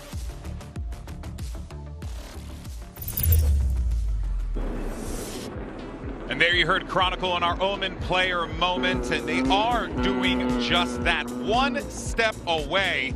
And that is a slow motion for the ages. Oh, man. All right, folks, welcome back here to the desk as we look to break things down. We're at the midpoint of this series. Golden Boy here alongside Kukuka as well as Pao and Mimi to break it all down. Let's go ahead, though, and dive right into this one, because we were seeing, Bea, a DRX that, after getting absolutely trounced in that map 2, came out swinging. But if there's one thing we know about Fnatic, you can never count them out. Yeah, they started off pretty strong, and we wanted to take a look at one of the rounds when Fnatic starts bringing it back. I think that DRX was very concise in the way that they wanted to play from the attack. The way that they wanted to deal with the Viper was one of our questions going into that. But Pal, this round definitely set the tone for what was about to come from Fnatic. This was fantastic. This came straight out of Fnatic's first time out in the map. And they changed a lot about how they positioned some of their players. They put Crashies towards A, they got him pushing up really early, and it allowed them to get into this early pre-flank position, use Crashies Sober Drone to get them right up close to that site. Yeah, and if you look at this series as well, it's been a DRX who I think is coming with really good game plans to most of these maps. Obviously, the second was very different, getting absolutely stomped there, but they had such good ideas for how they wanted to run their pistols, their bonus. They won that in the first half here, but then Fnatic, that first time out, I think is always like the critical point in these maps, and they're so good at very quickly finding that right adjustment and very quickly getting back into these matches. Where did you feel like DRX was really struggling? Because it felt like those A-long fights, you know, they were trying to make those things happen there. What can you make with that one, Mimi? Yeah, I mean, I think that DRX with this composition, a lot of what they want to do is try and find an isolated player and run them over with the double dive. That's what works so well for them if they can get in positions hard side exact. So what Fnatic was doing really great was disrupting them by picking timings in the mid round to fight into them. And instead of allowing DRX to walk up and run whatever exec they want or to isolate a player on an extremity, Fnatic's instead finding the right timings to re-clear space and punish DRX while they're setting up for the own style of play that they want. And especially with this round, you see that DRX, you remember Boaster saying they don't really mid-round. We expect them to commit to the side after they've made a little bit of noise, and I think that Fnatic dealt with that very, very well. I felt that, honestly, Kayak was going to be even more of a win condition. I think that, of course, he did have a massive impact in this game, but also, we saw a bit from the first half, but also in the second half, with them having the Viper wall, for DRX, it was so difficult to fight that part of the map, but at the end, it just led to a massive lead. I think that what you spoke about there with Kayak, he was not necessarily always involved in a lot of those A re-clears, but it was his positioning that actually facilitated that. When they moved post-timeout, him with the operator towards C long, allowed everyone to then shift across towards the A side of the map, then they could have their numbers there to actually start doing those re-clears. And it worked brilliantly. Yeah, no, it did. And as a result of that, we have Fnatic up 2-1 in this series, just one step closer, one map away from being able to run that one back against NRG in the grand finals, except rather than being the upper final, they're going to be fighting for a trophy. But let's talk about this bind, Bea. What should we be expecting here from Fnatic? What should we be expecting from DRX? From DRX, Mosquito, I assume that is what we see on every single map, so that is what we'd be expecting. On the side of Fnatic, though, and with the break, also knowing that we've seen a couple of the showings of their comp that they were running in the EMEA here as well, and it has not worked. I know that one of them was with Doma, so, you know, we don't We don't talk badly about Doma because we love Doma. That's right. He did his job. And I wonder if we're going to see adjustments there, if they feel like the Tejo is going to be enough to stop the... I think that we saw it coming from G2, and I think that the drone is extremely strong against this composition. I don't know if they're going to double down, though. Yeah, I do really like that Teo. I think he has the best drone in the game right now. With the range you have, especially on a map like this, you can full clear down long with it. You get the suppression onto the Yoru as well. For DRX, on their attack sides at least, they really like to go for a lot of places to try and catch a player on an extremity. Normally, you're going to have someone who's playing towards long. Normally, your initiator player probably crashes here on the fade, who's always trying to dog that, keep that space. They have a lot of ideas to punish with the Mosquito and send in with the slow, double dive on that player and punish them. But I think Fnatic have already shown really great awareness of the set plays that DRX likes to run. So I think they're going to have to dive a little bit deeper here, even if this is a map that tends to play very well to that harder execute style. Where are they coming from altogether? Were they going to stage together? I mean, are we not going to talk about them? You could speculate. You can speculate wherever you want. You know what I mean? Go for it, Powder. You had a they just like doing their thing, especially with those two. They're going everywhere together. But no, going back to the point you're making, Mimi, of having to actually do that little bit more extra work. You're right. Fnatic should be more than capable of dealing with that early round, more direct aggression coming out of DRX with their comp, and then being able to use the Fade, use the drone that you spoke about on the Tejo as well, to be able to take that information, make their reads in the middle of the rounds, and then get their numbers towards wherever DRX want to be finishing. We know that after map 3 and on a best of 5, everything comes down to a lot of mental. Maps have been extremely close. Oh, look, that is Milan's mom and Jake's mom and Boaster's mom. Oh, that is so sweet with their jerseys and everything. But yeah, going back to what I was saying, sorry. The mental is going to be the most important thing. And right now we have to look at DRX. They are the ones having this miracle run. Not a lot of eyes onto them and not many people believe in at first. But of course, they want to take this map. But they do have the upper hand of being very comfortable on it. But to me, again, goes back to Alpha. I think that last time that they played, he was making maybe too many mistakes, so I hope that he's learned from some of those. I do think that the players who need to are stepping up for Fnatic. You've seen confidence from guys like Kayak, guys like Alpha, who maybe aren't having like insane stats overall, but are still having those rounds where they just take a risk with extreme confidence and are shutting down DRX early in these rounds. Absolutely. Now, this is where we get into the point in the best of 5. On this amount of pressure, this sort of stage, okay, the plans start to go out the window. The players start to be a little bit more in their own element. They start to rely on these little bits of micro-coordination from their communication, because without that now, things get very, very messy. That's where the focus now must be for all of them. And that's why I think you have to look to the younger players on DRX. Fnatic is a team who has so much experience in these situations, going deep in PO5s for every one of them. Even the newest player in Kayak has had those moments before. But for DRX, this is something new. Only the 3rd best of 5 they've played on a global stage. They've lost the first 2 they played, and this one is with a new roster with fresh players. This is a ton of pressure for these guys. Fresh players, young players, this is what experience is about. Can you keep talking to the guys around you when it counts? I was going to say the same thing. I was looking for who that person is going to be. Talking to Paperthin about it, he was telling me, you know, Bane is like one of those individuals. He's kind of like that emotional center for the team from time to time, and you see it on the stage as well, Bane. You see it on the stage, and I think that we also saw it during the map that we just watched on Haven, that first half. All that aggression that we were seeing, that it was working. The vibes and everything were coming from the side of Vayne. Also, him individually was playing very well, so I agree with you, Alex. And when you're talking about falling back on that micro-coordination, just knowing what's up with your teammate without having to fall back on a strap hook, that really goes to Hyunmin and Flashback for me. DRX's entire read on this tournament was to prioritize these guys on the double duelist with the Waylay. Of course they're going back to it. Both of them didn't have a particularly incredible map 3 of this series. They got smoked on map 2. This is the map where they have to find that form that brought DRX here. Absolutely that. Pressure is on for both of these teams, and they're going for that Mosquito comp as we talked about before. But Fnatic, Bea, one step away from being able to fight for a Masters trophy. This is huge for them. Yeah, it's the first time that they might be able to make it into this grand final. Masters. It's not Masters, and I was like, maybe I'm in Toronto. I don't know anymore. But yeah, one step closer to the first Champs finals for them. We know that Crashies, you're baiting. We're never going to buy that. It's never going to happen. But of course, pound for pound, this should be very comfortable positions for every single one of the players on Fnatic. I still think that for DRX, I need Free stepping up. I think that in the last couple of baskets, he's been having a terrible time. There's memories of moments like this from years before. For Mako, the closest he ever went went to a champs final was against Crashies. That was back when he was on Optic, a very different man, a very different player now, but that opportunity has always eluded him. He's always spoken about wanting for Mako to finally lift that trophy. Had to watch Genji do it last year, had to watch 2 other Pacific teams do it this year. Now, last chance to keep his team in this one, now as a leader. Can Mako call the game that brings the boys to map 5? Let's go ahead and find out. Send it back to your casters. Here's Brent and Sideshow. And not a lot of players get tested quite like this in their careers when you get down to these moments here where it is literally Fnatic in the driving seat, in this lower finals. Now they're on the impetus here. The pressure is all on DRX's shoulders. As a player, listen, you might have experience of Mako up there, but you have young players being formed around this core. And now the question is, how are they going to survive under it all?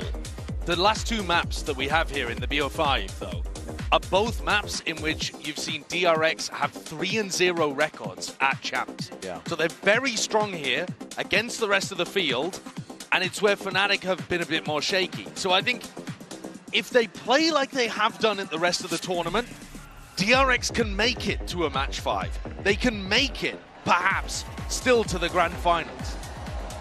But it does come back to what you were saying, the experience, because being able to play like you did in those games that didn't matter as much is a skill in itself. To shake it all off, the pressure, the expectations that you're weighing upon yourselves. Entire tournament long, DRX have been taking it one step at a time, but with an early kill like that, it's all gone to pot. That's greedy, playing for the ult orb. Fnatic, well accustomed to playing in positions like this, in the driving seat, the ball in their court. Freeing feels like he has to make a play. Yeah, and he's potentially almost overstepping himself, barely getting out of there. Escapes and flashback through the teleport, making it feel like it was his clone. Does Crashies clear this corner? He's been diligent, but he backs it up. Time to be taken here by flashback. Potentially against a drone. They've missed each other. Now the onus on flashback to see what he can do. Pressure apply potentially. Xiao's control still there for the DRX, and he's found it. Doesn't wait it out, just wants to take the kill, and a shot straight away. White face in the end, Ghost aim! This is going all over the place. Doesn't matter how much you tip-tap away. B site entirely open now for the taking. He's kind of got that early ground. Yeah, he's so deep, isn't he? And Mako, will it be anticipated? Not quite. Doesn't expect them already to be that deep here. This is DRX getting cut out one step, one player at a time. And now in a 2v4 that will be a nightmare to recover. They don't know if there's a player deep towards elbow. Could be in any positions all around the site. And Crashies still with a bunch of util to work with. Kayak with a flash. Fnatic pushing and pulling on the pistol round, finding those gaps and those openings. And how do you play this? No smoke to work around here. Everybody ingratiated themselves into the deeper corners of the site and the map. Fnatic cleaning up easily as that, only one player dropping. Letting nothing slip here. Early beginnings for Fnatic themselves. And they're a team that want to close this one out. They don't want it to go to distance, not to all 5. I mean, this was just straight up greedy, I think, from Bay. Look at the wide swing, though, from Crashies. Yeah. I mean, that's confidence. That's a player with experience who knows that in big matches, people are just going to shoot too early. They're not going to settle their aim and go for a steady kill. And he can mess with people like that. I need a drop. He's now picked up a Phantom. 3 rifles available for Fnatic in this round. Looking to try to put some pressure over here. Yeah, it's a deep TP through the T. It's a weird one. Yeah, see the gate crash behind. I'm not sure that Fnatic got the read on that either. Potential for flashback to end up in a weird position. Every stack of bodies over the water. Fnatic are trying to make sure that this one lands safely over towards the A. Site Kayak, again, asserting himself, full control over towards that showers area, and it's a fake with a TP. Looking to re-clear this one. Again, needs to be held into the smoke, and right-click and a recall. Not enough to treat. He can dissuade the plan from going down. Fnatic are the ones now once more in control. Don't know where these players are lying.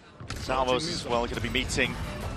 On top of that, C's collected. Right-click there. Hold on, that's a saturator. Does connect. Bullets are landing right now. Pulling apart these players. It's going to be up to players like Kayak to see if they can do anything about it. TP backing away. The Prowler forces the issue, but again, the issue is weaponry. Mako does have the rifle. A tap to force the pull. Kayak again might be expected onto that position. A bit of spam forwards. Again, these kills being rattled across. DRX doing a lot of damage, but it's left up to Mako. Spike already ticking far too out of range. Can't play for the win, but he can play to do the damage. Just making sure that Chronicle goes down with him there. At the end of the day, it's just about that economic damage. DRX looked like they had a chance of being able to get that through, and it shows you how powerful some of this util can be. Because as soon as they landed that saturate, there was an immediate follow-up possible. But here, Fnatic are not going to have the greatest buy heading into the next. They bought 3 rifles there that they were hoping to take with them into the bonus round, and they can't. Boaster actually forcing, which implies he's going to, I don't know, run a Judge or a Stinger or something next round. So they've actually got quite a bit of weaponry to work with, and back to the pistol round idea. White face, that's way too many players to deal with. Another jail card called here by Hyunmin. He's going to be backing all the way out. And Flashback coming to reinforce. Hold on. A fight in showers. Orb tapped, given up and conceded. They want Kayak's online ASAP. Deep drone, that's a saturate refight called for TP. Alba, they've left Alpha out in the middle of nowhere. Boaster! What a step up from the IGL. He forced the Bulldog and he's come away with a potential round win.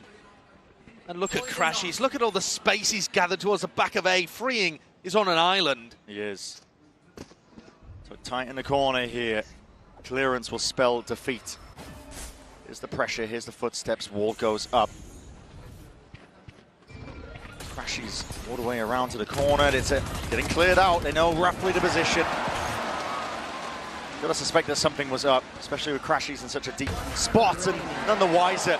Mako again, same as the pistol round, rotating back to the site. Conversion. Doesn't realize how deep somebody is. Spike planted. Crashies is just pushing the very limits of what he can get away with. I think ever since map 2, he's realized that there are gaps in what DRX are doing, whether that be to do with their micro or their macro, and he is testing the very limits of it. He's getting away with murder. The kind of things that you wouldn't expect players to be able to do in less tense environments. Sure, big games like this, normally you're thinking about a safe play, not one to take risks, but... But if you can take the risk, if you're the kind of person that's got the experience and know which risks to take, there's also more mistakes being made in these kind of big games. Yeah. There's more gaps, actually, because people do tense up, because, you know, you run out of mental bandwidth to be able to cover everything. And here, the gap was all the way through lamps. Nobody from B rotated over to try to pick that up. They just left freeing in showers. Already seeing difficulties here for DRX. For Fnatic, it is a dream beginning, potentially a closer of a map. To secure a ticket to the grand finals to get their fated matchup against NRG and a chance to potentially get their hands on a trophy that has always eluded them. They've already done the best that they ever have at a champs. First year, they made it to the quarterfinals, then they took a step further again and made 4th in 2023, and then slid back, and this year, podium finish at the very least. But eyes on the trophy. See the disappointment on the DRX coaches' faces there. Yeah. Not happy with the way that their team's playing it, and it makes sense. Kayak and Flashback taking the duel over towards Showers. Flashback getting the worst end of it and having to leave. The Rifles just chewing them up it. Sheriff's in the hands of these DRX players. It's going to have to be real precise, sharp shooting on their end if they want to see if they can find a way back in. But that orb is conceded, given up, and that's a dimensional drift now earned. It's the danger, especially with these compositions on Bind, easy access to the orbs. You see the ult start to get generated, the war chest brimming with them. Big one, Hyunmin spots it. So Dash to try and disengage away from that, especially with the C's and a snake bite just in time. But looking like he might want to take a fight forwards anyway. Saturates there. Prowler meets Prowler. Salva's at the back in a dimensional drift as well. This is highlighting the position. Hyunmin, he's not sharp enough, not quick enough at all. Needs to be that back of the Bane's position completely highlighted. Pinpoint accuracy and pointed out by that dimensional drift. And now you're seeing it. I mean, Fnatic are just, again, all the momentum behind them, the wind in their sails, taken from Haven to now, all the way to Bind. Yeah, they're running away with things, but I think there is a small silver lining in this round that DRX, the pressure over towards Garden, did actually force out that dimensional drift from Kayak that they accessed by the Showers ult orb earlier on. So, Fnatic at the next rifle round, the one that really matters for DRX, are not going to have that huge ult to be able to turn the tide, or rather keep the tide going in their favor. It is obviously a disaster start for DRX, but I guess my point is it could be worse. DRX, though, next round, need to find the adaptation. they could try to run a Showers crunch, right? Fnatic have been baiting that they're going to take over towards Showers repeatedly. And then when they're tapping the ult orb, it is Kayak. He's probably still going to escape. But at least you keep control of that area, especially if you do a crunch with your Yoru and you can then TP back over to B. You've got to adapt to what your opponents are doing. And right now, Fnatic are saying loud and clear, we are taking Showers. Another round, same idea. Nobody set up the crunch. Nobody really set up the fight. Hyunmin's just sat inside a Astra Star. I don't really know what's going on DRX. They need some sort of hit back, okay. Sure. That's one way to do it. If just hit the start shot. hitting. Might be signs of life yet. Hyunmin, you are hard committed. Let's get the info he's looking for. There was a smoke blooming in his face just before. 2 recall stars. He might be tempted to push back in. Those recalls might make him think that Fnatic have left. Looking like it, but now disengage, pull back, and away. Well, I think partly the reason why they're happy here is because Bane's jiggle peeking towards B long and getting them good info. So it feels like it's still going to end A. Crashies, hold on, what's going on here? There's fights to be happening across the board. Towards this A site, Sowers are sent flying forwards up into Lamps. Hyunmin, hard committed, tucked tight, and that is insanity! He's up for an ace and around like this! And he's pulled them straight back into the game! What a timing for it. They needed an adjustment. I'm not sure they even had an adjustment strategically, but he just went out there and killed all 5 of the players on Fnatic, so that, I guess, will get the job done. Brent, still though, no one on DRX out of their seats. No one on DRX, from what I could see, particularly popping off either. A quite reserved reaction from Hyunmin. Acing to get the first round on the board. Yeah. To fend off being eliminated from champs. If you're not reacting at least to a play like that, then when are you going to be reacting? I think it spells it out quite clearly. God, he's looking for another fight again. He's just sat inside these Astra Stars. He got it done versus Paper X. DRX played against them the opening match. It looked like Jing was going to be running away with things, and it was Hyunmin to step up. Oh, he activated. He bought enough time for his team to lock in, shake off the nerves. He got 20 kills in that second half. Yeah, he definitely did. Here, though, they've lost B-long control, which I think was crucial for Bane to be able to get that info in the previous and get a 3-player stack on A. Yoru's messing around with the teleports. Fake pressure. Yeah, well, Flashbacks is real, though. He's committed to this one. Chronicle's watching. Chronicle's watching, and look at that. Primed and ready onto it. It's picture perfect with a crosshair placement, and even Bosa with his attack side up, laying claim to his life. There's only so much you can do from a spot like this. Hyunmin might be forcing the issue again. Sidestepped. Out of the ire of it, at least for now.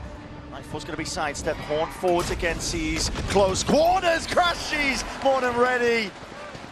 It's going to be that 5th round added up to the tally because Fnatic are not done yet.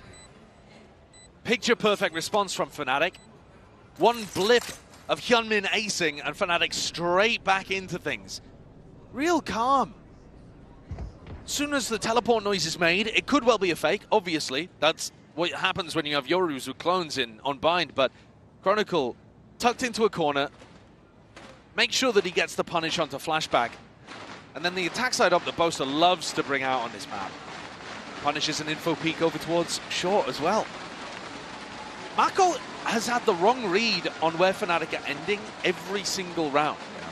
I guess apart from the previous, where Bane was just jiggle peeking B-long. I mean, credit to Fnatic as well. They're throwing in enough misdirection. Yeah. TP in, the deep drone into Showers, making it feel like it could be anywhere else. And look at it, the info peaks. Yeah. It's just DRX trying to put together a clear picture of where Fnatic are. Punish for it. You're playing right into the playbook of Fnatic. There needs to be a timeout, something to cancel out this momentum. And they will deliver. Hitting the panic button here is DRX because this is your last chance. You can't let a team like Fnatic just run all over you. They will take that opportunity all the way to the bitter end of the finish line. And what I'm worried about here, Brent, is that it's not just that DRX are losing and they're down 5-1. They haven't really changed too much. No. They're still trying to do the same kind of stuff where it's like one solo player contesting over towards Showers, no attempt really to crunch, still trying to do the same game plan of Flashback going into the Sands TP. They're not reacting and responding to the changes that Fnatic are throwing out there. They're just running their own style, which is fine if it's working. Terrible idea if it's not. Hyunmin's ace has given him the ult, so that at least is a tool to be able to work with.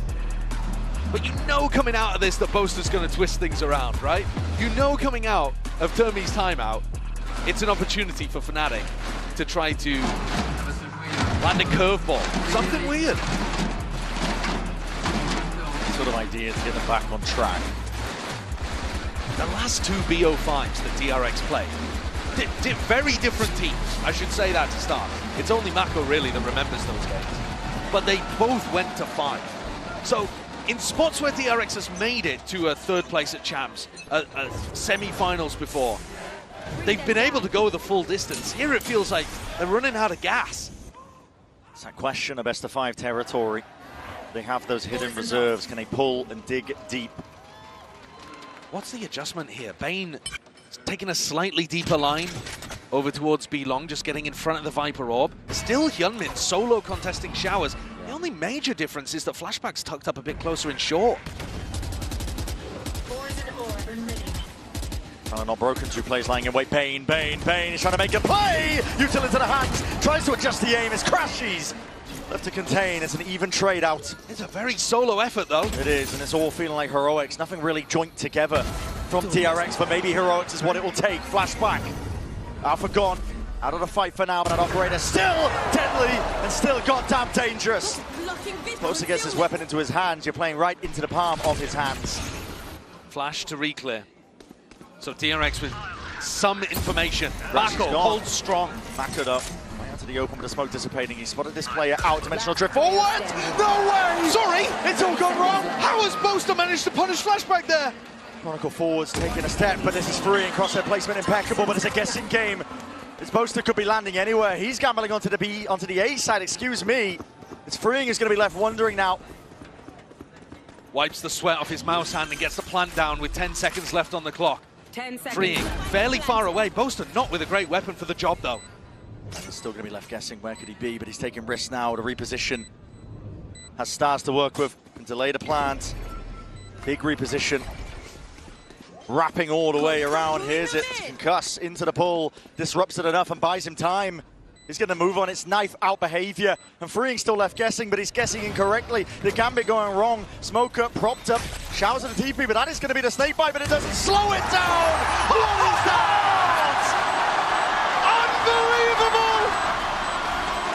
Within a fraction of a second, just as he's about to die, acid creeping up, melting his ankles, he lands the shot.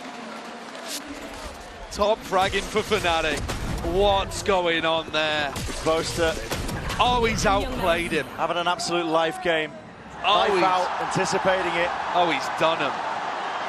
He's 8-3 right now. When Boaster's playing like this, there is no stopping Fnatic.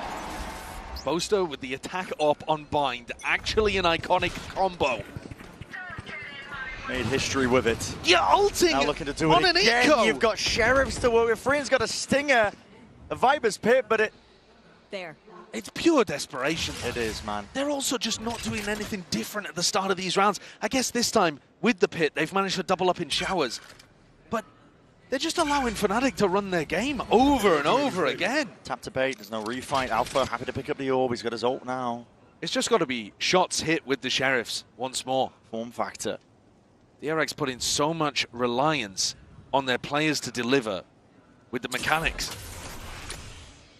Mechanics just isn't enough, though, against a team like Fnatic. Prowler forwards, catches that contact. Bane forced to respect it. Backs himself out. I mean, the way that Fnatic are working, they've had access to the orbs the entire bloody time. Drone's good.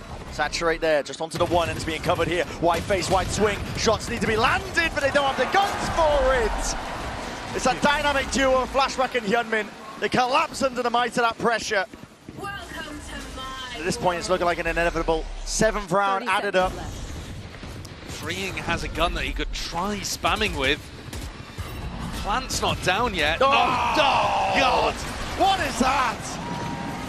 It's fate firmly on the side of Fnatic with plays like this, but they haven't stopped. DRX have been out here running the lower bracket this whole tournament, giant slaying, taking down top seeds left, right, and center. But against the greatest team that we have in Valorant, they are coming up short today. They're looking out of their depth. One enemy remaining. More confidence, more confidence. More confidence. More than confidence? That. Listen. The confidence difference couldn't be bigger. The energy's there, and it feels like an inevitability at this point. DRX, they don't have those hidden reserves. Finally, Bullet something deep, different. This is it. It's a horn play out of the TP, but Flashback taking it one step further. He feels like he needs to take that necessary step. Almost dying for it, almost punished. Barely alive. He's going to be limping into the next engagement. Reposted up. Yeah, Prowler to try to get him on the line. Two players, double Prowler, broken early. Bullets are raining. Chronicle, he's hunting. He knows he's there. Caught into the corner. The defense from Bane. Horn broken. Sees there still. It comes down to the reactions, and he can't handle it. Not against the heat that's being turned up. Crashes. He knows what it takes to deliver a team to a grand finals, especially on the biggest stage of the year. And Kayak can just lie in wait. It's all too predictable. It's all too easy. The DRX are left scrambling, wondering how the hell do we find our way out of this one. Mako with his back against the wall, in a rock in a hard place. It's Crash is just forcing the issue. He's hammering the nails into the coffin with every single kill, with every single round. Spike planted. The 1v4, again, miracle plays ordered up, but can Freeing deliver? One player found, 3 more to deal with. TP's misinformation sowing it into their minds, and what a flicking adjustment again. They can't be stopped at this point. It's Fnatic with that Dayward Destiny. They want that for grand finals. They want that placement there. They want access to a trophy that they've never been able to lift before. They can feel it, can't they? The confidence in which they're taking all of these fights. When you've played enough big games like this, you can tell when your opponent's starting to crumble. And you can keep increasing the pressure. DRX, for once at least, try something different. They tried to pop through that teleport over towards Showers, see if they could set Flashback up. But then the refight trying to get Flashback posted into a Viper Orb, it's like they're not taking a breath and adjusting and thinking about whether or not the decisions they're making make sense. The pressure seems like it has cracked this Korean squad. And Mako, I've got a feel for him because it must be like a nightmare loop happening again. Every time he gets to these kind of positions, they just meet a brick wall. One of the best players ever to never lift a trophy, and this has been their closest chance in a long while yet, but you're exactly right. It's nightmares repeated. He's the one consistent element that's followed from Vision Strikers to DRX the last 5 years of Valorant history. It's been Mako as that centerpiece, but it's all happening again. History repeating itself. They have to turn it around. It has to be now. The final timeout used for interjection, at least on the DRX side of things. Confidence needs to be there. It couldn't be much worse for them. And at this point, they have to put in everything, because you have nothing left on the other side of it. They're obsessed with Showers. DRX determined to try to hold this area, this time with a smoke. Locking it off, and immediately Fnatic realize that something different is happening, start to take the spike in a different direction. And just maneuver around it, like water flowing into the cracks in the pavement. Oh, Peak timing. For a moment there, could have been Mako going down. And this Viper Orb that's been in Bane's face has been horrible for him too. Chronicle keeps putting it up and down, limiting his knowledge and information that he's got access to. It's incredibly static by DRX. Weaker guns, but not willing to take a risk in a moment like this when it could turn it around. No switch up, no change in the confidence. And Armageddon's going to be waiting to layer it down. That's a red carpet rolled out behind, and a deadly one at that. Horn's going to be dealt with. Snakebite as well, the follow-up, and a sees close quarters. Kayak is in and through, and oh man!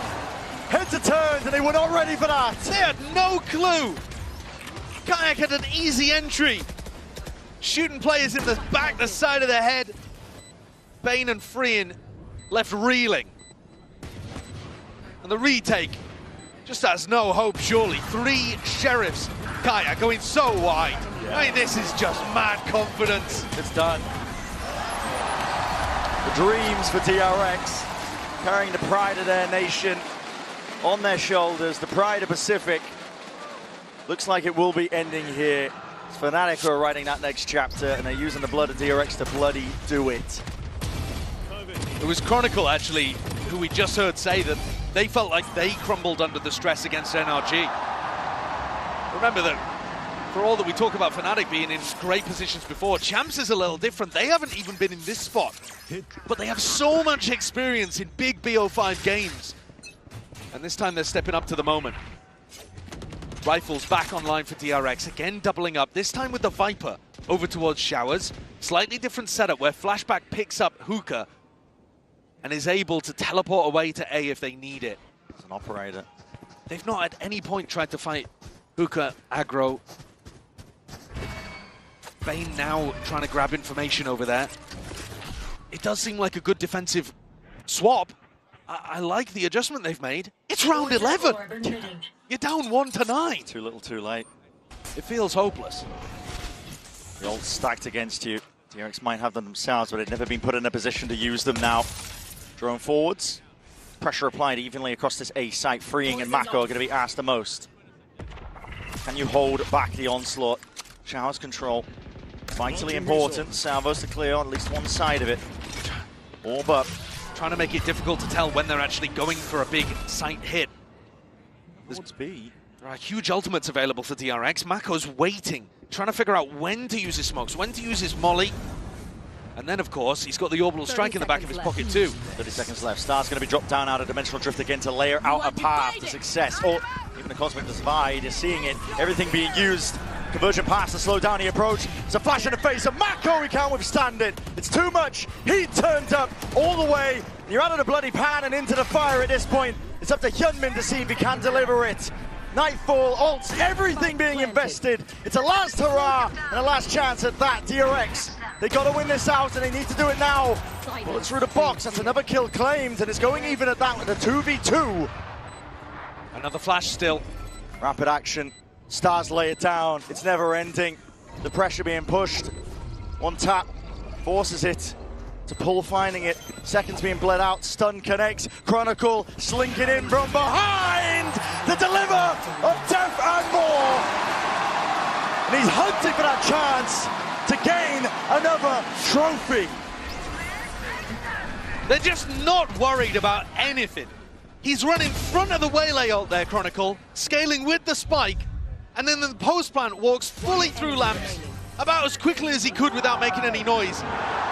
Because he's not scared about being punished. They know they're going to win. I don't even know what I'm doing. Boaster's running out of dance moves. I don't even know. Not enough emote slots at this point. It's 10-1. One more round and a half, but demeanor is just in the dumps for DRX. Nothing they've done is working. Aggro play, white face at that, but straight into the operator. It's a missed shot for Boaster.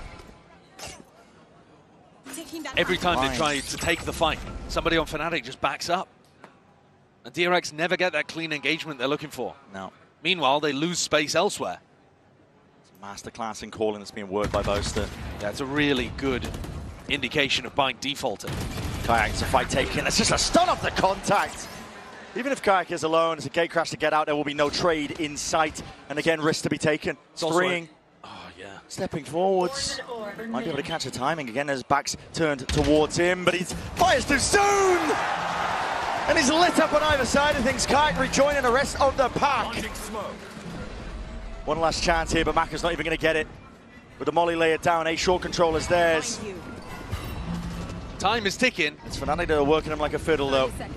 Hyunmin forwards onto the angle. It needs to be sharp, needs to be more. Stunned up into the corner. Alpha takes it. Bane towards the back. It's left into that 2v2.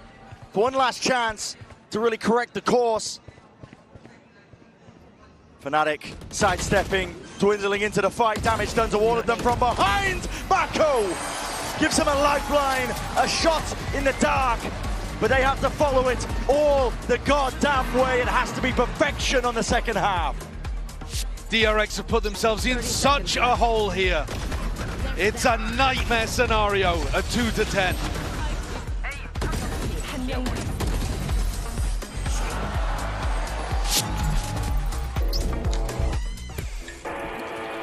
Yeah, let's go.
Fnatic have had accomplishments before. Lock-in, we all remember that. Masters Tokyo.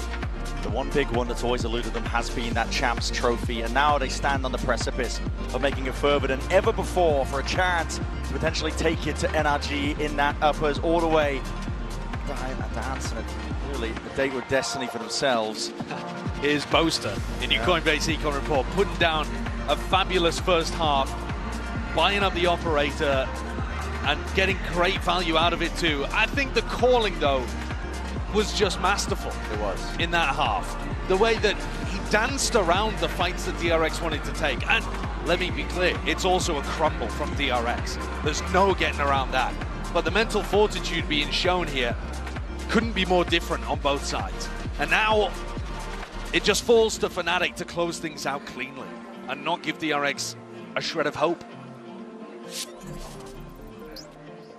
Like most comebacks, it's going to have to start with a pistol round, but I'm not going to sell you it just yet. It's looking all too surmountable. Yeah, it feels very similar to Corrode, where Fnatic were just completely in charge. Timer ticks down, though. Game is afoot. Pressure on immediately here. Deep Horn, Hyunmin wants to take that line.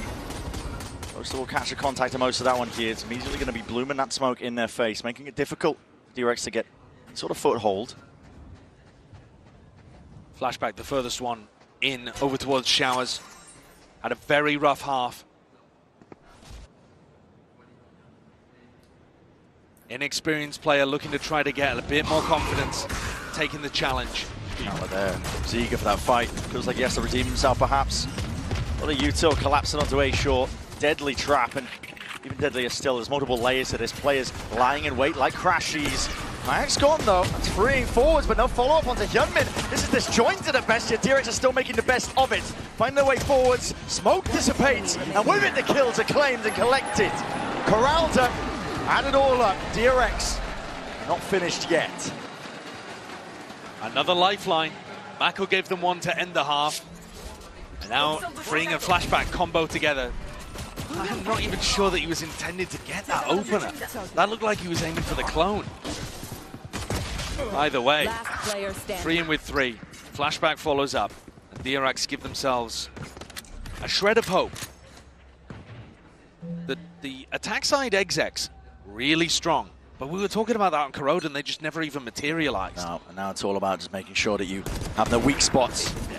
No sore spots. Making sure that you clean out around like this as best as you can when you have that weapon in your hand. Mako, sure not to get overwhelmed. Could have been deadly. We've seen Fnatic thrifty multiple times over the course of this series so far. Yeah, this one doesn't look particularly likely. Crashes and Kayak left with classics. Important that you don't allow a big ult snowball to happen, but Marco's you're not too worried about. It's this buffer. Yeah, it's this kind of dive in that Bosa will have been prepping for. We saw the prep come out on Corrode. I think that's the most similar map in terms of drawing comparisons. But Fnatic were really ready with some crossfire setups to try to punish the way that Hyunmin and Flashback want to get in. If Fnatic have done that level of prep here on Bind, I mean, the game should already be over, we just don't know it. But 10-4, a 6-round lead. It's Fnatic who are known for the comebacks. Fnatic that have pulled it off. Oh, that's a rifle. Hey up. Has to be reclaimed, tapping away. Ghost is there in time. Hands are freeing. Crashy's desperately just trying to throw it off the edge of the map there, I think. He did it. I think, was that a pistol that he recovered? That was a pistol on the ground. Yeah, I don't think he managed to get the rifle back in the end there, actually. So this is the first test for Fnatic. Maintaining composure and dealing with what DRX have got to throw at you. They're just cheering for the gun off the bloody map, man. That's the state of mind that Fnatic are in. They feel like they've already won. Yeah, spirits are high. I think everybody watching feels like they've already won as well. The question is whether DRX can make you doubt. Yeah, they're going to have something to say about it here. Flash and a horn. Lines it up in the face of Crashes, but he does break it in time. Prowler primed, held in hand. That's a miss onto the corner. Flashback being inserted. They're ready to go for this crunch. Look at Alfier's position. He's just backed it up now. He was thinking about going through the TP. Lash Prowler, and there's a squeeze occurring. Out from the short angle, double dash up towards the top. Kayak! Tight. Again, he can't actually escape out of that spot. So the spam is enough with the traces. Chronicle forwards again. Chronicle! My God, man! Flashback now is going to be forced to answer back as best as he can in a spot like this, but it's just too much! The trophy cabinet is brimming for Kron. A man like this, and he's rising to the occasion, to the chance and the challenge to take it all the way. He's a guy that just seems to get better the more the pressure is applied. There's a reason that he's been on winning rosters time and again. I feel it. He's actually going to terminate them. 16-6. Look at some of these shots, how sharp and quick they are. He's just locked in. He really is. He's in the flow state. You don't pull off a comeback against that kind of Chronicle.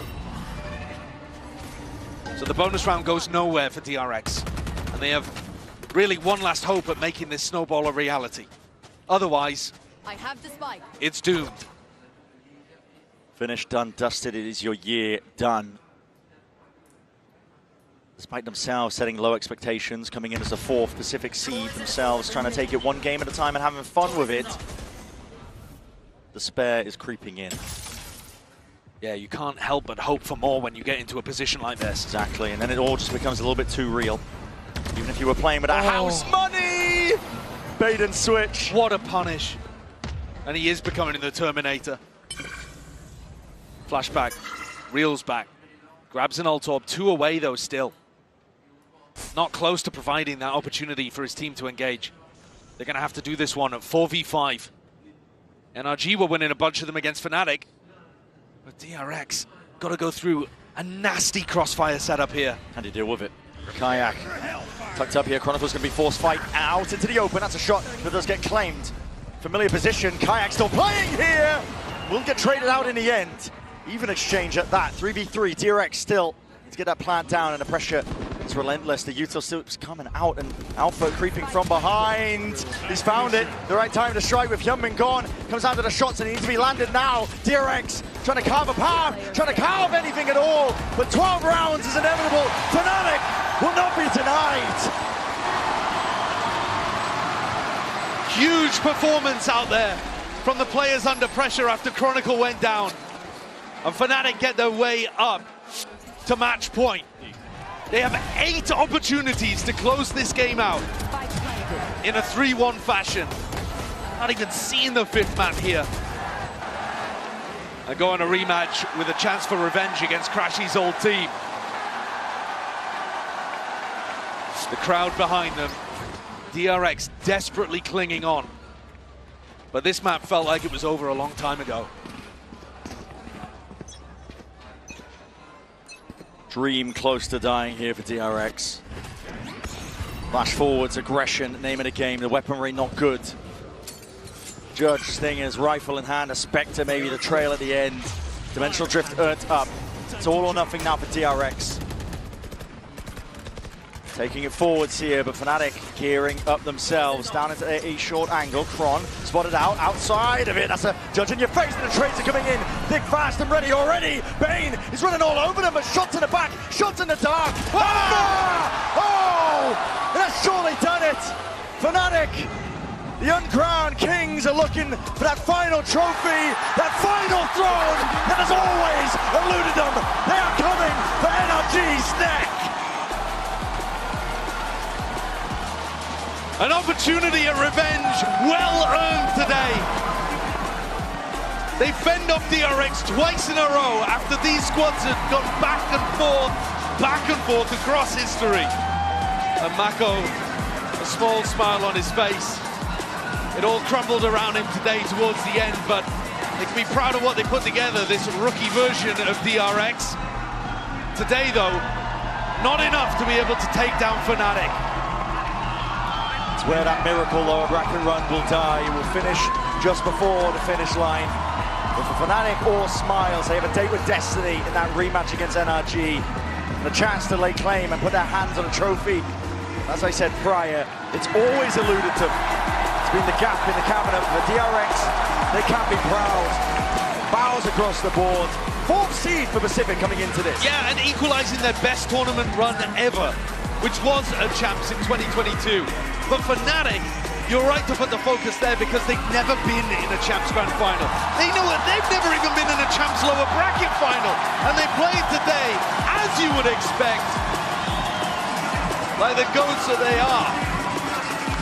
Super experienced, an incredible squad, able to rely on pillars like Chronicle and Crashies who have been in those finals. But Fnatic have been at every single Champs. And this, the first one, where it really feels like they have a chance of being able to win. Yeah, where it feels real, doable for them. Deepest placement they've ever had on the biggest stage in the game.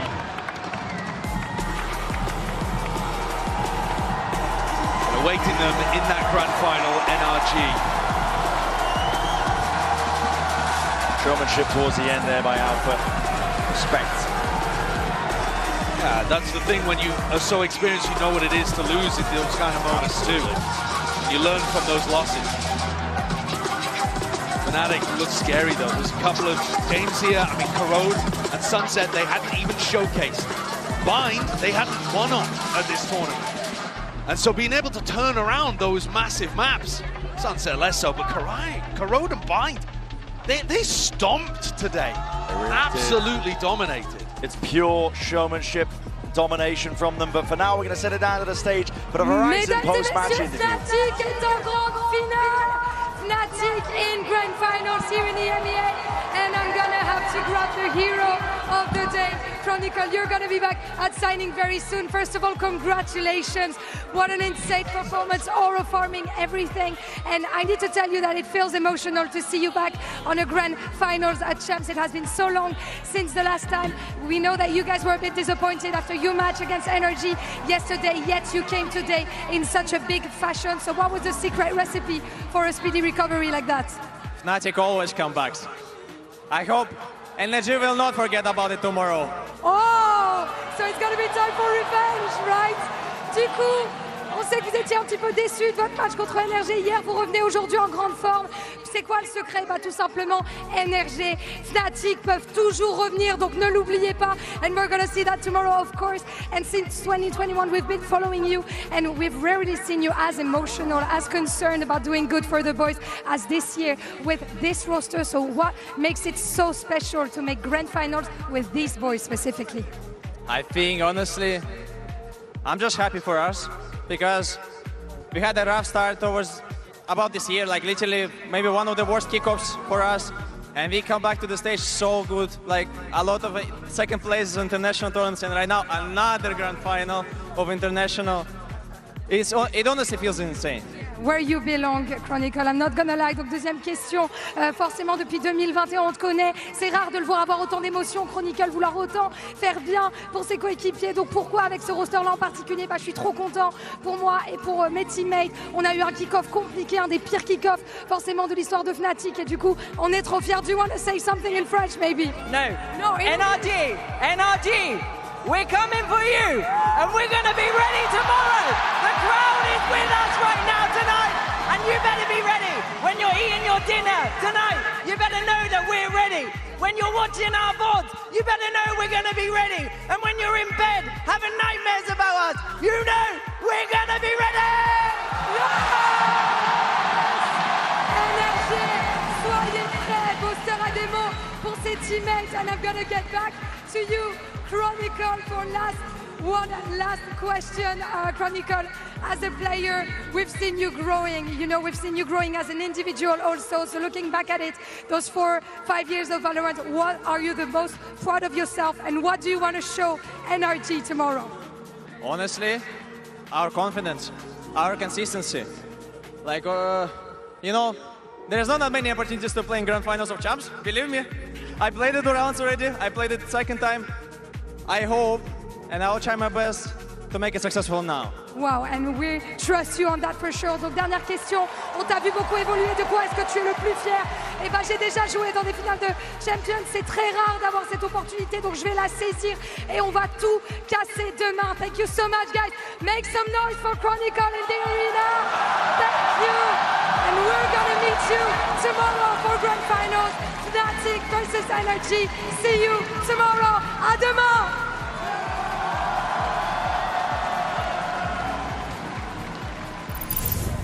Holy moly. Thank you so much for that, Lou. We are now joined by the one and only Alfier. Brother, congratulations. You're going to the finals here at